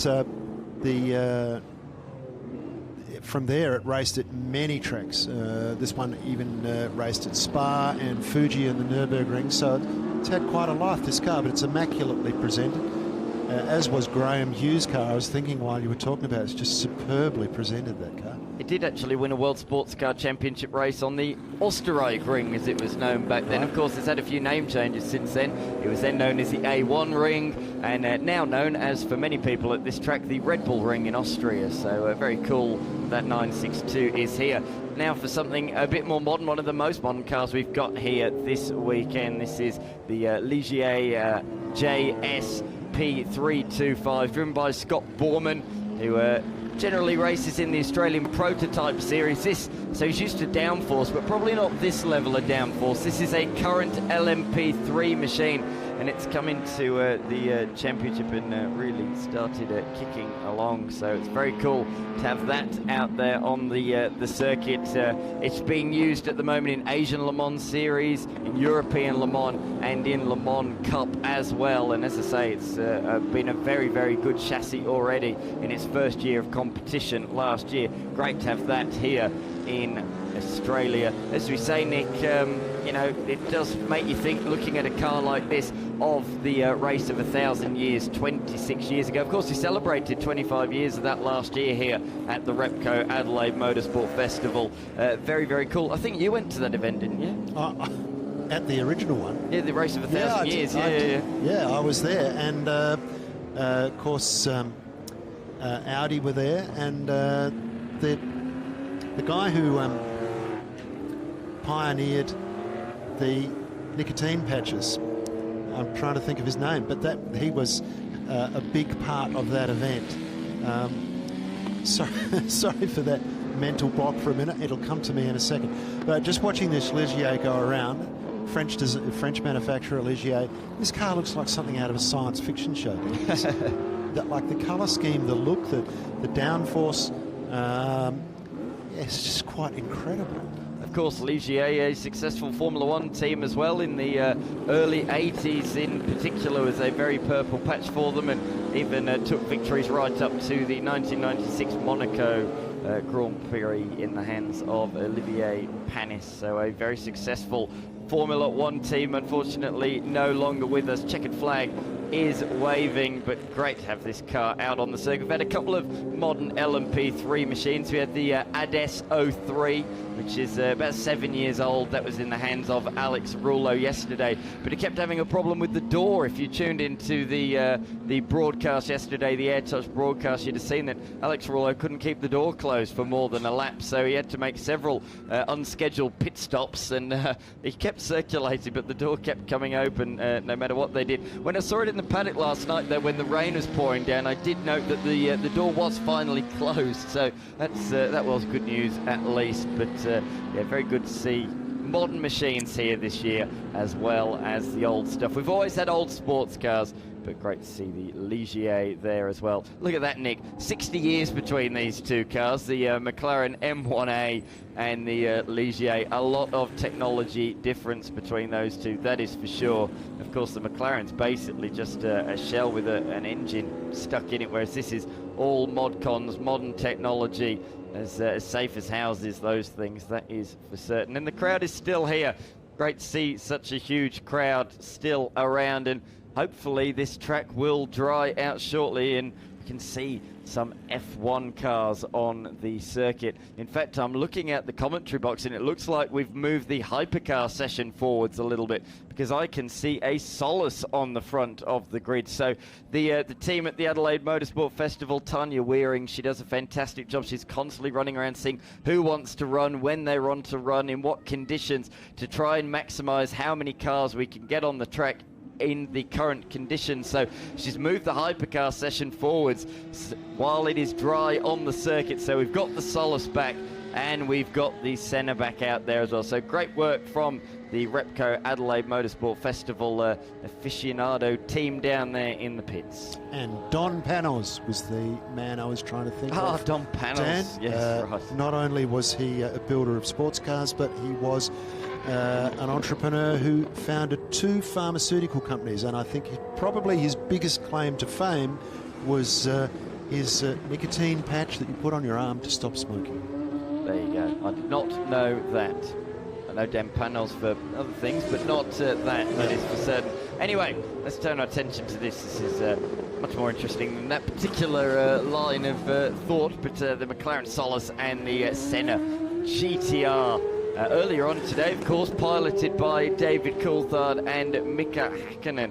And out there on the circuit now, we are back to the, I think, second drives is a little harsh. I mean, Jackson Evans is a Supercars driver, for goodness sake, and a Walkinshaw co-driver now at the wheel of the Solus, and Jordan Oon in the McLaren. To call them second drivers is very harsh, I think.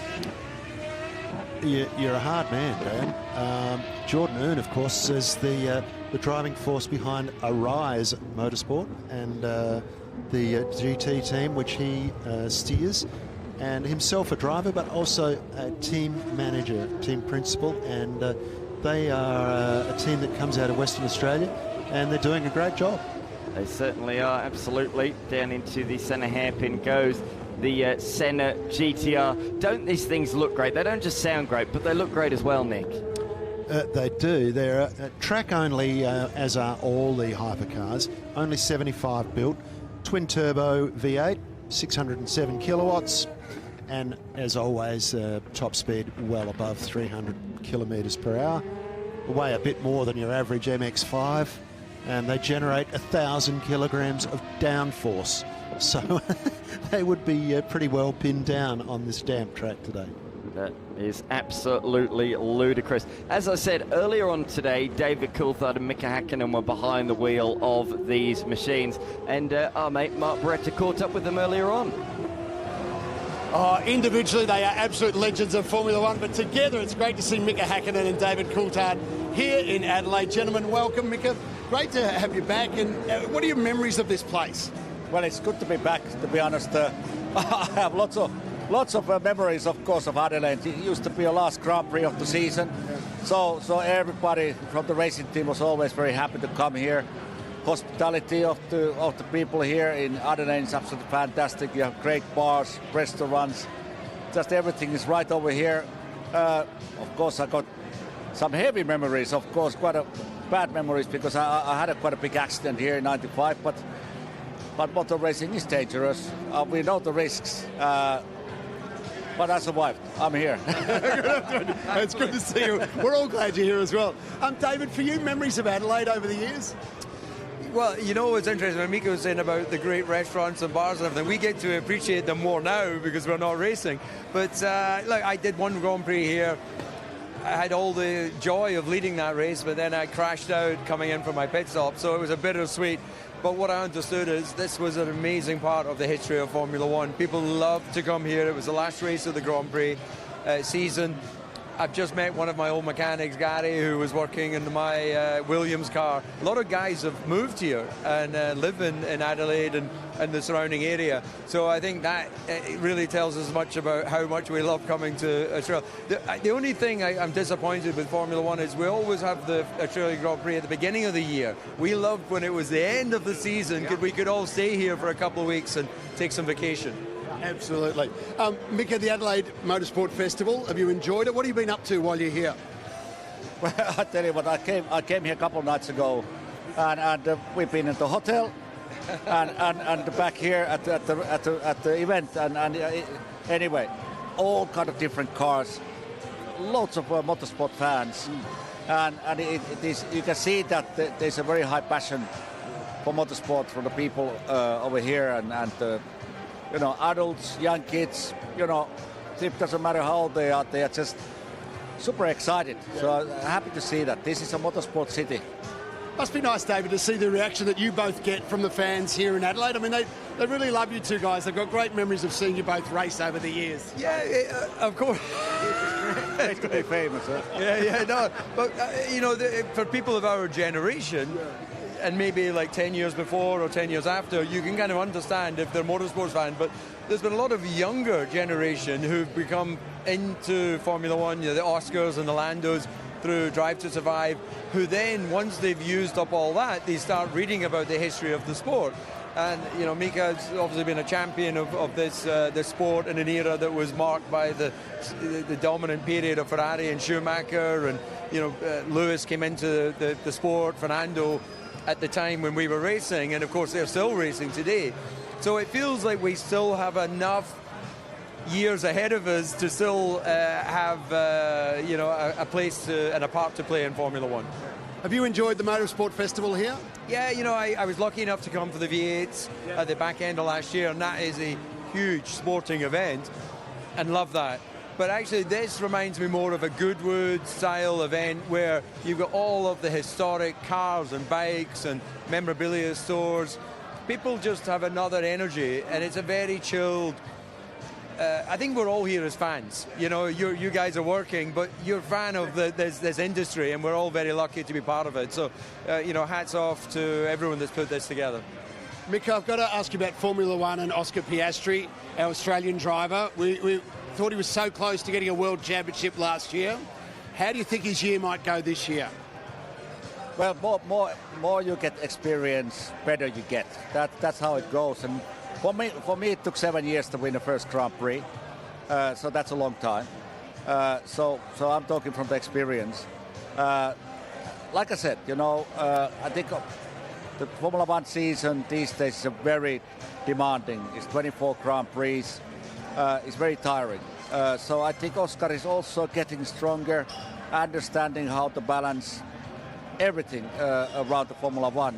And I think this year going to be a very good year for him. But of course we don't know how quick they're going to be. Yeah. You know, there's a lot of question marks, but he can, my opinion, he can only get better. Yeah. You know, he's a great racing driver, and because he's experienced, he only can get better. Yeah. David, it'd be great to see an Australian win the Australian Grand Prix in Melbourne. Could he do it, do you think? The Mercedes engine looks like a good power unit. McLaren are the back-to-back Constructors champions. Of course, we know there's massive regulation change, but I think they've had the same opportunities to develop and understand from this new regulations that they have. So, short answer is yes, he can do it. It would be amazing because we've had the luck to be part of teams that have won their, you know, the British Grand Prix or let's say home Grand Prix. It never came quite work for Mark Webber or Daniel Ricciardo. And actually, I don't know, did Jack Brabham win the Australian Grand Prix? I'm not sure if that happened or not, but Alan Jones did. Okay. And of course, Alan will be there, I'm sure, at the weekend. So looking forward to seeing him again. So yeah, it would be awesome. The Australian crowd, and of course, it's not just Australians that come to the Australian Grand Prix. A lot of international people fly in just to go to that race because it's such an important race in the calendar. So it would be brilliant if he was able to pull that off. David, love the way you're thinking. Gentlemen, great to see you both here. You're both legends. You bring so much to this event, so thank you for coming, and hope we see you here again next year. It'd be great to see you both back. Thank you so much. All right, guys, enjoy. Thank you. Thank you very much for coming, David Coulthard and Mika Häkkinen. What a privilege it's been to have them here at the Repco Adelaide Motorsport Festival. And look at that, the track is once again drying out. That's why we saw the Hypers on the track just a few moments ago. And the grid is being cleared for the motorbikes. Yes, the motorbikes heading out there, and quite a few of them as well, which is absolutely fantastic to see. So many bikes here this weekend. We've got 30 on the track, and then we've got a further 12 on display as well. And that means for the first time today as well, we can say a good afternoon to our motorbike expert, Mark Bracks. Great to have you here, mate. Thanks, Dan. Thanks, Nick. It's a pleasure to be here. I've been championing at the bit to get out and wax lyrical about the bikes. There's a 1953 Vincent heads off down there, a 1200cc machine. There's the RC30 that Troy Corsa on screen at the moment. Won the 1994 Australian Superbike Championship, and there's Andre Bosman on his Desmo Sedici replica of Casey Stoner. The number 27 that we're all familiar with. The 990cc machine. Andre won a few sidecar Aussie championships, and he saw the light and dropped the third wheel and got on two wheels. What's this one that we're looking at? That's a H2R Kawasaki released in 2024. Probably puts out about 260 horsepower, supercharged machine. Wow. So when you wick it up, it is a case of hang on and look at the future come very quickly. Yeah, it's a very menacing looking thing, isn't it? Noel Comey's name is, an Irishman, and he's been the one that's been out there in all bar that first really washed out session. He said, well, we've got to put a bit of a show on for the people to come and have a look at. Yep. And also there was Steve Phillips on his Norton, who'll be out there on bike number 12. But great to see them all out here after all this. And a lot of Kieran Carruthers' bikes out there now. There's a couple of them. There's the bagger that's come out. Is Davo Johnson on that one? Oh, on the screen. The H2R's still there. As they come through the tricky bit that comes back into the main spectator area. Yeah. Getting the power down, let you know your bum's alive. This is great this year, isn't it, Mark? That in years gone by it's been all about the racing bikes, but this year we've got some exotic, sort of the equivalent of hypercars for the bike world. We have really exotic, really rare road bikes. Yeah, well, the one you're looking at screen now, the Ducati and the Kawasaki. The Kawasaki, that is a very limited edition machine, the bike on the left-hand side of your live streaming here at the Repco Adelaide Motorsport Festival. And he's taken all the road gear off it. It's only got a little one light on it, which will probably help in these conditions like that. And right behind him is a 998 Ducati as well, which anybody that knows motorbike, well, doesn't know motorbikes, Ducati is synonymous with being on a very famous name. And looking at, I think that'll be Scott, looking to see who that is on the back of that bike. They've been swapping bikes around because I think a couple of the guys go, no, I'm not really that keen to go out. But they've gone, well, I'll have your bike. Well, it's a very closely knit group. There's a lot of mates out there. Yeah, and they are a very, very special machine. I believe earlier in the weekend, you yourself, Mark, had a chat with Steve Phillips about some of the bikes that he's brought here. That very same Norton. On your pride and joy, this beautiful Norton. Tell us a little bit about it, or a lot about it. You're a lucky man. Many people have sat on this bike, famous people. Yeah, so this is a 347 frame Spondon. It was the very first bike that Norton went racing with. They first raced at Darley Moor, and Malcolm Heath raced it. They started in the wet, started at the back of the grid in the wet, finished third. 2 weeks later they raced at the Battle of the Twins, and they got a first and second at Snetterton, and that's how they started off. It was originally an Hercule bike, silver, red and blue back then, and this bike's just developed from there really. It was sold into private hands as a water-cooled RCW, and I was lucky enough to acquire it. I've done all the AMFs with it, virtually apart from COVID, and had a great time. Well, tell us about it, because it's not like a normal inline four or a triple cylinder or a V-twin, is it? No. So it runs water-cooled and air-cooled at the same time. So the eccentric shaft and rotors are air-cooled, and the exhaust pipe at the back has an ejector on it that draws the air through. So that cools the rotor part of it, and then the water jackets on the outside are water-cooled. So both temperatures are critical. Hence the gauges I've currently got now, so I've got water temperatures and air temperatures to control those, monitor them. If you get too hot, you've got to stop. making this bike fit for purpose for Australia has been quite a challenge. They've never raced in Australia with the works bikes, and they run considerably hotter here on a 38 or 40 degree, or even today was a very humid day today.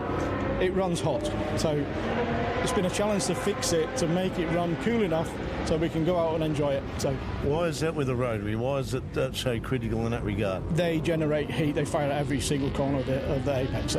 Unlike a four-stroke, it is a four-stroke technically, but it fires every time. It never gets a rest. They generate huge amounts of heat. You do all the maintenance yourself on it to keep it up to speed? I certainly do. Yeah. I'm heavily involved in that now. So. The development of the engines and keeping them going, yeah. I did Malalar as well, with a little event at Malalar.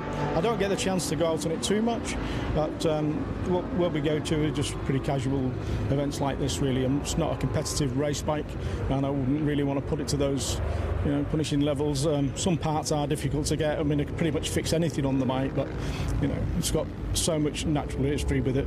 The patina on it is as it is. It's been in crashes, it's been on fire, it's been all sorts, and it's still going strong. It still looks brand new, so we look forward to seeing you out on track at the Repco Adelaide Motorsport Festival here on the weekend. Thank you. Excellent. Thanks for your time. You look good on that bike too, by the way. Cheers. Real personality is Steve Phillips, that is for certain. He's still having an absolute whale of a time. It's like yesterday's MotoGP sprint race out there at the moment. And what a barnstormer of a season opener that was, I must say. That was an absolute classic. Hopefully there's no last lap dashes like we saw at the sprint race yesterday afternoon. Yeah, absolutely. It's just good to see them out there actually in a bit of anger. I know they wouldn't be getting out of probably fourth gear or whatever, but at least they're out there having a bit of a go after sitting here patiently waiting for the weather to turn. It's all right when you got four wheels, you can move around a bit, but these ones, once they let go, there's a bit of damage that can be done to them. Looks like these two are going to bring it into the lane on this particular lap, which a bit of a shame, but the rest of the bikes continue to circulate as we see another Ducati and down into the hairpin. Earlier on today, Mark Breda caught up with another motorbike rider, Noel Cook. Oh, look, the bikes have been a real highlight this weekend. It's great to have them out on the track. Noel Cook joins me. Noel, you had fun out there? Absolutely, it's been amazing. The track's a little bit tricky because it's so wet, but very enjoyable. Yeah, really good. First time here. What are your impressions? What do you think of the Repco Adelaide Motorsport Festival? Oh, absolutely brilliant. Like, I can't knock it. Even the fans, everybody's getting involved. People are coming up, touching the bikes, getting involved with it, especially with MotoGP coming to Adelaide. I think it's brilliant. Yeah, excellent. Give us your take on that. What are you thinking? And a street circuit here for MotoGP. How do you feel about it? Yeah, to be honest with you, I do like Phillip Island, but I think it's going to be really good for SA, 100%. Like, yeah, street circuits are excellent. Obviously, me being Irish, we're used to road racing and circuits and the TT and obviously Macau. But yeah, street circuits, I think it's going to be absolutely brilliant to watch. Yeah, and to bring the event into the heart of a big city like Adelaide that clearly loves its motorsport should be pretty special. It should be, and hopefully we've got the weather on our side when it comes. Yeah, absolutely right. Highlight of the weekend, what have you enjoyed? Even outside of the bikes, are there cars you wanted to see or drivers? Yeah, to be honest, seeing DC, David Coulthard was staying at the hotel we were staying in as well, so I've seen him, and obviously Bottas is always a favourite, isn't he? And everybody just interacts with everybody. It's really good. Awesome. No, I'm glad you had a good weekend. You're about to get out on the bike, so we better let you go, mate. Not a problem. Go and enjoy. We look forward to seeing you on the bike out there. Excellent. Cheers. Thank you, Noel. Well done, mate. There you go, guys. So good to have the bike guys here this weekend. Thanks, Brett, for that interview. Here we can see it's a bit stiller out there, not so much wind. And we can see the dry line that is now around this circuit through the centre chicane and down into the hairpin. Thank you very much, Mark Brax, for joining us in that one. Down to you once again, a very busy Mark Beretta. All right, this is more than just a motorsport enjoyment event. There's a lot going on in the background here, and in the business world, things that are very good for Adelaide and for South Australia. Martin Hazy joins me, the chairman of the advisory board to the Repco Adelaide Motorsport Festival. Martin, tell us about that side of things, all that's going on in the discussions here at trackside. There are a lot of people that have come in from Southeast Asia, from Europe, from the US, from right around Australia, because the Adelaide Motorsport Festival attracts kind of the business community as well as the wider community who just love motorsport. So we find it's a really good platform for connecting investors with opportunities right across South Australia. We've been doing this for some years and getting really terrific results. That's the beauty of motorsport, isn't it? I mean, it connects people right across the world, and when people see a great event like this, they want to be here, then all of a sudden you find yourself doing some business. I find that when you've got a common interest, and a lot of people love motorsport, is that when you've got a common interest, it's a great place to start. Yeah. Because like business and motorsport, a lot of this is built on relationships. And what a better platform than what we've got here today at the Adelaide Motorsport Festival to connect the investment community from across the world with other investors in Adelaide and around South Australia, also with the government of South Australia, and we really just embrace this as a platform, and it's just getting stronger every year. That's what I was going to ask you. I mean, we see the event getting bigger and bigger every year. Crowds are bigger, turnout is bigger, the number of Formula One drivers here is bigger and bigger. Do you find the same thing from the business point of view? More people want to come? The noise is getting bigger every year too. But yes, the numbers this year are stronger than last year. I think that trajectory is just going to continue. This is a really unique product on the Australian landscape, the Adelaide Motorsport Festival. You can be interested in all the different genres of cars, and you're going to see a little bit of something when you come to the AMF. And the business side of it's growing too. So we're seeing more internationals coming in. We're seeing more Australians from right around our great country coming in here because it's social, it's interesting, there's a lot to see, it's very visual, and it's super accessible.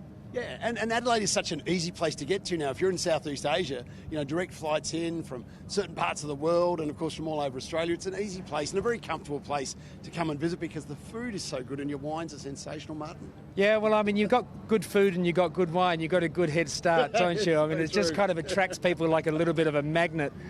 But South Australia and Adelaide, I mean, Adelaide's a really friendly, accessible city. The business community are accessible. The government's really kind of proactive and accessible.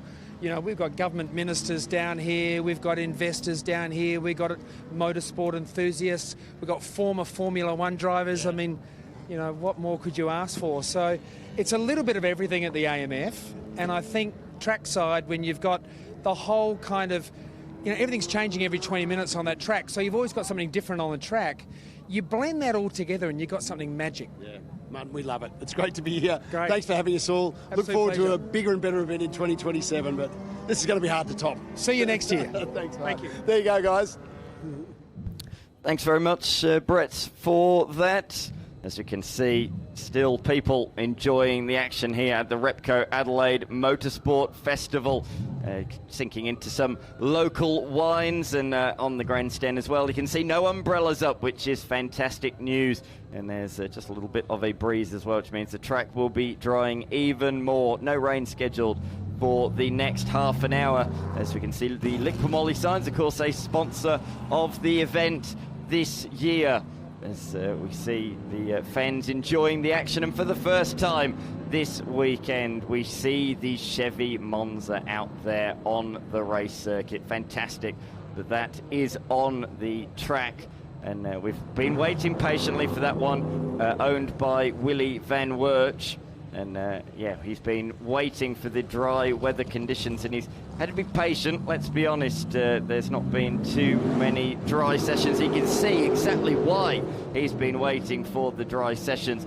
This car competed in IMSA competition back in the day and was raced by the legendary Bobby Rahal, as well as Truman, as it says on the side of that. But goodness me, does that have a lot of power underneath the rear wheels. I was trying to find the dry racing line, but boy, oh boy, does that look a handful even in these conditions. But thank you, Willy Van Werch, for bringing that one here. As alongside of me in the commentary box for the first time today is the virtual stats man, Sean Kelly. This is certainly a handful. Yeah, well, one of the things I was just thinking as you were talking there was that the festival is a great opportunity for those of us who sort of live in our siloed existence, where we only deal with a certain category of car, to see something that we just don't see. Because I must admit, I don't know anything about this car. I know about Formula 1 cars. And I'm just fascinated to sit here as a fan and see this behemoth going around the racetrack in sort of 50-50 conditions right now. And we're certainly seeing all arms and elbows, particularly down Wakefield Road. I think that's the dampest spot on the racetrack, where those trees overhang. I think when the F1 cars go out on the track, they'll need to be very vigilant when they go through that section. Through the Victoria Park section, obviously, it's a little bit more open, and it's not the water's not hanging around as much. But this is a spectacular machine as it comes down to the hairpin. How good does it sound as well? It sounds absolutely fantastic, doesn't it, as he flicks it through using the curb on the inside of the circuit to help it rotate. To be fair, I wouldn't be too confident on those curbs in these conditions. That'll be where all of the water is. But look at how fast it gets down to the centre chicane. The horsepower under his right foot is absolutely incredible. Flames flicking out the side. This is a very American machine, shall we say. Well, I did have to knock up the volume on my headset right now to overcome that car when it comes past us here in the commentary box. But it is fabulous to watch here. That it is very, very good to have it out there on the circuit. Big V8 underneath the bonnet. You can see how big the front end of the car is as he tries to get the power down once again. And then you've got that left-handed kink, which in the dry isn't even a corner, but in conditions like this, the third last corner, as it was on the F1 track back in the day, very much becomes a corner around here. You've been looking at the weather radar with intrigue, because we are meant to be having an F1 session out next. We're going to try and move it forward because it does sound like rain is coming. Yeah, it sounds like we'll get a recurrence of this sort of light rain that has been troubling us all day in around about a half hour from now. But as of right now, the forecast suggests that we will be dry for the next half hour or so. It looks great down here at what we keep referring to as the last corner. I feel like anybody who's seen a race around Adelaide calls it the last corner, the hairpin. It looks good enough. The Formula 1 drivers, I think, will be tentative anyway, and I'm sure they'll be cognizant of the fact that those overhanging trees on the Wakefield Road there is making it a little damper there than it is on this side of the racetrack. But it's very proactive of the organisers to think, well, let's try and use this dry weather window as best as we can, because obviously you were telling me that it's been great weather here in Adelaide for ages, and I looked at the weather for next week. Great weather again, and it just so happens that we've got this rain plaguing us at exactly the wrong moment, but hopefully we'll be able to take advantage of this gap in the weather. To be honest with you, based on the weather forecast midweek, I think the fact we've got any on-track activity this weekend has been a bonus. I think we've been very lucky with the weather, considering we were meant to have the worst rainfall in 5 years this weekend, or particularly today. The fact we've had every single on-track session, or at least 8 on-track session occur continually, is absolutely fantastic. Yeah, when I was speaking with my friend Matt Knowlton, he said it was raining cats and dogs down at Murray Bridge, so I think we missed the worst of it. Absolutely, and there we have a couple of Formula 1 cars out on the racetrack. The first of which driven by 7-time Bathurst 1000 winner Craig Lowndes, and directly behind him is Brenton Grieguel in the Lola LC88, which is the first time, or the second time we've seen that today. And out as well goes Tony Quinn. He had a spin down here at the hairpin earlier on today, which brought a little bit of an early end to that session. Just locked the rear brakes at the final corner and spun around in front of the commentary box. But it's good to see he's back out there. He was having a bit of a laugh with James yesterday. He was the only man that put wets on the slick track yesterday afternoon, but he's got the right tyres on now. Yeah, let's see if we can get some temperatures into those tyres going around. This is the area, if you look on the screen, he's up in the Wakefield Road segment of the racetrack where it's a little bit more damp, and certainly anybody who watches Formula 1 will know that Formula 1 drivers like the tyres to be up to temperature, get any temperature in the car, otherwise it's a little bit like Bambi on ice going around there. Funnily enough, In my day job, working with the F1 broadcasters, French television posed the question to me today, when was the last time we had 26 cars on the grid? And it just happened, we were talking about this yesterday afternoon. Well, this SimTech has a role to play in the answer to that question, because the first start in Monaco in 1995, both Domenico Schiattarella and Jos Verstappen were on the starting grid. There was a first corner crash involving David Coulthard. There was a red flag. The organisers the marshals managed to damage Schiattarella's car while recovering it, and it couldn't take the restart. And Jos Verstappen's car had a gearbox failure. It was pushed off the grid on the formation lap, so we only had 24 cars for the restart. That first start in Monaco 95 was the last time we had 26 cars on the starting grid. So if there's any French F1 fans here who watch it on Canal+, expect around the Japanese Grand Prix they'll be doing a feature about grid sizes in light of Cadillac making their debut in Formula 1 and it'll move us to 22 cars this season. Absolutely, absolutely it will, which is good news. We're heading in the right direction for that 26 once again. Of course, there's been a statue unveiled in the last couple of days here at the Adelaide Motorsport Festival. A bit of a nod to Ayrton Senna. We are right out front of the Grand Marquee, and there is this incredible sculpture. Now, it looks rubber. It's not. It's actually brass, but it's called Some Things Do Last Forever, and it's a sculpture by Paul Oz. It is, as I said, in brass. The figure 8 symbolises forever, and it is modelled on the last race of Ayrton Senna, driving car number 8 at the Australian Grand Prix in Adelaide in 1993. So that's what the tyre symbolises.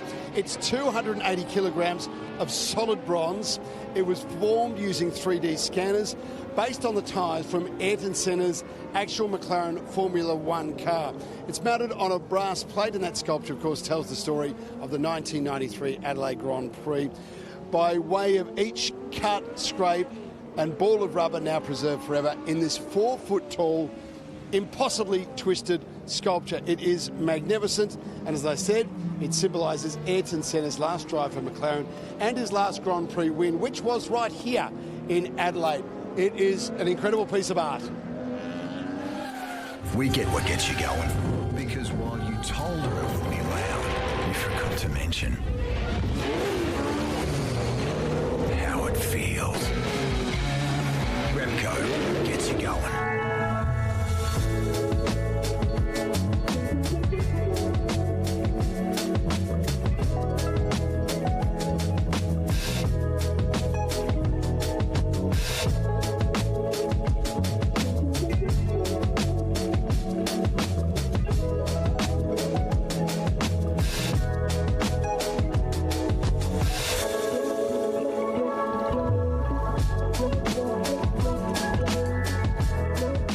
Speedcafe.com, your #1 motorsport source for all the latest motorsport news and features. Breaking news, unprecedented global motorsport coverage, anywhere, anytime at speedcafe.com. We've come a long way in 40 years. With our new generation of controllers, engine management has never been easier.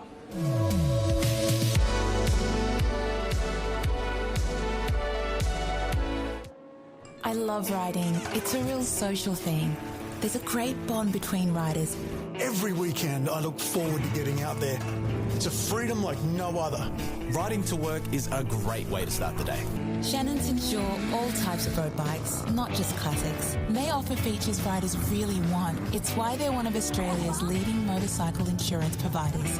Whatever you ride, Whatever you ride, Whatever you ride. ride with Shannons. Call 134646 for a quote.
What started with a dream in 1926 became one family's legacy. The Penrite guys are going to go completely berserk.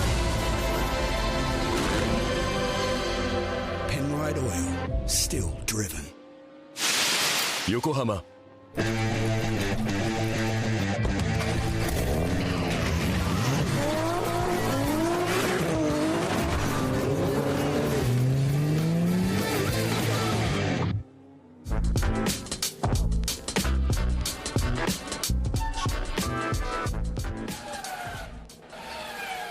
Back on track with the F1 cars, including this, the Lola. A lot of history with this one. I can't believe this car's still on track. It had a big crash back in 1988. It had the mother of all accidents in 1988 in Mexico City when Felipe Alio barrel rolled it after hitting the pit wall. In fact, it was lucky we came away with nobody injured there, because it nearly, shrapnel went into the pit lane. It's the most spectacular, actually. If you look up Felipe Alio Mexico 1988 on YouTube, you'll see everything that happened to this tub. This tub was rebuilt that night in Mexico City by the LaRousse Lola mechanics, and it was on the grid the next day. It was retired after only one lap in the race itself, but it was amazing they put it back together. This is a legacy of the readmission of the normally aspirated cars into F1. In 1986, normally aspirated cars were banned in Formula 1. Everybody, by the rules, had to have a turbo. By 87, they were readmitted, but the displacement of the engine was increased by 500 cc. So this is a 3.5-litre Ford Cosworth DFZ engine, which is a very unusual designation. It was only used at that time. Before it was superseded by the DFR, and then the Ford HB engine, and then ultimately the Z-Tech R. It was driven here in Adelaide by Felipe Alio. His teammate that weekend in a one-off drive was Pierre-Henri Raffanel, the French driver who's in Formula 3000. Went on to be a test driver with McLaren's road car program. He had a one-off appearance, failed to qualify. So if you ever see a picture of him as an answer to a trivia question, it was in qualifying in Adelaide, because he didn't appear in the race because Yannick Dalmas, who had been driving for the team in 88, had contracted Legionnaire's disease, so thus could not race. But it is a fascinating car. I was talking to the driver of the car. Forgive me, Brenton Grigual. Thank you very much. I want to make sure I don't mispronounce his name. I was talking to him about it yesterday. A very good gregarious man. And I was asking him, why did you choose this car to add to your collection? Because it's an obscure car. It's not one that everybody would necessarily know. And he said it's the versatility of this car. You know, you can get all the spares. To be honest, the way we run this car, it will outlive me. And the fact it's already been through hell, it's courtesy of what Alio did to it in qualifying in Mexico City, and it's still running now.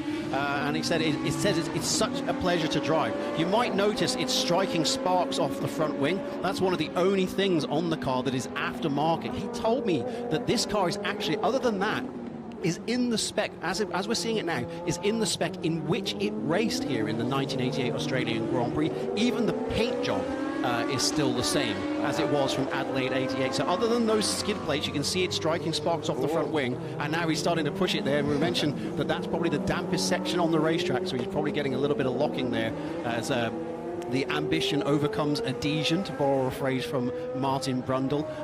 But it is certainly a version original here, the Lola LC88, so designated because of Gerard Larousse. The L in that is Gerard Larousse, who was the team founder, who used to be the Renault, I think it was the Renault team manager, I think he was, up until 85. And of course, Renault did their last Grand Prix before pulling out here in Adelaide.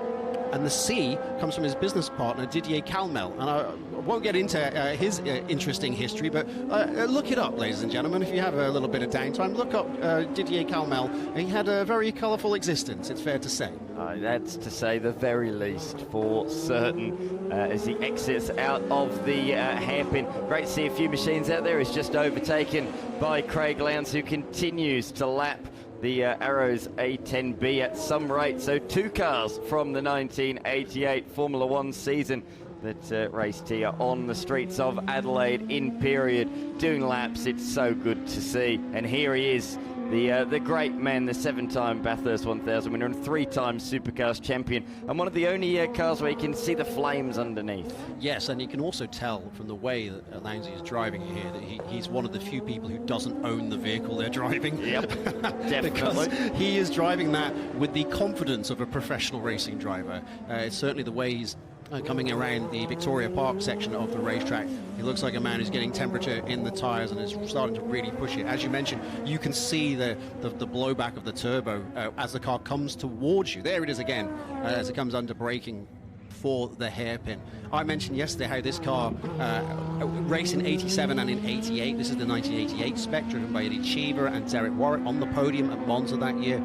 In 87 and 88, the FIA mandated pop-off valves to restrict the turbo boost, which, from talking to Thierry Boutsen yesterday, he told me that the boost pressure by 1986 was reaching as high as 7 bar during qualifying, which is absolutely staggering. In 1987, it was constricted to 4 bars of boost, which cost them about 300 horsepower, and then in 88 down to 2.5 bars of boost, which is why normally aspirated cars became more competitive in 88. They were completely outclassed in 87. In 88, we had normally aspirated cars on the podium. This car could not get at all the boost because it kept blowing the valve. It kept before it would get to the limit, and they couldn't work out why. And eventually, they worked out it was as simple as simply positioning the pop-off valve lower relative to the engine, and that turned this car into a rocket ship on the straights. Absolutely. Not more so than Monza, a track famous for its long straights, and it got a podium, 3-4 for the Arrows F1 team, and it really was their most successful year in Formula 1, wasn't it? 5th or 6th in the Constructors' Championship that year. Well, it was certainly a comeback year for Arrows, that, because they'd been in the doldrums for a couple of years. Actually, Thierry Boutsen was on the podium at Imola in 1985 in an Arrows when he famously ran out of fuel coming to the line and pushed the car over the finish line. I was there at Imola last year when they had him drive the car again, and he reenacted pushing the car across the finish line. Jokingly, but he did. And Formula One Supremo Stefano Domenicali was there to wave the checkered flag. It was a recreation of a historic event from 1985. That's why he loves the Repcar Adelaide Motorsport Festival so much. We don't make him push cars across the line. Not yet. There's still time. we might make him reenact some other things that he did here in Adelaide. It would be great to get his Williams here, wouldn't it, at some point in the future, and reenact the win in 1989, that is for certain. Sean Kelly, of course, the virtual stats man. For those that don't know, what is it that you do? Why are you called Virtual Stats Man? Well, I often tell people when they introduce me as Virtual Statman, I say, no, I'm the actual Statman. Virtual Statman is a service I provide to the broadcasters, so they've come to know me as that. So basically, when you're watching Formula 1 on TV, there's a screen in the commentary box, and I can put whatever I want on there that pertains to whatever session we're watching. So as things are happening, things are appearing on their screens, and the commentators will basically say what I tell them to say. Sometimes I say somewhat cheekily that I'm a bit like a puppet master, because they'll just say what I tell them to say. I provide a lot of material to them in advance. That's actually what I was doing this morning in my day job, is providing the material before everybody gets on their planes to fly long distances to Australia. They want to have that to read on the plane, so they'll do their research ahead of time, and then when we get into the sessions themselves, you're reacting to what may or may not happen during the session. So I cover all of that side of things. You'll also see, the FOM graphics where they'll have a little nugget of information, not the stuff that comes off the cars, not the AWS stuff, when it's, the telemetry says this. That's a separate department. I'm dealing with the historical stuff. So if it's, this driver has not done this since this year, that's the stuff I'm responsible for. So there is actually a job out there, folks. If you ever thought to yourself, is there a job for a professional geek? Well, the answer is yes, because I am the occupant of said job. So there's hope for us anoraks out there.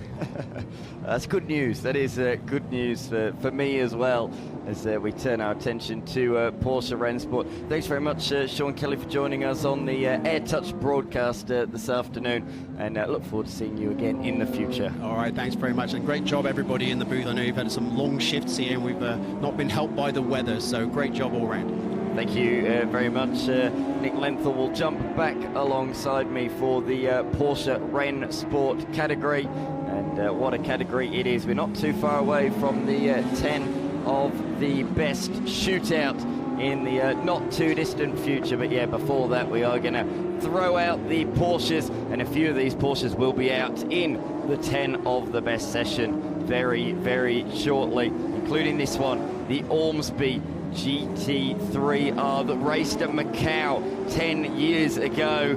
Great to see this out there. And Macau, what an event that is. Of course, so many Formula One stars have come through Formula 3 and raced at Macau. Let's not forget Michael Schumacher and Mika Häkkinen had a famous collision there. Oh, a spin for Angus Sobels, Nick. That's not the way you want to start your session. Oh, in fact, he's got left rear damage. That doesn't look right. That's not tracking in the right direction at all. He's definitely hit a concrete wall. Angus, what are you doing to us, mate? And you're on the telly. Here's the replay.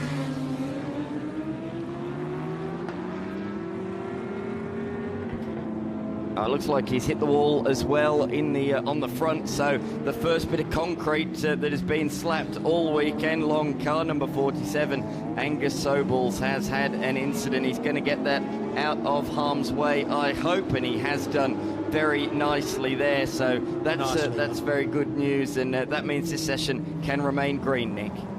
So he's had a little bit of a bump there, it looks like, a bit of over-exuberance. I don't think the track's responsible because the track really now looks very dry. It's pretty dry all round. The sky is still grey, but we've just heard that the session has been red flagged. So, blue flag is out. Okay, we've got...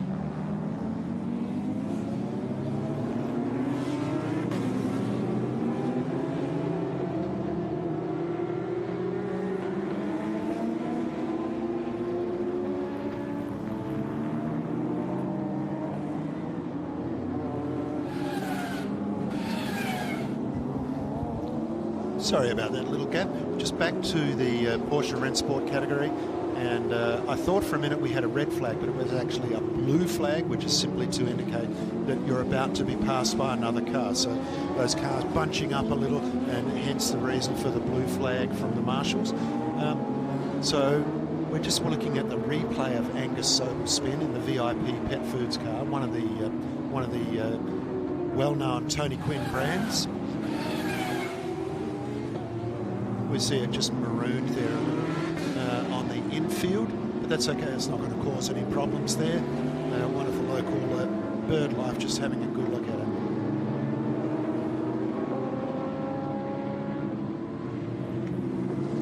Do we see the number 6 car, the 911 GT3 Cup car of Luke Howell?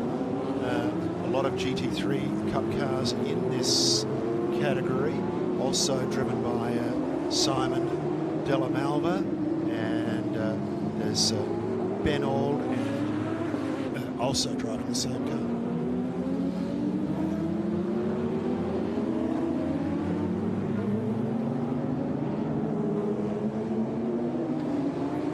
Staying with the number 6 car of Luke Howell, looking very good in the Adfire colours.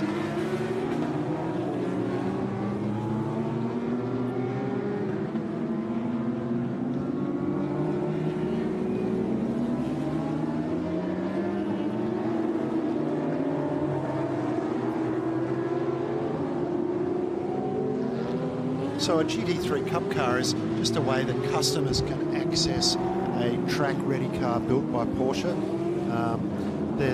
Porsche's built about 4,500 of these cars, and their 4-litre engine makes about 500 horsepower. They don't weigh a lot, about 1,260 kilos, and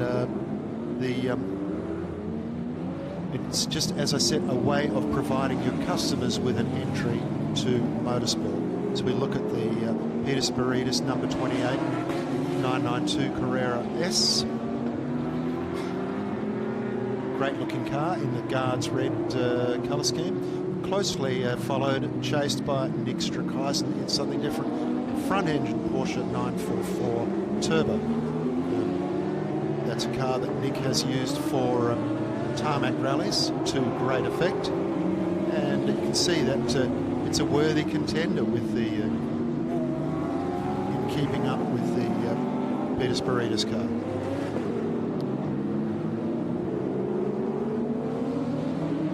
Both these guys finding the track quite grippy now and using it to advantage.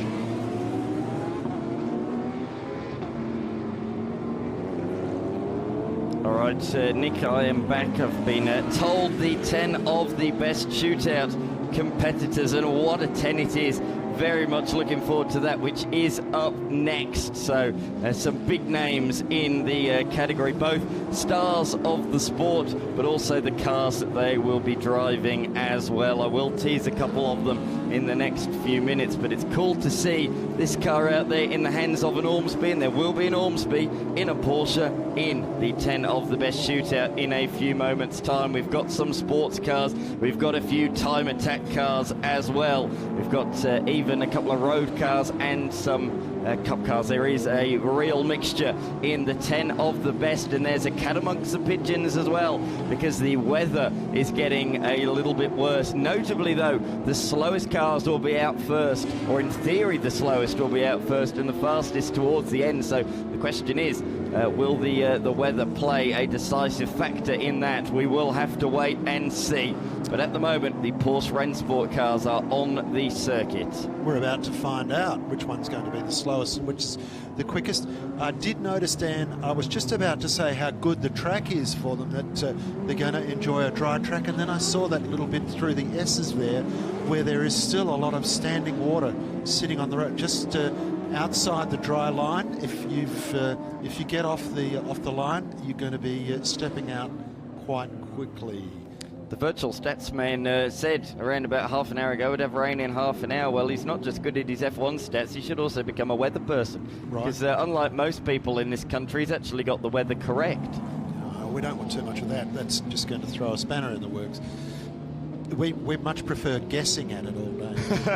Which is what we've been doing all weekend long. We're meant to have 1 million millilitres of rain this weekend, and we've been pretty lucky, to be fair. And we do need it, but we have been relatively lucky today. We've had a dry track for most of the day.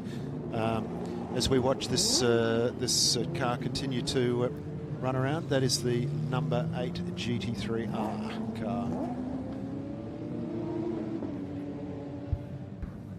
What a fantastic weekend it's been, Nick, and we're coming towards the end of the session now, aren't we? Or the weekend, I should say. And relatively, everyone, we've had a couple of harmless spins, but that there is the first kiss of concrete that we've seen all weekend long. Angus Sobels, what were you thinking? Angus, previously a competitor in historic Alfa Romeo, did the Adelaide Rally, and also did a bit of historic racing. But for now, we're just going to go back to one of our roving reporters, James, who is live in the paddock. Thank you, mate. Yes, down here at the form-up area ahead of the 10 of the best shootout.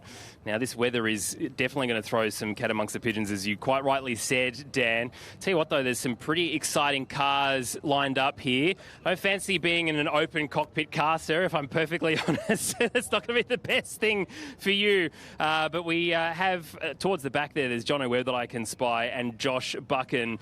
Josh Buchan in a GT3 car, Jono Webb in his 2016 winning Bathurst Commodore, who took me out and scared the living daylights out of me earlier on the weekend. And if he was driving anything like then, although that was in the dry, he might be within a good shot of winning. But genuinely, this is the culmination of the entire weekend. There's different car types here, so anything can happen. Some exceptional drivers. And I tell you what, I'm pretty keen to see who takes the trophy home from this Motorsport Festival.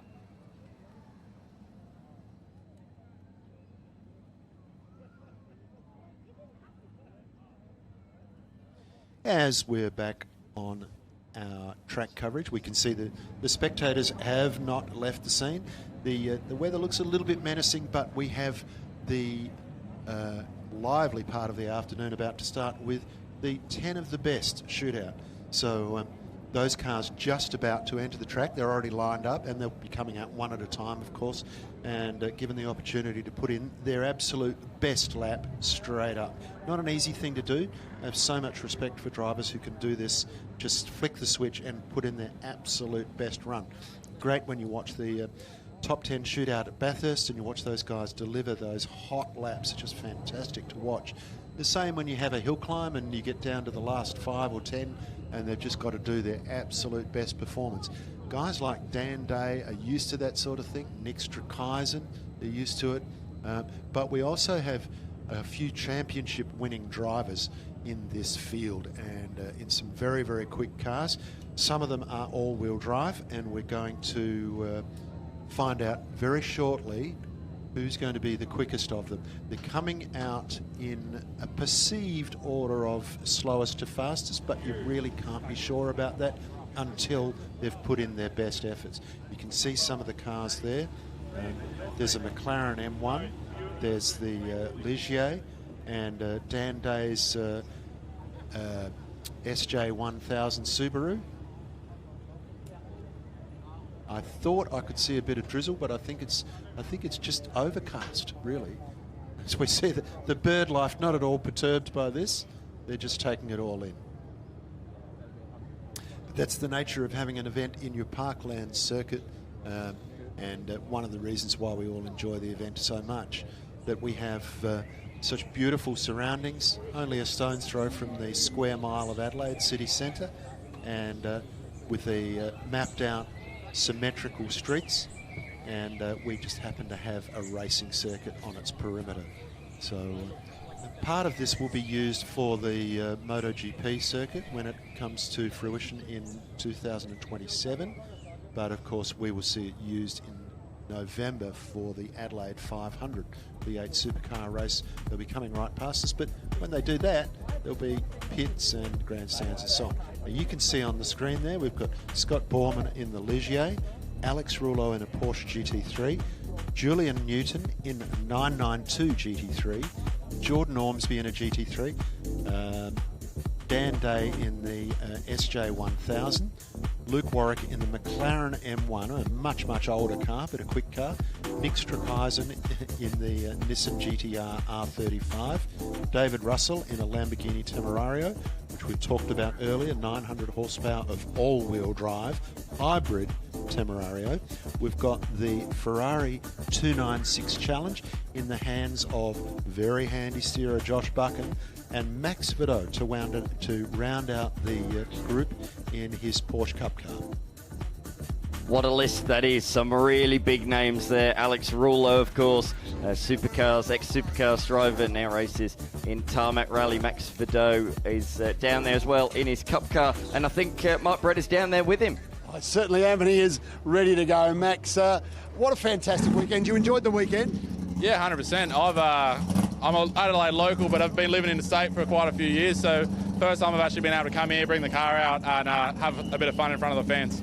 Now, you've got the slicks on. Happy with that decision? No, not at all, but I'm not going to drag my gas bottle through the mud that we're dealing with at the moment, unfortunately. So Adelaide didn't quite turn the weather on for us, but everyone looks like they're having a good time. We'll go out there, have some fun, slide around. Okay, the car's all warmed up from the last few laps. You're good to go. Exactly. The tyres got a little bit of temp in them. I don't know how warm they'll be by the time we get out there, but you know me, we'll have a go. Right, Max, time to go. Go and enjoy it. Have a good one. Perfect. Thank you. There you go, guys.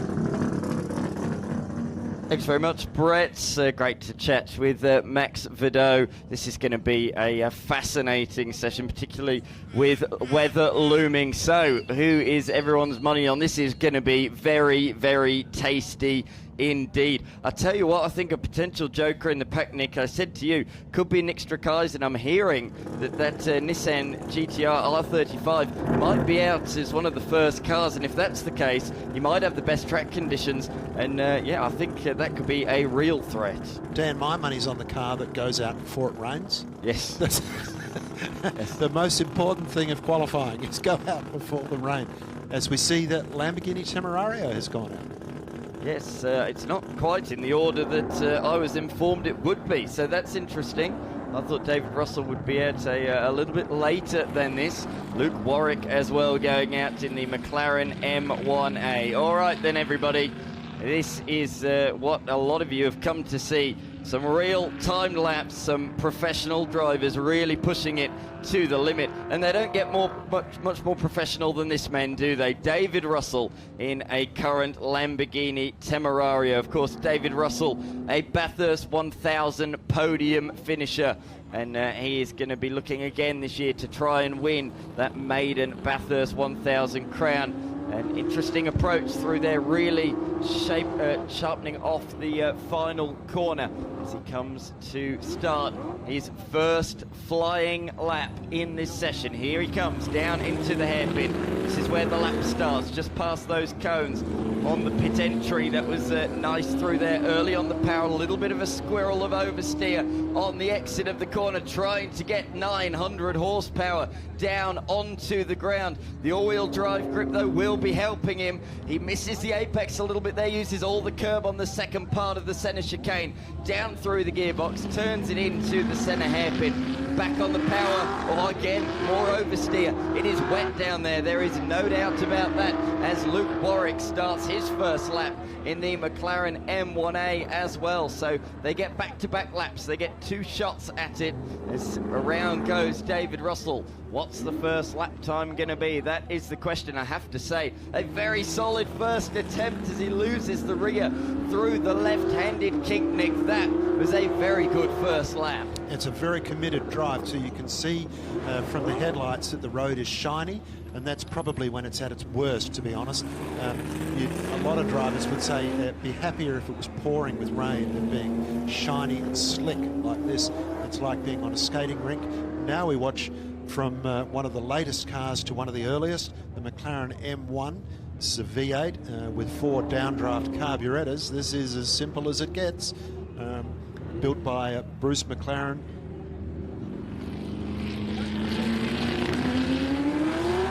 This is a rear-wheel drive car. It doesn't have any of the smarts that the Lamborghini has, and you can see it is absolutely struggling for grip. It's been fishtailing down the main straight there, and let's just see how it goes at turning in through here. It's, as I said, the track is slick. Let's just watch getting the power down. You can hear that big V8 burbling away. David Russell has come across the line once again. His best time out of the 2, a 53.1. Luke Warwick's first time was nearly 10 seconds slower than that, so he is currently in position number 2. He's going to try and improve on this lap, but I don't think it will be enough, certainly to try and take it off David Russell. So he comes across the line, and it is no improvement that time through for Luke Warwick, who buttoned off there just at the end of the lap. I think he must have made a mistake around there. He's flicking it sideways, having a bit of a laugh there. So the benchmark there after the first 2 drivers, David Russell a 53.11, and then Luke Warwick a 102.3. I thought these 2 might be coming out last. We said the fast ones would be coming out at the end. Well, looks like these 2 might have moved up the order. These 2 are 2 of my favourites for this. There we got Dan Day in his Subaru, and as well Scott Borman in the Ligier. What a giant-killing run this is going to be. I mean, the Ligier, obviously a sensationally quick car, cutting edge, top of the heap at the moment. And then you look at this, look, if you said home-built special, that would be a silly way of describing this car. But this is a car that's been birthed in the streets of Edwardstown. It's a billet block, also built in Adelaide, and it is 1,000 horsepower Subaru WRX STI Spec C, driven by a very handy steerer. So I think this is the dark horse of the group. Yeah. All-wheel drive. Dan's used to putting in his absolute best performance in one lap, and I'm really keen to see this car put in its best lap down and just see what the time is. We already know the benchmark now from the oldest car to the absolute latest car is 10 seconds. Where are these cars going to be in between? And can this car actually vie for honours with a hypercar? Absolutely. It's going to be fascinating to see, isn't it? Dan Day on his warm-up lap. It's not long. You only have about 3/4 of a lap to warm up your tyres before you hit the track. So here he is, weaving from side to side like you'd see in a traditional car race, just trying to generate some sort of pace. Look at the fans on Wakefield Street watching them go up Wakefield Road. This is what we have come to see. Here we go then. Time attack specialist, hill climb specialist, Dan Day in his very tuned up Subaru attacking the streets of Adelaide. This is what he came for. He said to Tim Possingham, this is why I want to come. I'm not interested in the other sessions. I want to win the 10 of the best shootout. So he is here for these 2 laps this weekend. The question is, What can he deliver? Hard on the brakes into the centre chicane. Flicks it left, doesn't use too much curb, but even that made the car get all sorts of squirrely, a little bit sideways, but he was able to settle the car nicely for the hairpin, got it slowed down, flung it round the hairpin, and got brilliant drive with the all-wheel drive grip, as you say, Nick. In these greasy conditions, this is certainly one of the favourites, as Scott Borman in his Ligier starts the lap. Oh, a bit of a mistake there for Dende. He just lost the rear as he turned in to the 90-degree left-hander, and he missed the apex there by a couple of metres. He comes across the line, and his first lap is, I think it was a 52.29 for Dende. Does that make him equal fastest, Dan? No, he is fastest by just under a second. And I would suggest that the track conditions are already changing. Yep, I'd agree. I think that mist has actually turned to water on the track. It's still shiny, it's still slick, but I think it's wetter than it was when the first car went out, and you can see that the air has become misty. It's a bit grey. Let's watch the Ligier on its hairpin entry, getting the power down. How does it go? It looks very straight. It looks like it's getting all of that power into it. Absolutely it is. 52.53 first lap for Scott Borman, which is a couple of tenths slower than Dende, who has just gone across the line, and no improvement on that final lap for Dende. So he still remains at the top ahead of Scott Borman, but not by much.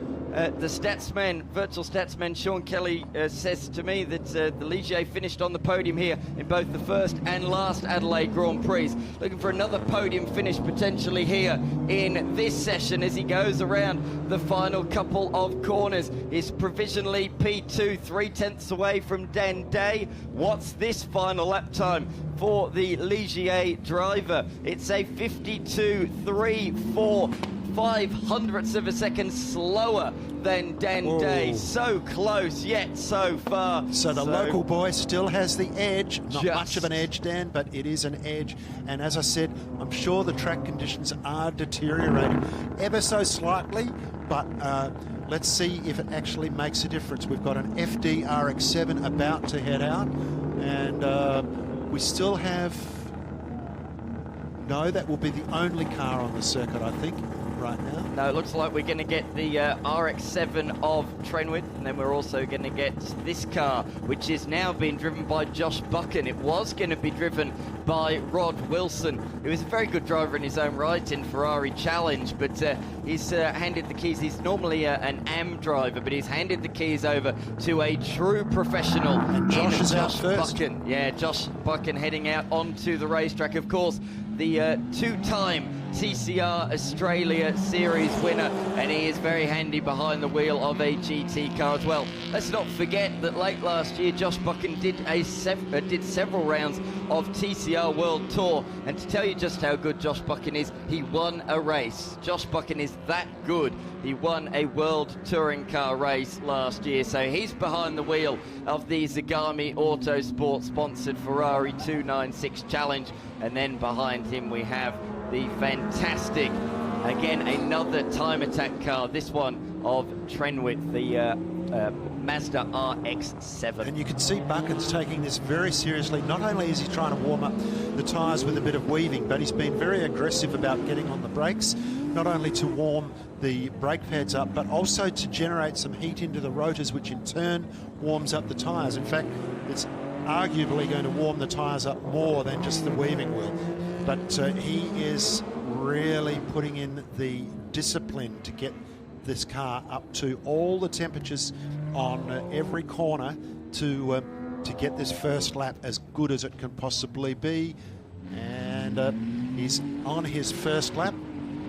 Oh no, we've got an early DNF. In fact, no. The RX-7, one of the jokers in the pack, has come into the lane. So drama already as Josh Buchan heads into the centre chicane. Will stay fixated on the TCR champion What a ripper bloke he is as well. You can't find a more genuinely nice bloke in the paddock than Josh Buchan, and he is circulating at a vast rate of knots, but the conditions are definitely worsening. There is no doubt about that at the moment on this racetrack. He flicks it through the 90-degree left-hander, and he's coming to the line to finish his first lap. What's it going to be?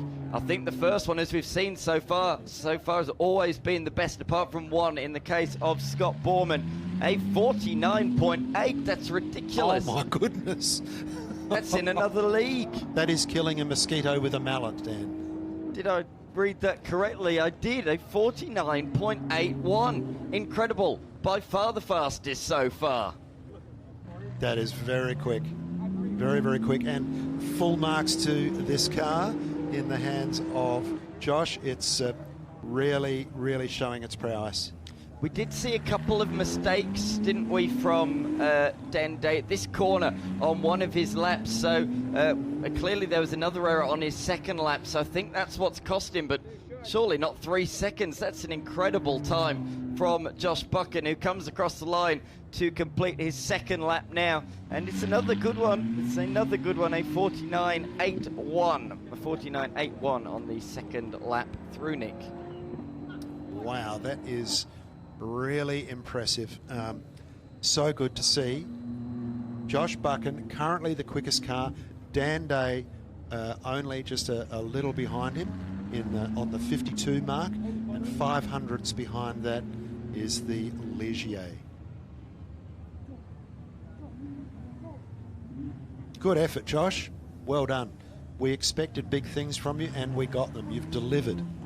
More than delivered. In fact, that second lap was faster. Sorry, I slightly misread it at first. So it's a 49 flat, that second lap. So he took another 0.8 of a second out of it on his second attempt. He's well and truly moved the goalpost. In fact, he's moved the goalpost to another stadium. He's moved them that much.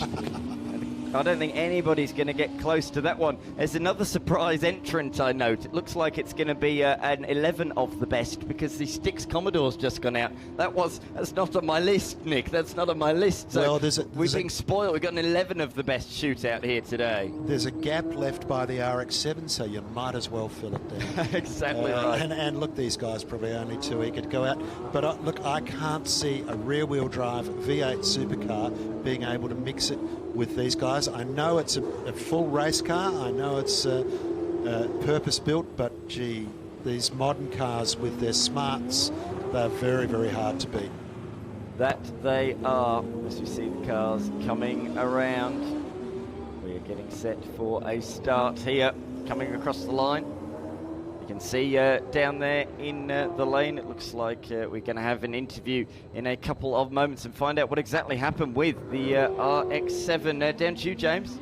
Thank you so much, Dan. Look, it is getting wetter and wetter out here to the point where I'm now holding an umbrella.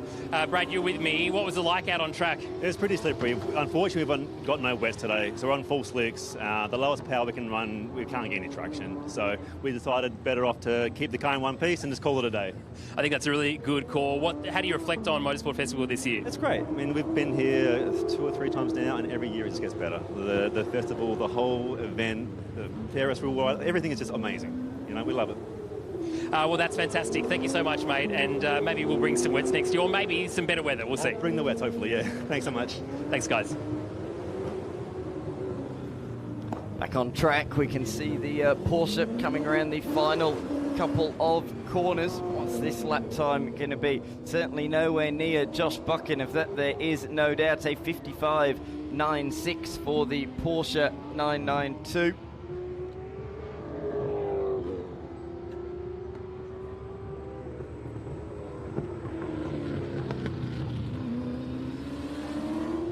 And then the Styx Commodore with Jonathan Webb behind the wheel, a 106.53. So I think a mistake from Jonathan Webb on that first lap, pushing hard.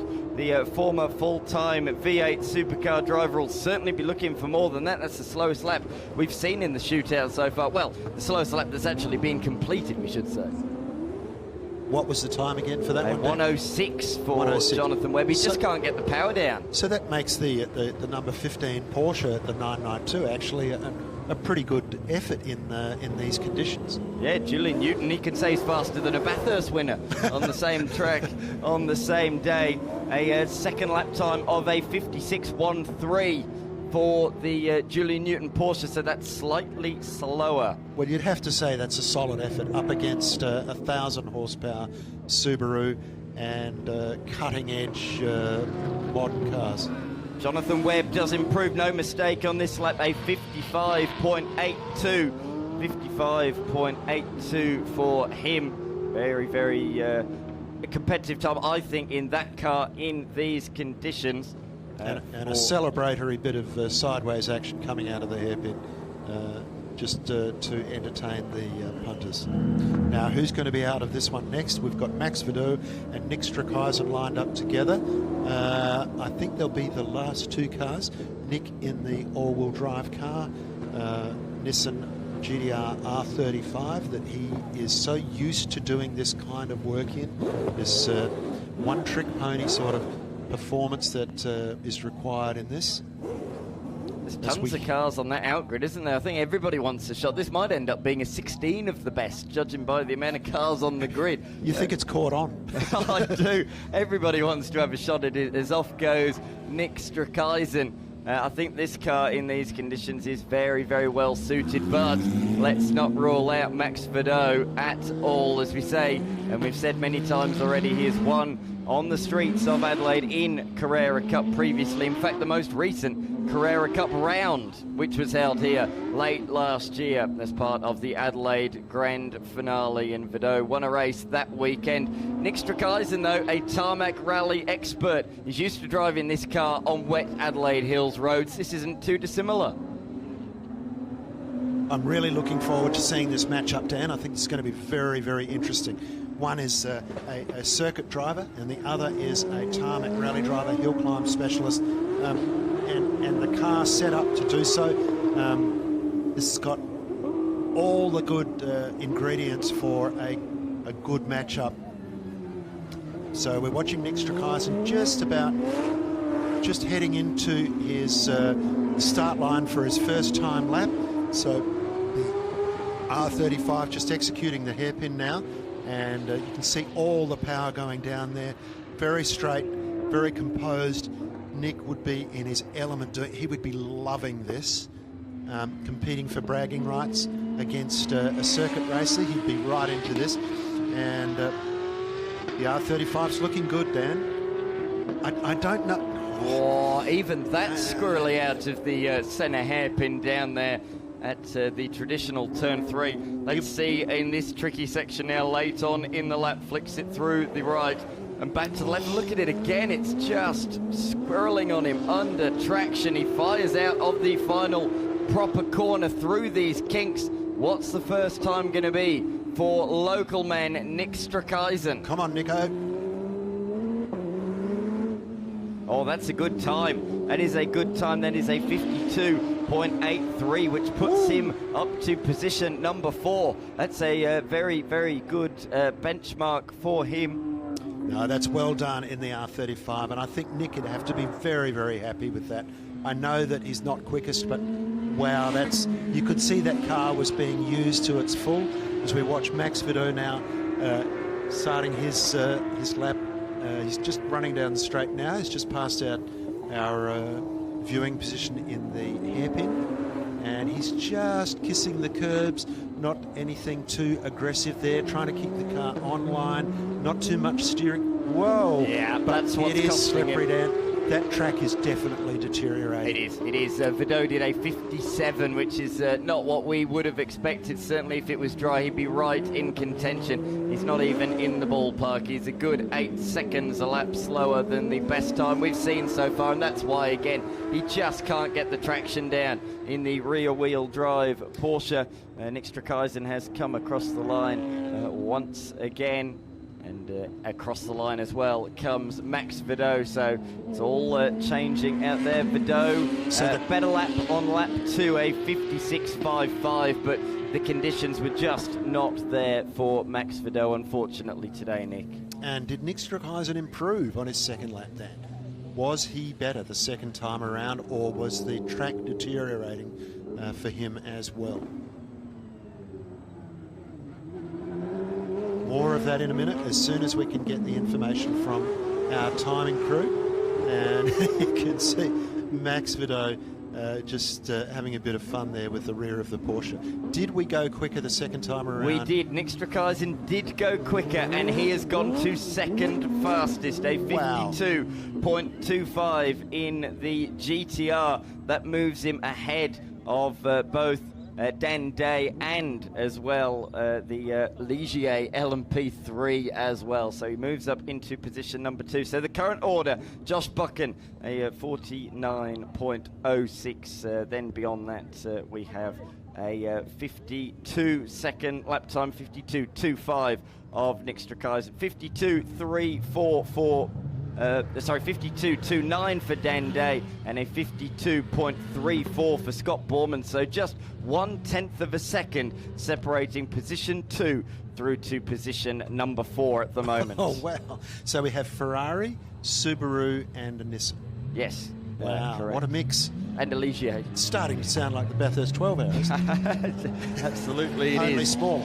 Absolutely it is. I think these must be our final 2 runners. We've got another 992 Cup car, this one being driven by the Rouleau family. I think it's Peter Rouleau behind the wheel, not Alex Rouleau. So, oh, it is. Sorry, I've just had a look at my sheet. It is indeed Alex Rouleau. He's not driven this car all weekend, and he's been thrown right in the deep end here. So Alex Rouleau, the youngest ever Supercars driver, now lends his hand to gravel rallying in the Australian Rally Championship, and a real front runner in that. Well, he's going to need to use all of that experience on the gravel for right now, because this is going to be slippery for him as he heads into the hairpin to start the first lap of the session.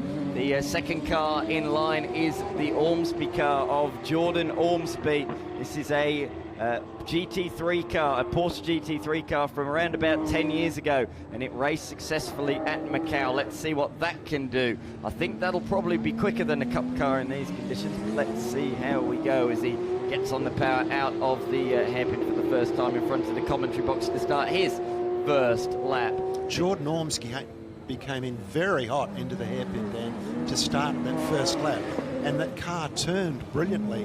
Okay, it might not have all the smarts of some of these other cars out here, but it's sure turned in. And on a damp track like this, or no, let's be honest, a wet track like this, that's very impressive to watch as we see Alex Rouleau just completing his first lap, and we'll see how the Porsche has fared for that.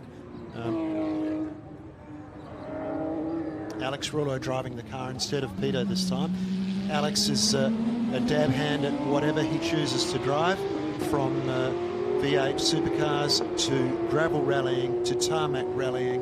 He is a very handy steerer, and this is no exception. So we see Jordan Ormsby going around, and this car looks so well behaved, Dan. It is very well behaved, Nick. These two have just absolutely shot up the order immediately. They are right towards the pointy end in second and third position, both setting 51-second times on their first flying laps of 51.18 for Rouleau, at 51.29 for Jordan Ormsby. Lap number 2 for Rouleau, a 50.64, so that is comfortably second fastest at the moment. Can Ormsby respond? Can he snatch back P2? You know what? He can, a 50.16. Incredible from the Jordan Ormsby machine. But I think that does conclude the session, and by over a second, 1.6 seconds, the winner of the shootout, it appears to me to be Josh Buchan in the Ferrari 296 Challenge car. Yay. Big round of applause, everybody, for Josh Buchan. A very committed drive in these conditions, as were all the drives from the guys. You've got to say, that is not easy to go out and just flick the switch, deliver your best possible performance in a couple of laps of this very, very short circuit. It's not even a lot of time to settle in, not a lot of time to warm everything up, and that was a very entertaining session. Thank you very much to our timing crew, and for their excellent communications with us. We had the times as soon as they came to hand. Very good stuff. And what a performance, though, from Josh Buchan. That came very early on, didn't it? I think the conditions were at their worst around the middle of the session, but clearly they dried again late on because, boy, oh boy, Alex Rouleau and Jordan Ormsby really put in some flyers right at the end. I thought it was done and dusted, and that was a real shock to me right at the death. So did I, Dan. I thought it was done. When they went out, I knew that they were going to have a crack, but I didn't think they would deliver times like that.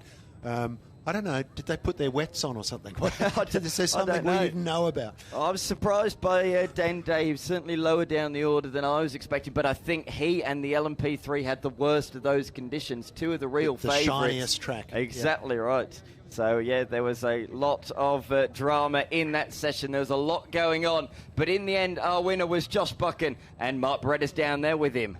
Sure am, and he's very happy about it too, Josh Buchan. Congratulations. Nice way to end up what has been a fantastic weekend. Absolutely. Look, if the weather forecasters were right on Thursday, we wouldn't be standing here, we'd be swimming here. So I'm just thankful to be here, driving one of these lovely cars in this lovely event. How was it? How was the Ferrari going around this afternoon? Oh, super slippery. I mean, right before my run is when it really came down. So I was lucky that a few of the cars that probably weren't going to pip us anyway went out first. But it was slippery, but, you know, it was a lot of fun. And, you know, these cars are so capable that all I had to do was point it in the right direction and it did the job. You pointed it very, very well. This weekend, the Repco Adelaide Motorsports Festival. From a driver's point of view, how good is it? Oh, it's amazing. You know, I've been fortunate here for the last couple of years to drive some amazing cars through Rodin and Zagami, and just to be involved, to see some of the cars that even me as a kid looked and saw and just never thought I'd see, let alone see driving, is incredible. So it's an amazing event. You know, the people who come are all passionate, and it's a one-off. Are you back next year? I hope so. Yeah. If they pay me enough, I'll turn up. No, definitely be back. Hey, listen, Josh, glad you enjoyed it. Congratulations on being quickest in the best of the 10. And, we hope to see you back next year. Well, Lownsy got me last year, so I'm happy to get this one. Well done, mate. Congratulations. All right, James Baldwin, over to you, mate.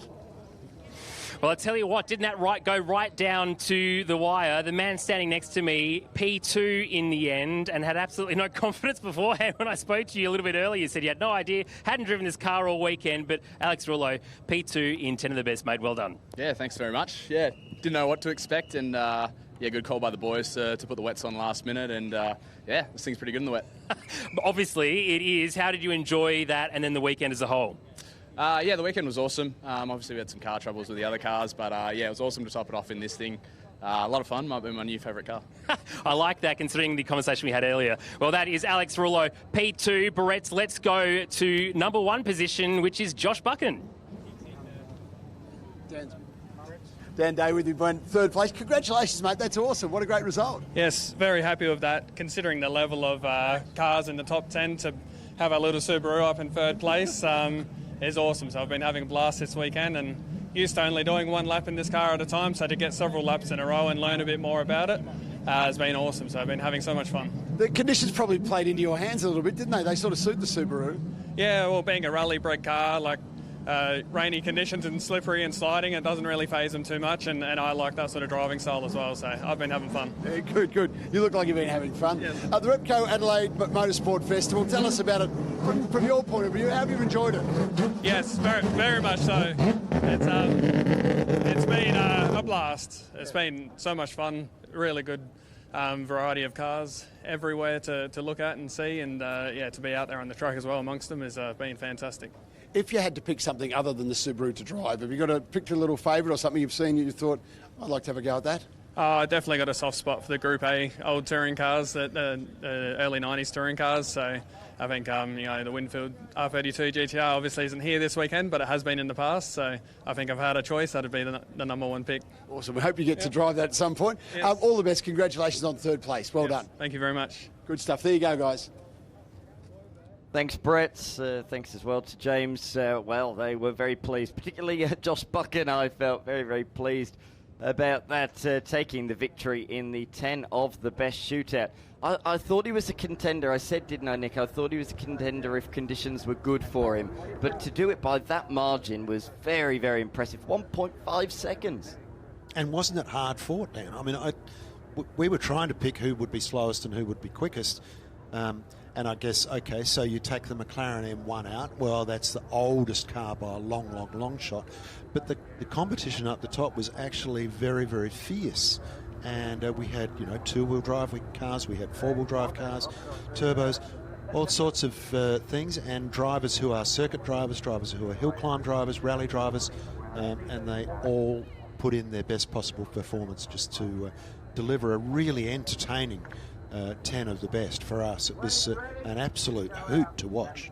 That it was indeed. Looks to me like Mad Mike is getting into his car one final time. The Mad Bull, and of course his mate Matty Hill will join him once again. Nick, hasn't this been a fantastic addition to the Repco Adelaide Motorsport Festival? Having Mad Mike here, it's certainly brought a few more of the younger audience, I feel, to the event this year. Well, I'm heading to Mad Mike territory in a month's time to New Zealand, but I'm going to the South Island, and Mad Mike is based on the North Island, so I won't be able to get to the Mad Lab, as it's known, which is kind of daunting for a start. But it would be interesting to go and see where they build these creations.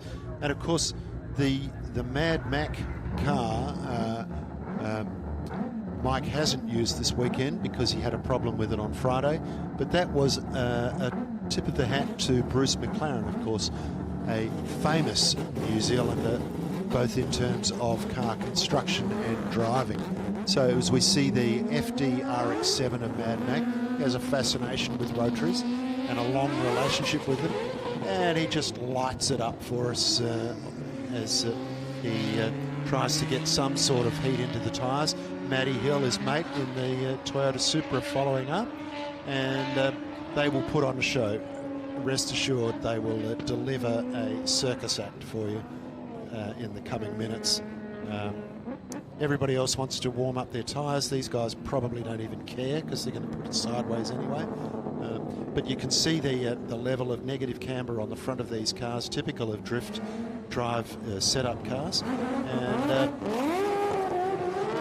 And they are underway. Let's just get the tyres turning, and let's get the cars never straight again for the rest of the demonstration. It's all about being sideways, being close together, getting as big an angle as we can, and being in as close proximity as we can. Just while this is going on, I do have the full results for you of the 10 of the best shootouts, or what became a 12 of the best shootouts this year. Felt like more. It did, didn't it?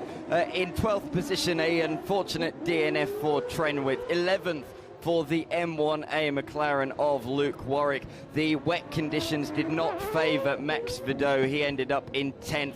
Julian Newton in the Porsche in 9th. Jono Webb, another car not suited to those wet conditions.